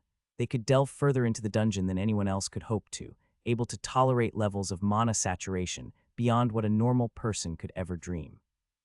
They would be able to take the fight directly to the monsters, able to chase them down wherever they chose to hide. That was what it meant to join the Abyssal Legion. This had been done for thousands of years, all over Pandora. The secrets of the first legionaries had been kept ever since those days. As loremaster, it was Albertan's role to keep the histories of those days and the determination, the sheer will of those men and women had remained within their spirit to this day. That didn't mean they liked it. The screams echoed through the chamber now, down the corridors and up the stairs, on, endlessly screaming. Albertan could well remember what it had been like. He still experienced it in his nightmares, his throat ripping apart from the force of his shrieks only to be healed instantly, allowing him to scream some more. Amidst the howls of agony, a tap, tap, tap of chisel on stone could faintly be heard as Albertan approached his friend. As he drew closer, the memorial wall became clear. Thousands of names had been written here by Legion commanders through the centuries since this base had been established. Titus knelt on the ground, his hands steady as he added one more name to the bottom of the list. Albertan felt his heart twist with pain. The Legion did everything they possibly could to test their new trainees before they reached this point. Anyone they didn't think would be willing to undergo the baptism had been separated, recommended to other forces, placed in the auxiliary or other surface teams that were not required to delve. Even though the trainees didn't know it, they had been forensically examined for years before they reached this point. The Legion didn't want to have the blood of their own people on their hands. Unfortunately, no system was perfect. Trellick had been unwilling to undergo the baptism. He had accepted Titus' offer. Now the commander knelt and added his name to the wall, along with every other trainee who had not survived the final trial. Tomorrow, the baptism would be over, and Titus would have to kneel here again. It was impossible to converse with the horrific cries of their own people ringing in their ears. Instead, Albertan walked beside his friend and placed a hand on his shoulder as he let his eyes roam over the names on the wall. The Legion was the front line against the dungeon. None fought harder or delved deeper than they. To achieve this, they had been called on to relentlessly sacrifice, none more so than Titus. Albertan let his gaze rest on one name in particular, Romanus. How must it have felt, he sighed, when the commander had carved his only son's name into this wall. Her hands hurt like hell. Murrin leaned against the parapet of the Legion HQ and took in the view, resting her forearms on the stone. How are you holding up? A voice came nearby. Murrin turned to see Donalan approaching from along the wall. Couldn't sleep either, huh? She asked him. Not a chance in hell, he muttered. Neither of them wanted to talk about their baptism, but they couldn't help thinking about it. When they had finally been taken out of the basin, the trainees had immediately lost consciousness, their minds longer supported by the complex enchantments that had surrounded them. Upon awakening, they learned that 3 of their friends had died. All things considered, it wasn't a bad number, below average. She could see the relief in the officers' faces that they hadn't lost more. It seemed stupid to be thankful of only 3 deaths, but she understood their logic. Would the situation be somehow better if 4 had died? No, the commander and the rest of the legionaries had been passed to visit them in the days since. The trainees had been placed in a convalescence unit, comfy beds, good food, medical staff around the clock, counseling specialists, the works. On the surface, Murrin would have been shocked to think of the cost of the lavish treatment. The Legion was legendarily thrifty. They made most of their own equipment, ate nutritious but brutally unflavored food. It was a regular sight for the trainees to be seen cleaning their leathers and polishing their swords outside the barracks in the dawnlight right next to their officers. The The trainees were learning just how many things they had thought they'd known had been an elaborate deception. The abyssal legion they thought they'd known, the dungeon they'd thought they'd known, indeed, the world they thought they had lived in were so far from the truth. Did you ever think that something like this could exist? Murren asked Donalan as he joined her. Absolutely not, he answered flatly. In fact, I specifically remember being told such a thing was impossible. Even though she was looking at it, Murren still thought it was impossible. It was a city, in the dungeon, a vast egg-shaped cavern of impossible size, kilometers across and many more high, filled with people. The buildings covered the bottom of the cavern and then extended up the walls, carved into the rock face. A gigantic glowstone at the top of the space provided illumination in the day and faded at night, regulating the time for the thousands of citizens here in Rayleigh. Through some mechanism she couldn't imagine, the cavernous space managed to keep the dungeon veins out. There was no risk of monsters spawning within the city itself. Such safety within the dungeon felt weird to her. She'd spent every moment underground up to this point being completely alert. To be this relaxed down here felt unnatural. From her vantage point, Murren could see the city bustling with activity day and night, the people moving like ants in the cramped streets below. Even now the light of thousands of lamps lit the city at night like a sea of candles in the darkness. It was incredible. The Legion headquarters was about halfway up, a citadel that occupied a position of great standing, looking down over the rest of the city. She hadn't been able to explore much yet. The trainees were basically confined to recovery. Not the trainees, actually full legionaries now. Murren had longed for that for so long. How's your hand? Donalan asked. She glanced down at the heavy bandages that wrapped her forearms all the way to the tip of her fingers. Better, she said. They've been healed, but they're worried about damage to the bone, so I'll be under wraps for a few days yet. Donalan's expression twisted a little. Unable to contain his curiosity, he eventually asked, is it true how they got injured? What did you hear? She answered, that you punched the commander in the face. Murren shrugged her shoulders uncomfortably. It's true. Donalan whistled his appreciation. I cannot even imagine it. Did he say anything? He hadn't. The commander had visited each trainee personally upon their awakening. When she'd finally opened her eyes and got her bearings, he'd already been there. He didn't explain or justify. He just sat there. On seeing the man that she'd trusted so much, almost like a father, who had done such an unspeakable thing to her and her friends, she'd lost it. Rage and fury had exploded in her. She'd been able to contain it at first. What would be the point of hitting him? When she asked how many had died and he told her, she'd leapt out of the bed and punched him right in the face with both hands. He hadn't resisted in any way, willingly accepting her strikes, but the end result was she broke both fists. She didn't think the commander had even moved. She'd spoken with some of her fellow trainees, especially Donalan. There were feelings of anger, of betrayal, and of fear. Fear of the pain that kept them awake at night, fear of the never-ending horror of it, and deep down, fear that the Legion was right. They could feel now. Ever since they'd awoken, they could tell that something was different. Their bodies were absorbing mana out of the air, breathing it in and out through their pores. Murren felt stronger, healthier. Her mind felt like it moved more quickly, with greater agility. They hadn't even begun training or using their new bodies yet, but they could already tell that they had been fundamentally changed. She didn't think it would end with just this either. She thought there would be more secrets to come. She knew that her officers were good people. The impression she had of them from years of living alongside them weren't wrong. They were indeed the kind of hard-line, duty-bound hard heads that would put people they cared about through such torment, so long as they had good reason to. The torment was over, but Murren was afraid to find out why it was necessary. The Legion had done this for thousands of years. Why? What exactly are they fighting down here? She turned back to Donalan. When do you think they'll let us out and into the city? She asked. He smiled. Hopefully soon. After everything that's happened, I could do with some leave. A few refreshments wouldn't go astray. Murren shook her head. A whole new world to explore down here, and the only thing you care about is getting drunk. Yes, he said. After a pause, they both laughed and turned back to the city spread below them. Growing up in an undeveloped frontier country like Lyria had stunted them in many ways. They'd very rarely met members of the other races, didn't come into contact with the rare and powerful artifacts of the old empires. The frontier nations had been established in land that nobody had wanted by people with the grit to try and carve out a new life for themselves. The kingdoms, empires, and alliances that had endured from the cataclysm to today were far-off legends to them. Here and now, looking down on the impossible city below them, they felt as if those fairy tales they had heard were so close they could reach out and touch them. A cough sounded behind them and the two jumped, turning quickly to find Tribune Aurelia behind them. I hope I'm not disturbing you, legionaries, the older woman inquired. The two stiffened at being approached by their officer. It would take a long time for any sort of trust to exist between them again. Aurelia was not offended or even surprised. She naturally knew how they felt. She'd gone through the same thing herself. The commander has called for you to assemble. It's time to find out if what you endured was worth it. The rest of the new legionaries were gathered together in a cluster at the end of their ward under the watchful eye of a few centurions. The young soldiers felt restless. They still didn't know how to feel towards the Legion and the seniors who had cared for and trained them for so long. The pain of the baptism was still fresh in their minds, the scars still raw. Many of them felt a strange dual emotion towards the people they had once admired, equal parts anger and respect. Aurelia stepped forward to address them. Murmurs erupted from the new legionaries at these words. Unable to live on the surface without liquid mana.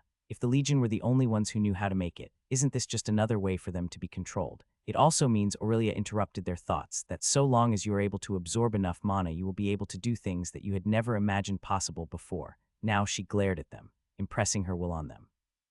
All of them wilted before the strength she held in her gaze. I know that you are questioning the Legion. I did once also. When you have experienced the fight we are engaged in for yourself, you will no longer hold any such childish notions. If you truly want to protect your loved ones from the horrors of the dungeon, then you've come to the right place.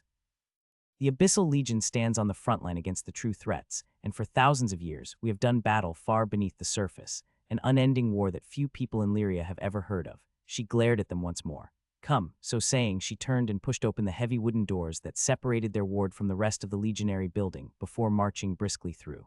The former trainees followed closely behind, trying to not stare at the bustle around them. Legionaries in their customary black and leather armor stood in guard positions down every down corridor or passage they moved through. Auxiliaries dashed about, delivering papers, meals, equipment, or any of the million other tasks that the Legion needed done in order to operate. The new legionaries were hardly spared a glance as they followed behind Aurelia, escorted by the centurions who followed them. The castle was carved directly into the wall of the space in which Rayleigh was situated. As with all things the Legion constructed, it was built on very clean lines, straight corridors and square rooms, giving the entire structure a very austere feeling. It was easy to tell that the structure was old, possibly too old. Murren looked around and made a few estimations in her head before she came to the shocking realization that this base, indeed, the city of Rayleigh itself, probably predated Lyria by a considerable amount of time. The Legion had been here long before the nation of her birth had even been created. This whole city, it didn't make sense. Why would the surface be so neglected that it was the last place to be developed, to be made habitable for people? She thought of her family and their humble history, working hard to carve out a life for themselves in the frontier kingdoms, and the pride they had felt at what they achieved in such trying circumstances. Was it all a joke? There's an entire city down here. Long before her ancestors had even thought to join the expedition to the frontier. As she muddled through her conflicted feelings, the passage they were traveling through suddenly opened into a vast hall. Murren gasped, shocked out of her thoughts by the grand scale of the space they now occupied. A high arched ceiling, buttressed by powerful columns of stone and been carved straight into the rock. Ornate, almost delicate supports stretched across the empty space to give strength and proportion to the stone. Clusters of glowstones illuminated the room in bright light, causing Murren to squint against the sudden glare. Down the center of the room, between the columns, stood 2 rows of stone statues raised on marble plinths. Each of the figures was a masterpiece, incredibly detailed, perfectly proportioned. The level of skill that would go into making such a perfect piece of art boggled the young legionaries' minds. Each of the statues was a legionary. Men and women in full battle armor, weapons in hand, standing ready. Most of them were of advanced age, clearly senior officers or veteran soldiers. Scars crisscrossed their faces and arms, and their expressions were hard, as if there was little they hadn't seen. So lifelike were they that it felt as if they could jump down from their plinths and stride into battle at any moment. "This the Hall of Remembrance," Aurelia said over her shoulder. "Here the greatest members of our branch have been immortalized in stone, preserved for history and for the battles to come." She pointed to one of the figures towards the end of the room as they continued to stride through the hall. "Over there is Commander Titus' father, Magnus." Almost despite themselves, the young legionaries felt their heads snap around to stare at the statue in the distance. A tall, bull-shouldered figure stood there, a great 2-handed hammer resting on the plinth and held casually in one hand. Even at this distance, Murren could see that the statue's features, broad chin, stern eyes, and thick neck, were the same as Commander Titus. Some of the trainees were somewhat surprised to learn the commander even had a father. They'd felt as if he'd walked fully formed out of a mountainside. Once through the hall, they were quickly brought into the armory. Before a large ornate door stood the commander himself, a rare half-smile on his lips as he watched his newest legionaries assemble before him. Oddly, he didn't say a word to them. He simply turned and pushed open the door before indicating with his head that they should walk through. Murren had somehow found herself in the front. Feeling somewhat nervous, she stepped through the grand door and into the darkened space on the other side, cautiously letting her eyes adjust to the gloom before moving too far. As her vision improved, her footsteps slowed until she was completely still, dumbstruck. lining the walls on either side of the room were massive suits of armor of obsidian stone and polished steel. An endless network of enchantments webbed the plates, the glittering blue light of residual mana providing most of the illumination in the space. "What the heck are these?" Murren thought in wonder. The commander grinned. "Who wants to suit up first?" he asked. Titus didn't wait for the legionaries to answer and immediately started calling names, lining everyone up before him in name order. The young soldiers were so accustomed to following his orders that doing as he said was almost instinctual. In the dim light, the commander looked as impressive as always. His solid frame and clear eyes were reassuring to everyone in the Legion, even if they didn't know how to feel about it at the time. Once everyone was lined up appropriately, Titus raised his voice to address them. "Ladies and gentlemen of the Legion," he smiled at them warmly, "a rare sight indeed, welcome. You have endured the pain and come through the other side. It is time to add the finishing touches to your induction as full legionaries." He turned and gestured to the armored suits that lined the walls. "What see here is more legionary tech developed thousands of years ago during the Rending." Magical theory was highly advanced at that time, and in their desperation the creators of the Legion experimented with hundreds of different ways to increase their strength to defeat the monsters and preserve the light of civilization.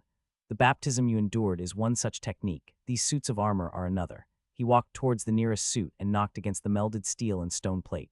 A hard clang rang out, ringing in the air. The armor was massive and bulky, impossibly so. Even Titus, as powerful and broad as he was, looked like he would struggle to move when weighed down by the sheer mass of the suit. Donalan in particular was confused. He was a mage, used to wearing only light leather armor. Anything heavier would reduce his mobility to the point where it would be difficult for him to impact the battlefield where and when he was needed. The Legion didn't subscribe to the soft, mage approach of cloth armor and little combat training. Some forces preferred to have their mages spend all of their time in study. The Legion took a different approach, and Donalan had been forced to endure harsh physical training, maintain his own leather armor and equipment, as well as learning how to defend himself with his staff or even bare hands. But surely they wouldn't expect him to clunk around like a turtle inside one of these things. "This is abyssal armor," announced Titus, a touch of reverence coming through in his tone. "Even now we struggle to reproduce the incredible level of craftsmanship that was achieved during the Cataclysm, but these suits have been made right here in Rayleigh." There was unmistakable pride at that announcement. Was this abyssal armor really that special? The former trainees stared hard at the oversized suits and struggled to see the value in them. Watching them, Titus could only shake his head. It was hard to understand just what the abyssal armor could do until you'd experienced it for yourself. He didn't blame them too much for looking down it. "Before you can test out the suits, we have a little item on the agenda that needs to be taken care of first. Class change." Murren went wide-eyed at this. "Class change? Now, every single one of you has met the requirements for your class. We aren't stupid," Titus laughed. "I'll ask you to step forward one at a time, and we will enact the change. I'll be the trainer for all of you." He gestured for the first person to step forward, and soon after the soft glow of the class change radiated from that person's frame. Titus pointed to one of the suits, and the first person moved to stand beside it before Titus gestured to the next. It was soon Donalan's turn, and he stepped forward nervously. "Don't be shy, lad. It's fine." Titus smiled at him. Donalan eyed the commander. It was rare to see the grizzled veteran in such a good mood. "I'm not done with current class though, Commander," he said. "Is it really proper for me to change right now?" Titus nodded. "You'll understand in a moment. Step forward." Donalan took the final few steps to close the distance to his commander, and Titus raised a hand to place it on his shoulder. As soon as he did so, Donalan received a system prompt within his mind. "Would like to change class to Abyssal Legionary." "What?" Donalan was stunned for a brief moment. The Abyssal Legion was actually a class within the system itself. This was almost unheard of. The cases where the system actually changed to recognize organizations that existed in the world were so few you could count them on the fingers of one hand. Yes, Donalan hastily confirmed his choice. To inherit such a rare and unique class, who wouldn't be willing? The familiar trickling sensation washed over his mind as the system imparted new knowledge and skills to him, along with his new class, and Titus directed him to stand next to a suit of abyssal armor towards the back on the left side. Still somewhat shocked, Donalan stumbled over to his designated armor. As he approached it, he could see it was built lighter and more slim than the other designs, clearly more mobile and maneuverable than the more bulky versions. Judging by the size of it, though, there was still no way he could possibly move whilst wearing it. Or could he? Donalan quickly flipped open his status and took a look at his new skills. Sure enough, Abyssal Armor Operation Level 1 was there. As time passed and more of the new legionaries undertook the class change, Donalan was able to absorb more of the knowledge being fed into his mind, until he reached the point where he was able to understand the suit next to him to some extent. Even what little he didn't understand was enough to shock him. This wasn't armor. This was a priceless masterpiece. The enchantments, the crystal filament wires, the incredible alloys that made up the plates, all of it was insane. When every trainee had changed their class and taken their place next to a suit, the commander instructed them to suit up. With the newly imprinted knowledge fresh in the minds, they were still hesitant to follow the instructions within their head. It just didn't seem real. Donalan decided to just go for it and stepped in front of his suit. Raising one hand, he placed it on the chest plate of his abyssal armor and waited. Perhaps he could feel it. According to the knowledge he now possessed, the suit was powered by mana, not by his own physical frame. Without excessive use of incredibly dense monster cores, moving something like these suits of armor would be nigh impossible, but the suits didn't use cores at all. Instead, they drew on the mana infused within the bodies of the legionary wearing it. Gradually, Donalan became more aware of the flow of mana from his body into the suit. As time passed, the flow increased, and the thousands of tiny enchantments carved into the ornate surface of the armor began to glow with the light of mana. The light spread throughout the suit, starting at the breastplate he had his hand on, and then flowing throughout the suit until the entire thing was powered. Gradually, the armor began to float, piece by piece, onto his body, the various plates clicking into place around his arms, chest, neck, and then legs. He had to lift his feet to allow the oversized boots to snap together around his ankles. Once the helmet had settled into place and locked onto the pauldrons, it was done. The feeling was strange, almost like being locked in a tomb, but at the same time, the armor felt like a second skin, as if it were connected to his body and mind. It moved so fluidly and naturally, it just didn't seem real. Get yourselves accustomed to the feeling, legionaries, Titus said. We are going to be training in these suits for next few weeks until you advance your skills to the 3rd tier. This is how we fight down here. Welcome to the world below. There they are, look at them, peacefully sleeping for now, awaiting the day when they awake and take their first steps into the world. SHHHHHH, little ones, you don't know it yet, but the world will be your oyster. Yes, it will. You will roam wherever you wish and bring prosperity to our family. Our enemies will flee before your strength and become food beneath your mighty mandibles. Yes, they will, you adorable little things, master. WHA, what now? Crinnies, why are you interrupting egg time? I'm very sorry, master, but I believe I have detected another wave approaching from the tunnels below. Hey, these stupid monsters just won't stop. I'm going to have to work out a solution for this problem before the time approaches. These waves have caused no end of headaches and significant losses to the colony over the last week. Those crocs down below are going to get what's coming to them. The sooner the better. I'm on the way, Crinnies. Tiny, wake up. Time to fight. OHHHH, fight. Reluctantly, I turn away from the 20 small white spheres occupying the egg chamber. They are in fact the only occupants of the egg chamber, and the workers have been caring for them diligently, but I can't help coming up to take a look at them every now and again. When I think of the future that these little eggs could bring for the colony, I get so excited, I just can't help myself. I put in a lot of work to create those eggs. I deserve to be a little happy now that they've finally arrived, damn it. Just 3 days ago, the queen managed to gather the biomass necessary to lay this small clutch, and it'll take a few more days before they hatch, and then 2 weeks for them to complete their time as larvae and become pupa, then a little longer for them to finally eclose and take their place under my tutelage. It's Su Luong. I know it's my own fault for extending the development time of the workers in order to squeeze more stats into them, but I'm so frustrating right now. I feel like kids probably felt at Christmas when there were presents waiting under the tree. I didn't get to experience that during my human life, but I think I finally grasped that emotion now. The wait is torturous. Grumbling to myself, I descend through the main shaft of the nest, through the queen's chamber, and into the area my pets and I have made our home. It's been somewhat expanded recently, mainly to accommodate Tiny and allow us a little more space in fighting of the dungeon monsters that have swarmed up the tunnels periodically over the last week. My pets and I have been training our skills, using our shortcut to venture deeper into the dungeon and harvest biomass for ourselves and for the queen. We've seen significant gains in pumping up our new skills, and our overall combat effectiveness has risen as a result.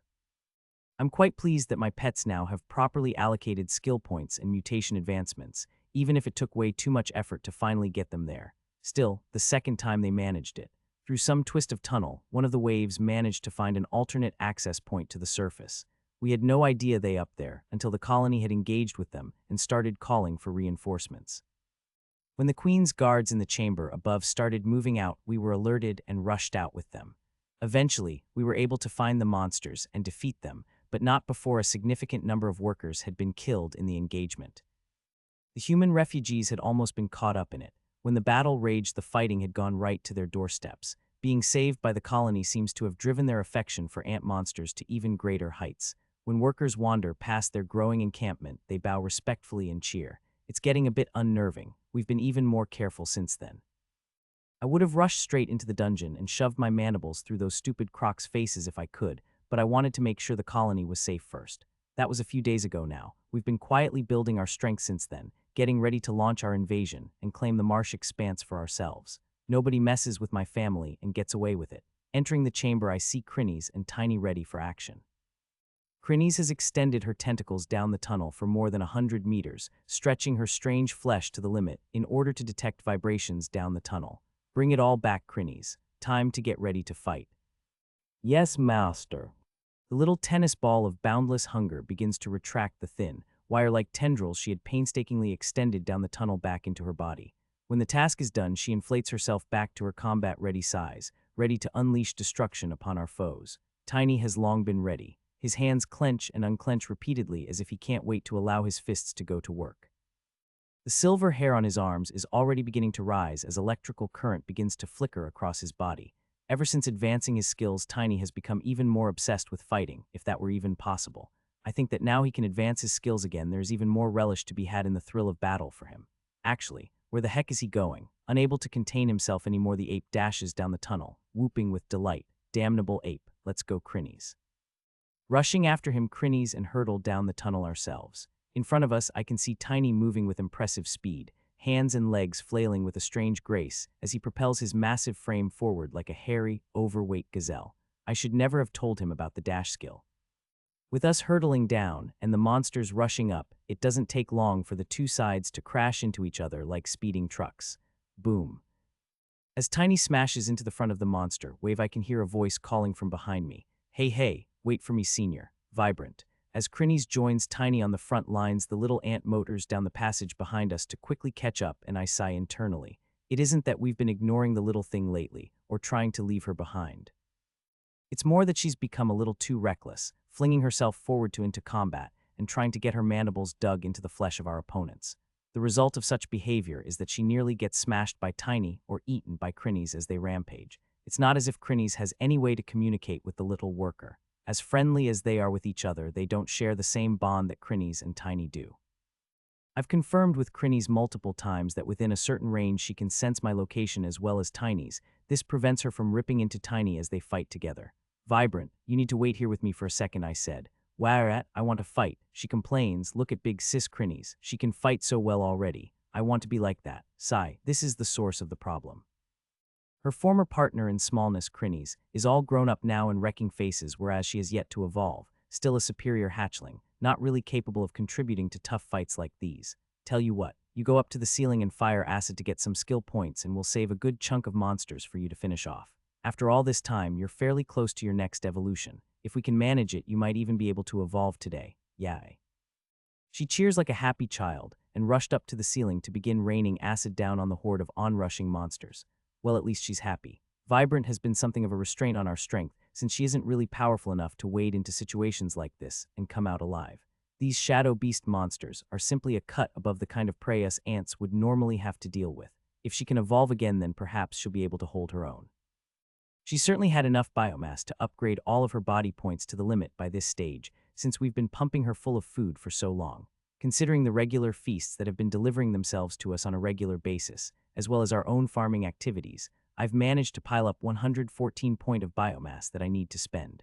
This will be the last upgrade before our assault on the marsh expanse, so I need to make it count. Whatever the crocs can do, I need to do better. Charge. Eager to continue training my skills, I rush up the wall and begin weaving my magic. Make sure you guys save a lot of monsters for Vibrant to finish off okay. We want her to evolve today if possible. Yes, master. Grrrren. You're that unhappy about only being allowed to punch the monsters mostly to death, huh, Tiny? Get over it, man. Moving on to the ceiling where Vibrant has already taken up a position to hurl blasts of acid down into the fray, I take a moment to size up the situation. The tunnel is packed with onrushing shadow beasts. These guys are almost entirely low-tier monsters that are yet to evolve, but due to their nature as monsters from a deeper level of the dungeon, they cannot be compared to centipedes and coral slugs in terms of their lethality. Their claws are sharp, their teeth are deadly, and the strange elastic shadow stuff that makes up their bodies is both strong and malleable, allowing them to twist and contort themselves to an alarming degree. Not quite to the same level that Crinnies can, but stretching out their arms to attack a few extra feet is easily within their capabilities. Tiny has no issues wading into the battle. With his skills upgraded, he can clear his way through the mobs with more vigor than before, particularly since his fist skills have reached a new tier. Rah! Tiny roars as his fists begin to glow with bright light. Thrusting forward one massive fist, Tiny unleashes his strength in a colossal blow that smashes the monsters directly in front of him. But it doesn't stop there. Boom! When the fist stops moving, the light continues forward as a mighty ape paw, scattering monsters 10 feet away from Tiny as they suffer the impact of his Tier 3 boxing skills. As the monsters begin to try and swarm him, Tiny swivels on his heel and unleashes a devastating hook that blasts an arc of light around him, smashing the smaller creatures around him to the ground. Haha, didn't see that coming, did you? Crinnies has also improved her abilities. Her limbs reach out further than before and with greater agility to snag monsters from the crowd, lifting them up before entangling them with more tentacles and crushing them. Nice. By purchasing a few skills and mutating her body, the tennis ball that devours all, including hope, has increased her skill at manipulating her tentacles as well as their strength and flexibility. All in all, she poses a much larger threat than she did before. I honestly can't wait until she evolves. It'll be exciting to see how she'll grow. Not wanting to waste any more time, I hastily whip up a water construct and start feeding mana through it. The entire process is much more fluid than before, the transformation construct being pieced together with practiced ease. I've made thousands of these stupid things recently. It would be impossible for me to not improve. Not only that, immediately I start weaving water bolts with both of my sub-brains, flinging into the crowd and knocking monsters down with each fierce impact. With my main mind, I start to work on something special. Operating the transformation construct carefully, I split off a third stream of water mana and begin to condense it, crushing the mana down under the weight of my mind. Gradually, I begin to outline a water bolt frame made entirely of condensed mana. I really have to grind down my focus to achieve this, but it's one thing I've been practicing lately, and the results are interesting. As the battle rages, I spend precious seconds assembling my spell.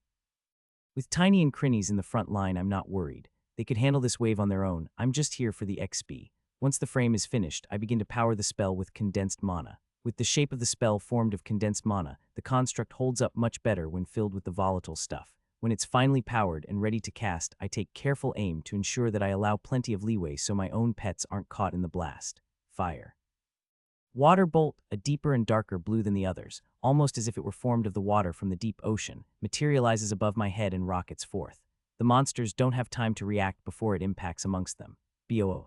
Like a crashing wave, water explodes amongst the monsters, blasting them into the walls and crushing them into the ground. The spray from the impact is so strong it cuts into their bodies, leaving gaping wounds and in some cases severing limbs. Yikes. Condensed spells are really no joke. As the rather explosive effect of my compressed water bolt faded, and the monsters began to recover themselves as more flooded into the narrow tunnel to trample over the fallen, I took a little time to reflect on the success of the spell. Better than I thought, I had to say. After witnessing the effects of forceful mana spells, using the compressed mana to fuel a spell had such an explosive effect, I began to experiment with forming an entire spell from compressed mana. The structure, from beginning to end, weaved with threads of compressed mana, then the entire thing filled with compressed mana right to the top. My test results were promising, to say the least. However, this was my first time putting the spells to use in actual combat. I wanted to test them in a controlled situation, and started with the most harmless of all my spells, the water bolt. The little testing I'd done with gravity spells had been somewhat alarming. I wasn't quite ready to put them to the test just yet, maybe in a more open space. This first test is a art-housing success. Not only was the primary target completely pulverized, but the splash effect had a vicious cut to it as well, increasing the area of effect potential of the spell. I'm really quite excited for the next one. I stop my sub-brains from casting spells and begin to focus all of my mental energies on my next task. Dividing the labor between my minds, I begin to stockpile compressed mana as best I can while simultaneously weaving the forceful water cannon. The shaping of the spell I handle myself as it's by far the most difficult task. Beneath me, Tiny and Crinnies continue to battle away, smashing monsters all over the place, but making sure to leave them on a sliver of life as much as possible. Tiny has a lot of issues controlling his strength, and is just as likely to knock a monster's head clean off by mistake, but Crinnies has far finesse. Like lightning, her limbs snap out to pluck up a monster, and she wrings it out like a soggy cloth before dropping it on the growing pile of severely wounded monsters behind her. Perfect. Nearly there now. Eagerly, I begin to fuel my constructed spell. The trick I found in my test run is that I can't quite transform mana and then compress it fast enough to keep up with the demands of the spell, meaning I ran out of juice, and the spell failed only a few seconds after I cast it. Those few seconds had been enough to drill a hole 3 feet in the tunnel walls, though, so I'm expecting good things. To prevent the spell from such a premature failure this time, I've been carefully amassing a stockpile of compressed water mana as I go. Judging by the rate of consumption, I think I have roughly 15 seconds or so for the spell to operate. I'm looking forward to this. Forceful water cannon. Fire. Just above my head, an ominously blue glowing ball flickers into existence for the water cannon starts. What comes out is less like a water cannon, but rather a water beam. The monsters hit by it are less damaged, but rather dissected. It cuts straight through them. As the water blasts straight through the monsters, it impacts against the tunnel floor, and a vicious hissing noise fills the air as it starts boring a hole through. Hastily, I direct the spell to zigzag its way up the tunnel and delight in the chaos caused. You have slain, you have slain, you have slain, you have slain, you have slain. Ah, this spell is ridiculous. Some monsters are able to hold on for a moment, resisting the stupidly potent pressure of the beam with the strength of their bodies, but eventually it tunnels through them, boring a hole directly through their shadow flesh. Then the mana runs out. The entire tunnel is littered with monster bodies and a truly insane amount of water. The spray has gone everywhere. The walls are coated with it. The monsters are saturated. Tiny is also saturated. Crinnies doesn't seem to care, but I can sense a smoldering discomfort emanating from the big ape. He really hates getting wet. In order to vent his frustration, he channels lightning into the onrushing monsters, who charge directly into the soaked section of tunnel we occupy and are promptly burnt to a crisp. You were supposed to save some for Vibrant.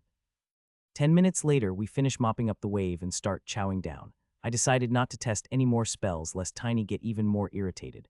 I should try and work out a solution where I'm not going to get him soaked. I'll be hitting the front lines soon enough. It should be fine. The first thing I do after the fighting is done is call Vibrant down from the ceiling and get her to finish off the stragglers that we saved for her. Thankfully, after she spends a lot of time chomping away at them, she cheerfully announced she was able to hit level 10. Not even the news that another special core was coming her way was enough to dampen the little ant's mood as she danced about whilst chowing down on biomass. Even Crinnies managed to find her and toss her in the air a few times to celebrate as the Vibrant laughed hysterically. Tiny just ignored the proceedings and munched his way through a mountain of food. I'm with you, buddy. Time to embrace the food coma. Om nom nom. When all is said and done and we can barely walk any longer, I've managed to amass 129 biomass from my week of feasting and practice. The four of us roll limp our way back up the tunnel to our little chamber, and I called down the workers. We weren't able to eat all of the food, not even close. Hopefully, when the queen has consumed a good chunk of this, the next generation of new workers might be locked in and ready to go. Settling in, we all prepare to finalize our spending in order to make the final push for excellence as we prepare to advance into the marsh expanse. I hastily whip up an advanced core after withdrawing a few small cores from my stash and feed it to Vibrant. Once absorbed, she somehow managed to both gleefully and painfully waddle to one corner to settle down and evolve. Tiny and Crinnies have already begun the process of mutating. I can see them vacantly sitting, unmoving, pawing through menus already. Okay, time to do this. I'm gonna spend up big. Muhahaha, with over 100 points to spend, I'm feeling slightly giddy. What to go for first? Currently I've upgraded eyes to +7 and acid to +6, so I may as well finish those off first. That'll take a significant chunk out of my points already. Would you like to upgrade focused eyes to +10 and restrictive acid to +10? This will cost 61 biomass. 61. Even if I already knew it, feels bad to hear Gandalf actually say it out loud. I still have 68 biomass to play with, so I need to get spendin'. Once I've upgraded these two, I'll still have legs, gravity mana gland, regeneration gland, pheromone, and the two newest additions to go before I reach a complete +10 state. Arg, this is so frustrating. Just how much do I have to eat before I can upgrade myself all the way? Is it my tiny ant stomach that's the problem? I have 2 stomachs and I pack them both full every meal. When I consider that my current level of evolution supports upgrades up to +15, I can only feel depressed.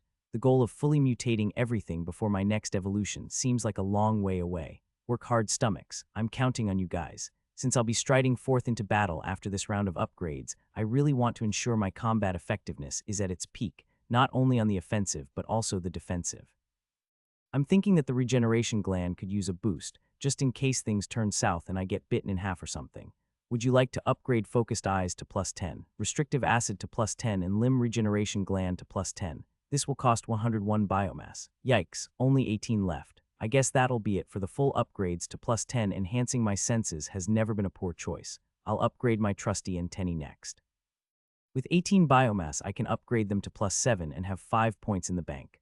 Okay then, Would you like to upgrade focused eyes to +10, restrictive acid to +10, limb regeneration gland to +10, and infrared antennae to +7? This will cost 114 biomass. Let's do it, oh bearded one. At this level of mutation, you may select a mutation advancement. Please select one from the menu.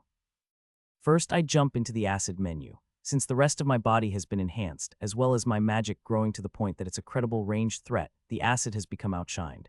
I don't really need it to do damage. What I want is more utility out of it. The restrictive properties are great. If that could be enhanced, I'd be interested for sure. Let's see what the menu has for me. Wait a sec. Wait, 1 second. Magic eating acid. Acid becomes able to dissolve magic it comes into contact with, including barriers and constructs. Done. I don't need to see any more. In fact, I refuse. This is the sort of utility I'm talking about, able to eat through magical barriers or constructs. Hot damn. Acid is back in town in a big way. Already giddy with delight, I shift over to the slightly more pedestrian eyes. Hopefully there will be plenty of boring options that'll calm me down after this excitement. Flicking through the menu, I can recall seeing most of this stuff before. Upgrading to +10 will already give my compound eyes an around quality upgrade. And honestly, ever since I took the focus mutation, I haven't really suffered in the eye department since I can basically see like a human can directly forwards. The rest of the lenses, pointing up, sideways, backwards, and so on, are still poor in comparison to human vision, but they do well enough to get me by. My default option would be just to enhance the focused upgrade to further improve my forward vision, but another option catches my attention. Omni-focused eye. Enhance key lenses to improve the long-range focus of the compound eyes in all directions, instead of only forward. I like it. It bears repeating sometimes that I don't have a neck. In order to face sideways, I actually have to turn my body in that direction, hence the compound eyes helping out a lot. Being able to see in almost all directions without shifting my head at all is obviously a great advantage. The drawback of each individual lens in my eyes being quite crud is something I've just had to put up with. From the sounds of things, this upgrade will go some of the way to increasing the distance I can see in all directions, not just forwards. Along with the quality increase I get from taking the eyes from +7 to +10, I can expect a tremendous improvement in my all-around eyesight. Nice. 2 upgrades out of the way, it's time for the regeneration gland. When I first selecting an advancement for this organ, I was quite concerned about how less well defended my legs are compared to the rest of me, being relatively thin and unarmored. Being able to rapidly regenerate those limbs has helped out on a number of occasions, and I'm quite satisfied with the results. Flicking through the menu for the regeneration gland, I can see that most of the enhancements that increase on the limb regeneration aspect feel a little unnecessary. Basically regenerate them faster or more frequently. Not interested. What I want from the regeneration gland is to make it better at what I originally purchased it for, that is, healing me when I'm injured. I have the regenerative inner bone plating to help heal my carapace, and that's fantastic, but it doesn't do anything for my internals, organs, or muscles that might get damaged. The regeneration organ definitely still has an important role to play. Rapid regeneration organ allows the regeneration organ to refill more quickly, meaning it can be used frequently to heal damage and restore HP. I like this choice, especially considering the campaign that is right ahead of me. Diving into dangerous, croc-infested marshlands to battle for supremacy and eject the horrid things. I might need a whole lot of healing by the time we're done. With that, all of my selections are done. Time to mutate this ant. Would you like to confirm these choices? Oh yeah, wait a sec. Tabin. Building rapidly is the most extreme itch I have ever experienced. The eyes are so bad. Not to mention the organs inside my body, but holy mackerel, the eyes. I can't take it. The only blessing is that the others are so occupied by their own menus that they can't see me scrabbling and rolling about, desperately clawing at the dirt in a frantic attempt to alleviate the itch. My dignity is preserved at least. From up above I see a giant ant head poke down into the chamber to see what all the fuss is about. Damn it, mother. Name, Anthony. Level 13 Core. Might 41. Toughness 29. Cunning 44. Will 35. HP 50-50. MP 220-220. Skills. Excavation level 8, improved acid shot level 6, advanced grip level 3, shattering bite level 7, advanced stealth level 5, splintering chomp level 4, tunnel map level 6, mana transformation level 6, forceful mana level 6, external mana manipulation level 2, mana sensing level 5, core surgery level 3, advanced exoskeleton defense level 7, pet communication level 3, rapid dash level 1, advanced water magic affinity level 2, stamina. Level 2 Pet Growth Speed Level 1 Mana Miser Level 4 Cerebral Endurance Level 3 Mediation Level 4 Precise Shooting Level 2 Ripping Bite Level 3 Mutations Omnifocused Eyes plus 10 Infrared Antennae plus 7 Mana Eating Restrictive Acid plus 10 Absorption Legs plus 5 Savage Infused Mandibles plus 10 Hardened Diamond Carapace plus 10 Rapid Limb Regeneration Gland plus 10 Pheromone Language Gland plus 5 Deep Gravity Magic Gland plus 5 Divergent Coordination Cortex plus 5 Regenerating Inner Carapace Plating plus 5 Species Dispersed Mind Ant Formica Skill Points 16 Biomass 5 Eventually, the horrific itching fades, and I scramble back to my feet and cast my eyes about to see who is witnessing my fervent rolling. Thankfully, it appears that Mother retreated once she was sure all of the noise wasn't related to some threat or danger of any kind, and my pets are too busy with their own mutations to have time checking on me. Phew, since that is the case, I can relax. I really need to make sure that I'm on my own or somewhere that I can't be seen when doing significant mutations like that. I don't know what it is, but the sensation of my own body shifting and changing as the surging biomass rolls through my body is just itchy. What even is biomass anyway? It can't be the raw material since that gets dissolved down in some way within me. It isn't as if my stomach continually feels full until I spend my points. As time passes, I feel the food getting digested, and then I start to feel hungry again.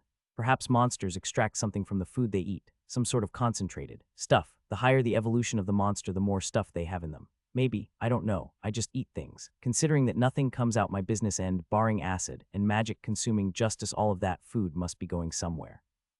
I've already resolved to investigate all things stomach upgrade during my next evolution, but internally I double down on that resolution. The mysteries of the biomass need to be unlocked. Quickly cleaning my antennae and running a keen eye over myself, I double-check my status before spending some time adjusting to my new vision. I wouldn't say I can see as well as a human can in all directions, but it indeed is significantly better than before.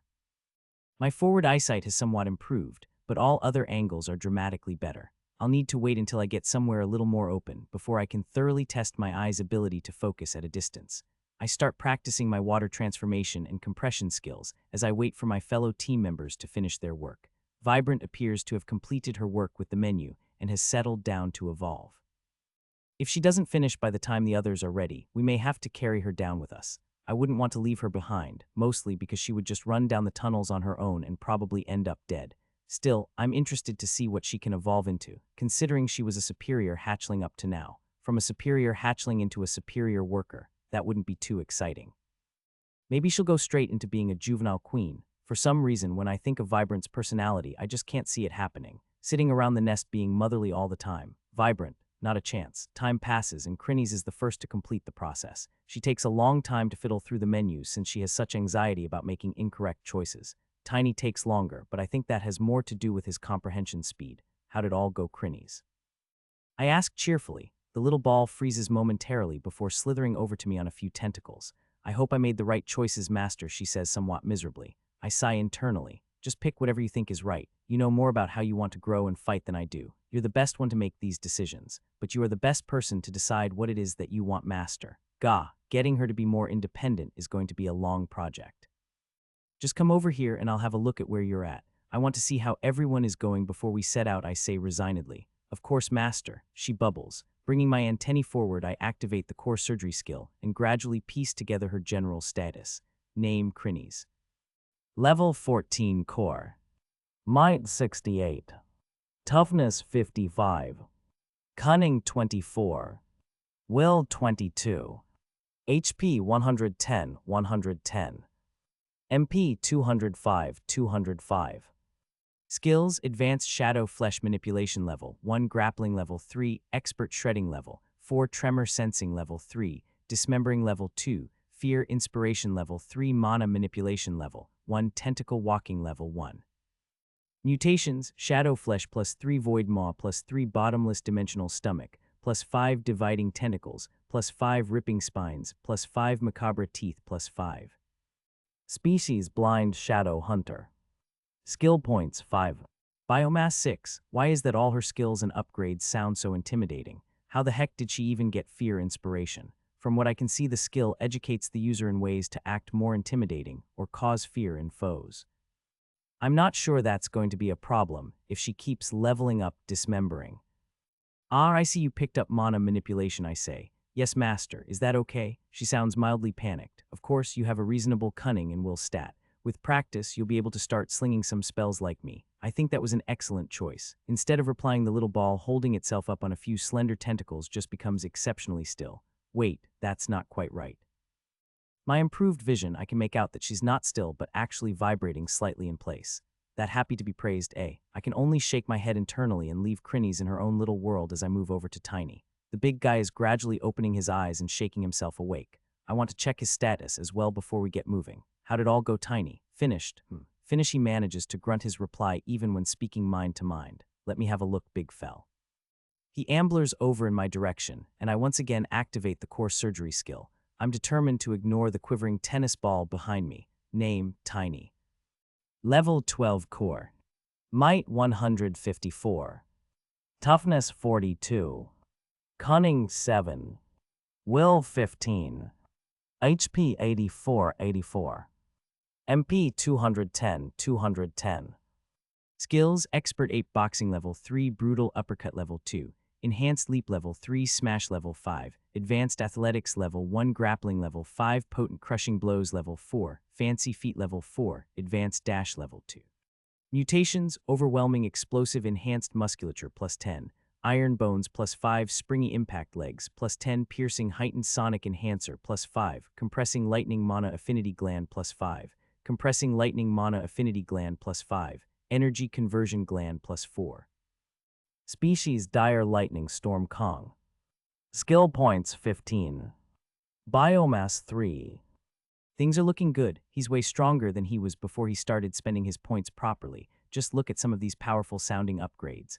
Overwhelming Explosive Enhanced Musculature. That sounds destructive. Actually, just looking at him, he seems more built than before. Not in a rippling muscle sort of way, but more in a solid sheer size sort of way. His shoulders and arms are definitely a size larger than they were before. I'm guessing he had to upgrade his bones just to stop them snapping like twigs when he throws a punch. Overall, I'm pleased with his choices. I'm especially impressed he followed my advice and took the same upgrade for both lightning mana glands. Naturally, it may have been more optimal to take different upgrades for each to increase versatility, but I figured Tiny would just get confused. Better to find one that works well and use it for both. I think he mainly took that advice, so he didn't have to think so much. I like the compressing mutation as a choice as well. Tinkering around, I worked out that it applies a mild compression to the mana inside the gland, increasing the potency of the mana but slowing its recovery speed. Since he has the conversion gland already, he doesn't have to worry about that so much and can enjoy more potent lightning for free. Okay then, Vibrant is still sleeping for the moment. I'll head topside to alert people as to our absence, and then we'll be off. How long will you be gone for? Enid asks worriedly. As long as it takes to remove the threat, I reply. This is why I don't like coming up here to the human camp. No sooner did I appear than people started gathering and pointing. Then the priest came at a run, his face flushed with excitement, and began exhorting the people to pay their respects to me.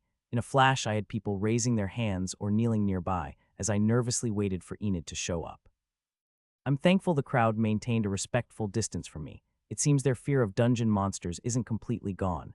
Do you have any idea what is actually causing these monsters to attack the surface? She asks. I'm not sure. I have a few suspicions, but I don't exactly know what we are up against. The colony, and by extensions you humans, are not safe while the expanse below us continues to send out these monsters. They need to be removed.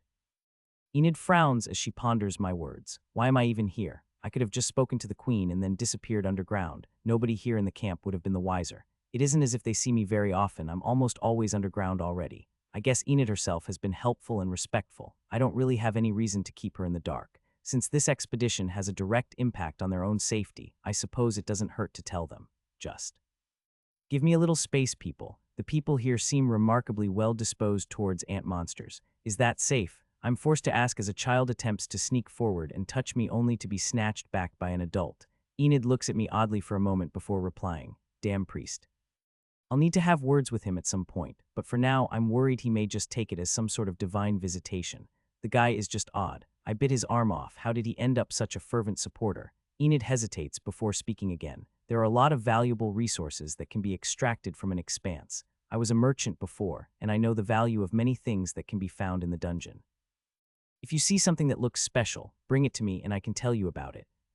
I'll think about it. Other than biomass and monster cores, what else does the colony require? On the off chance that something useful can be found down there, I might keep this in mind. Still, in my mind, it's far more likely to be helpful to the humans than it is to us. After a few more words, I bid Enid goodbye and carefully back myself up and leave.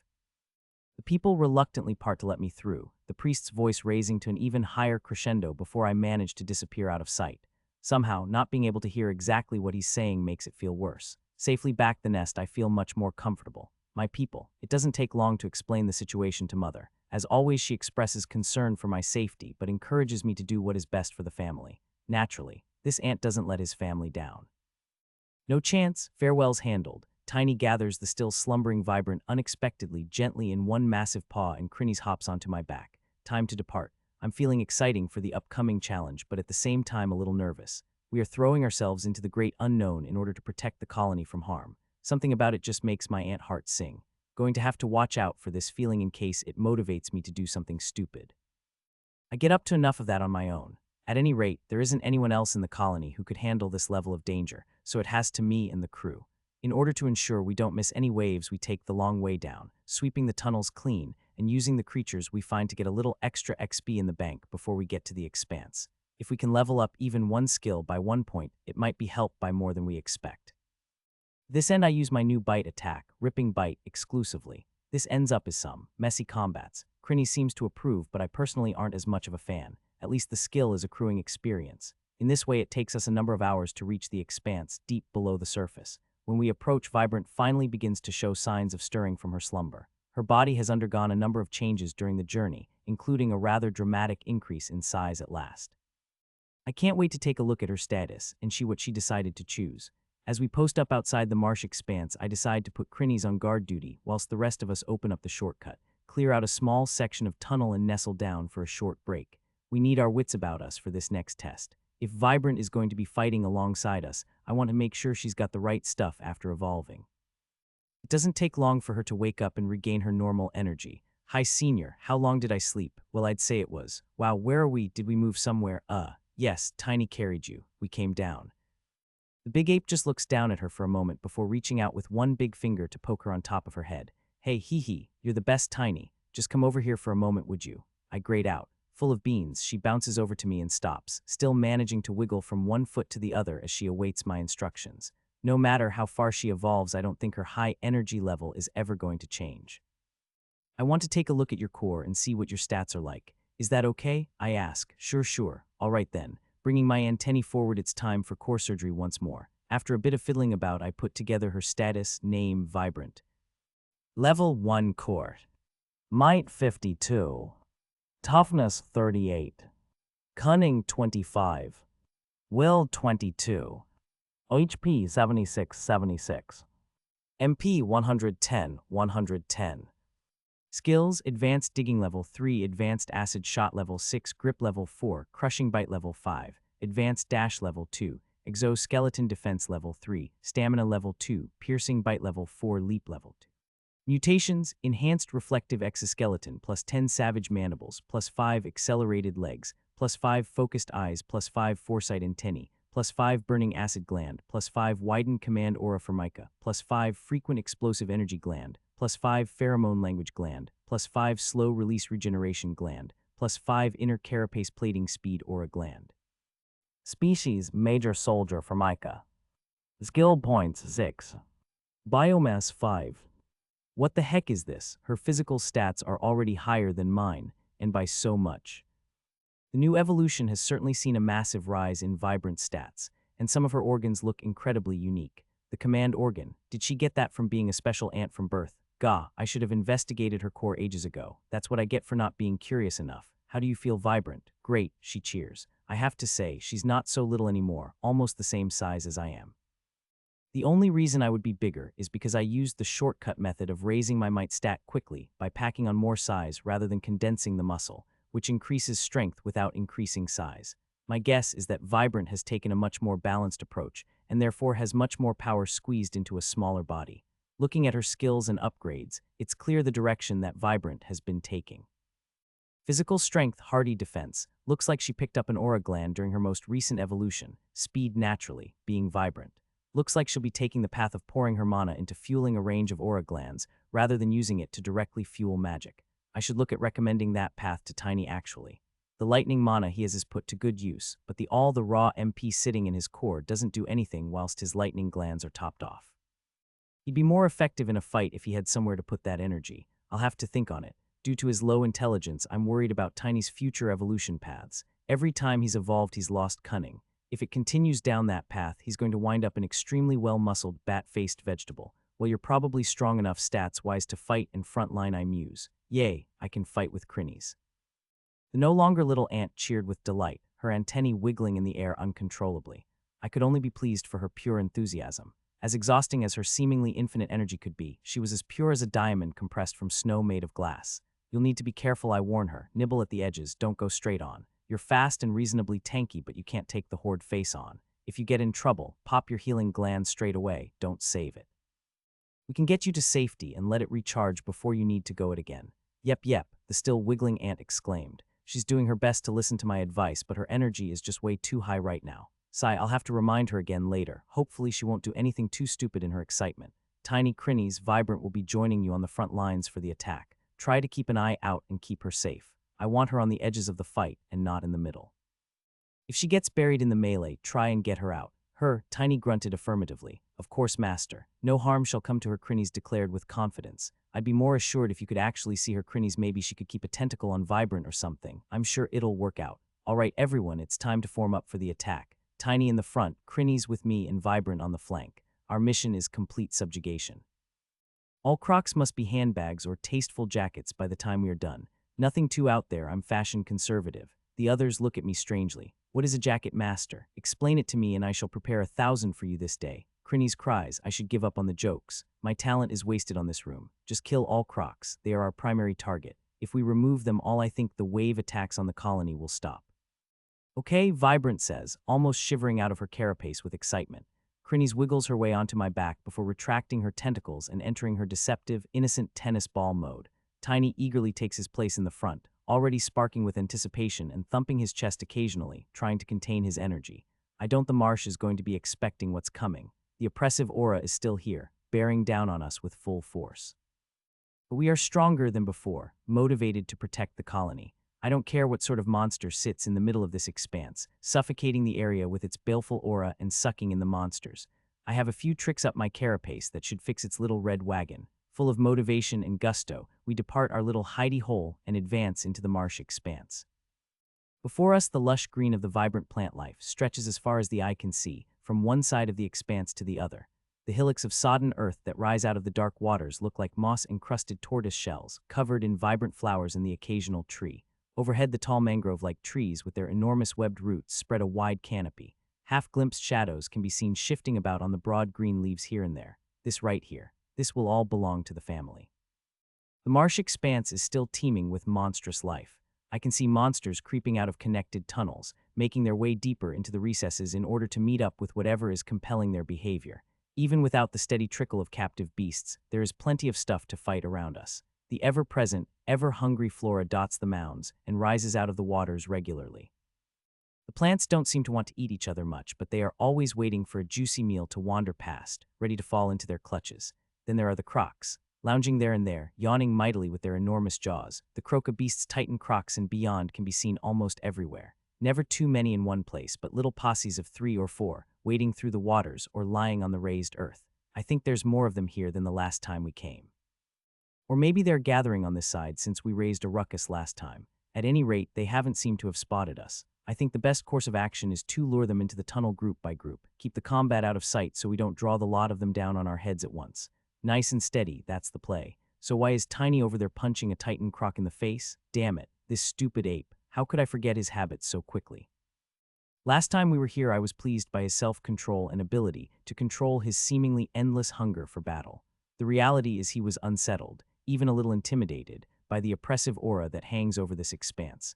How did I expect a maniacal, famously thick battle addict to react to his first taste of fear, an emotion that he probably hadn't felt in his entire life?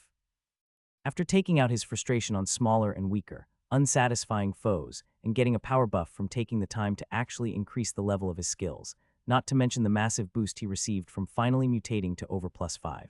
Now he's back, large and in charge, and he couldn't wait to punch some face in. So he didn't. The second he laid eyes on a croca, the urge to redeem himself in a battle of old-fashioned fisticuffs must have been irresistible. He didn't get far.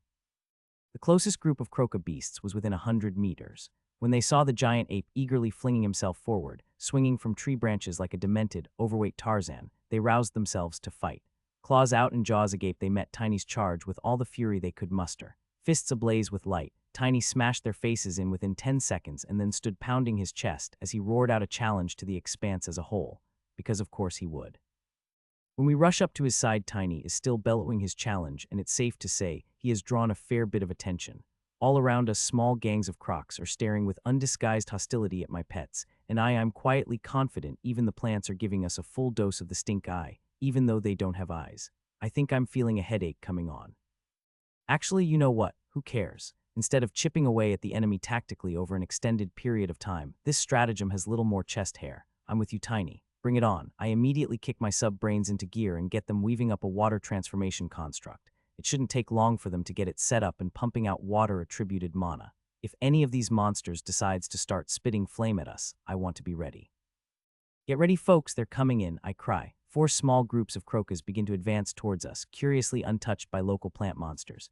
Counting rapidly, I size up our opponents. 10 croca beasts and 2 titan crocs, not even a warm-up. These low-tiered monsters can't hope to hold a candle to us. It's what will come next that worries me. Come on, brains, get kicking. The monsters swagger towards us, their toothy grins and grasping claws screaming confidence. It's almost strange. I'm starting to think these guys haven't been challenged in this marsh for some time.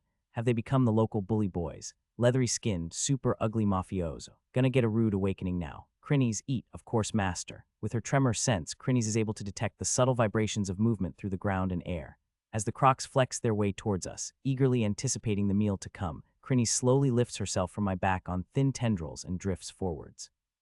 Such an innocent-looking little ball of endless despair. Who could possibly imagine that this tennis ball-sized black orb would contain so much terror? Certainly not the crocs. Tiny, leave it to Crinnies. You've had some fun already. In response to my order, Tiny frowns sadly and kicks the dirt. He hasn't had nearly enough fighting yet, but I know his games. It isn't possible for him to get enough fighting in the first place. There'll be more soon, bud. Keep that engine warmed up. The big ape nods his head, still looking sad, but the fire in his eyes is burning bright. Some of the crocs approach through the water, their long tails sinuously trailing behind as they adeptly swim, whilst others move from island to island, gradually closing the distance at a slow walk. The smaller croca beasts lead from the font, whilst the 2 titan crocs follow from behind, dwarfing their lesser evolved allies as they move.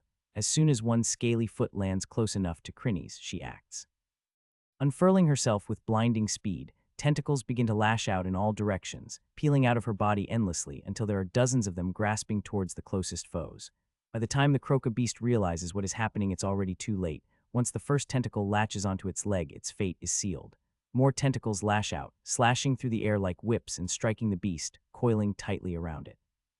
Snarling viciously, the monster tries to resist, pulling and slashing at the inky black shadow flesh with its claws, but it is to no avail.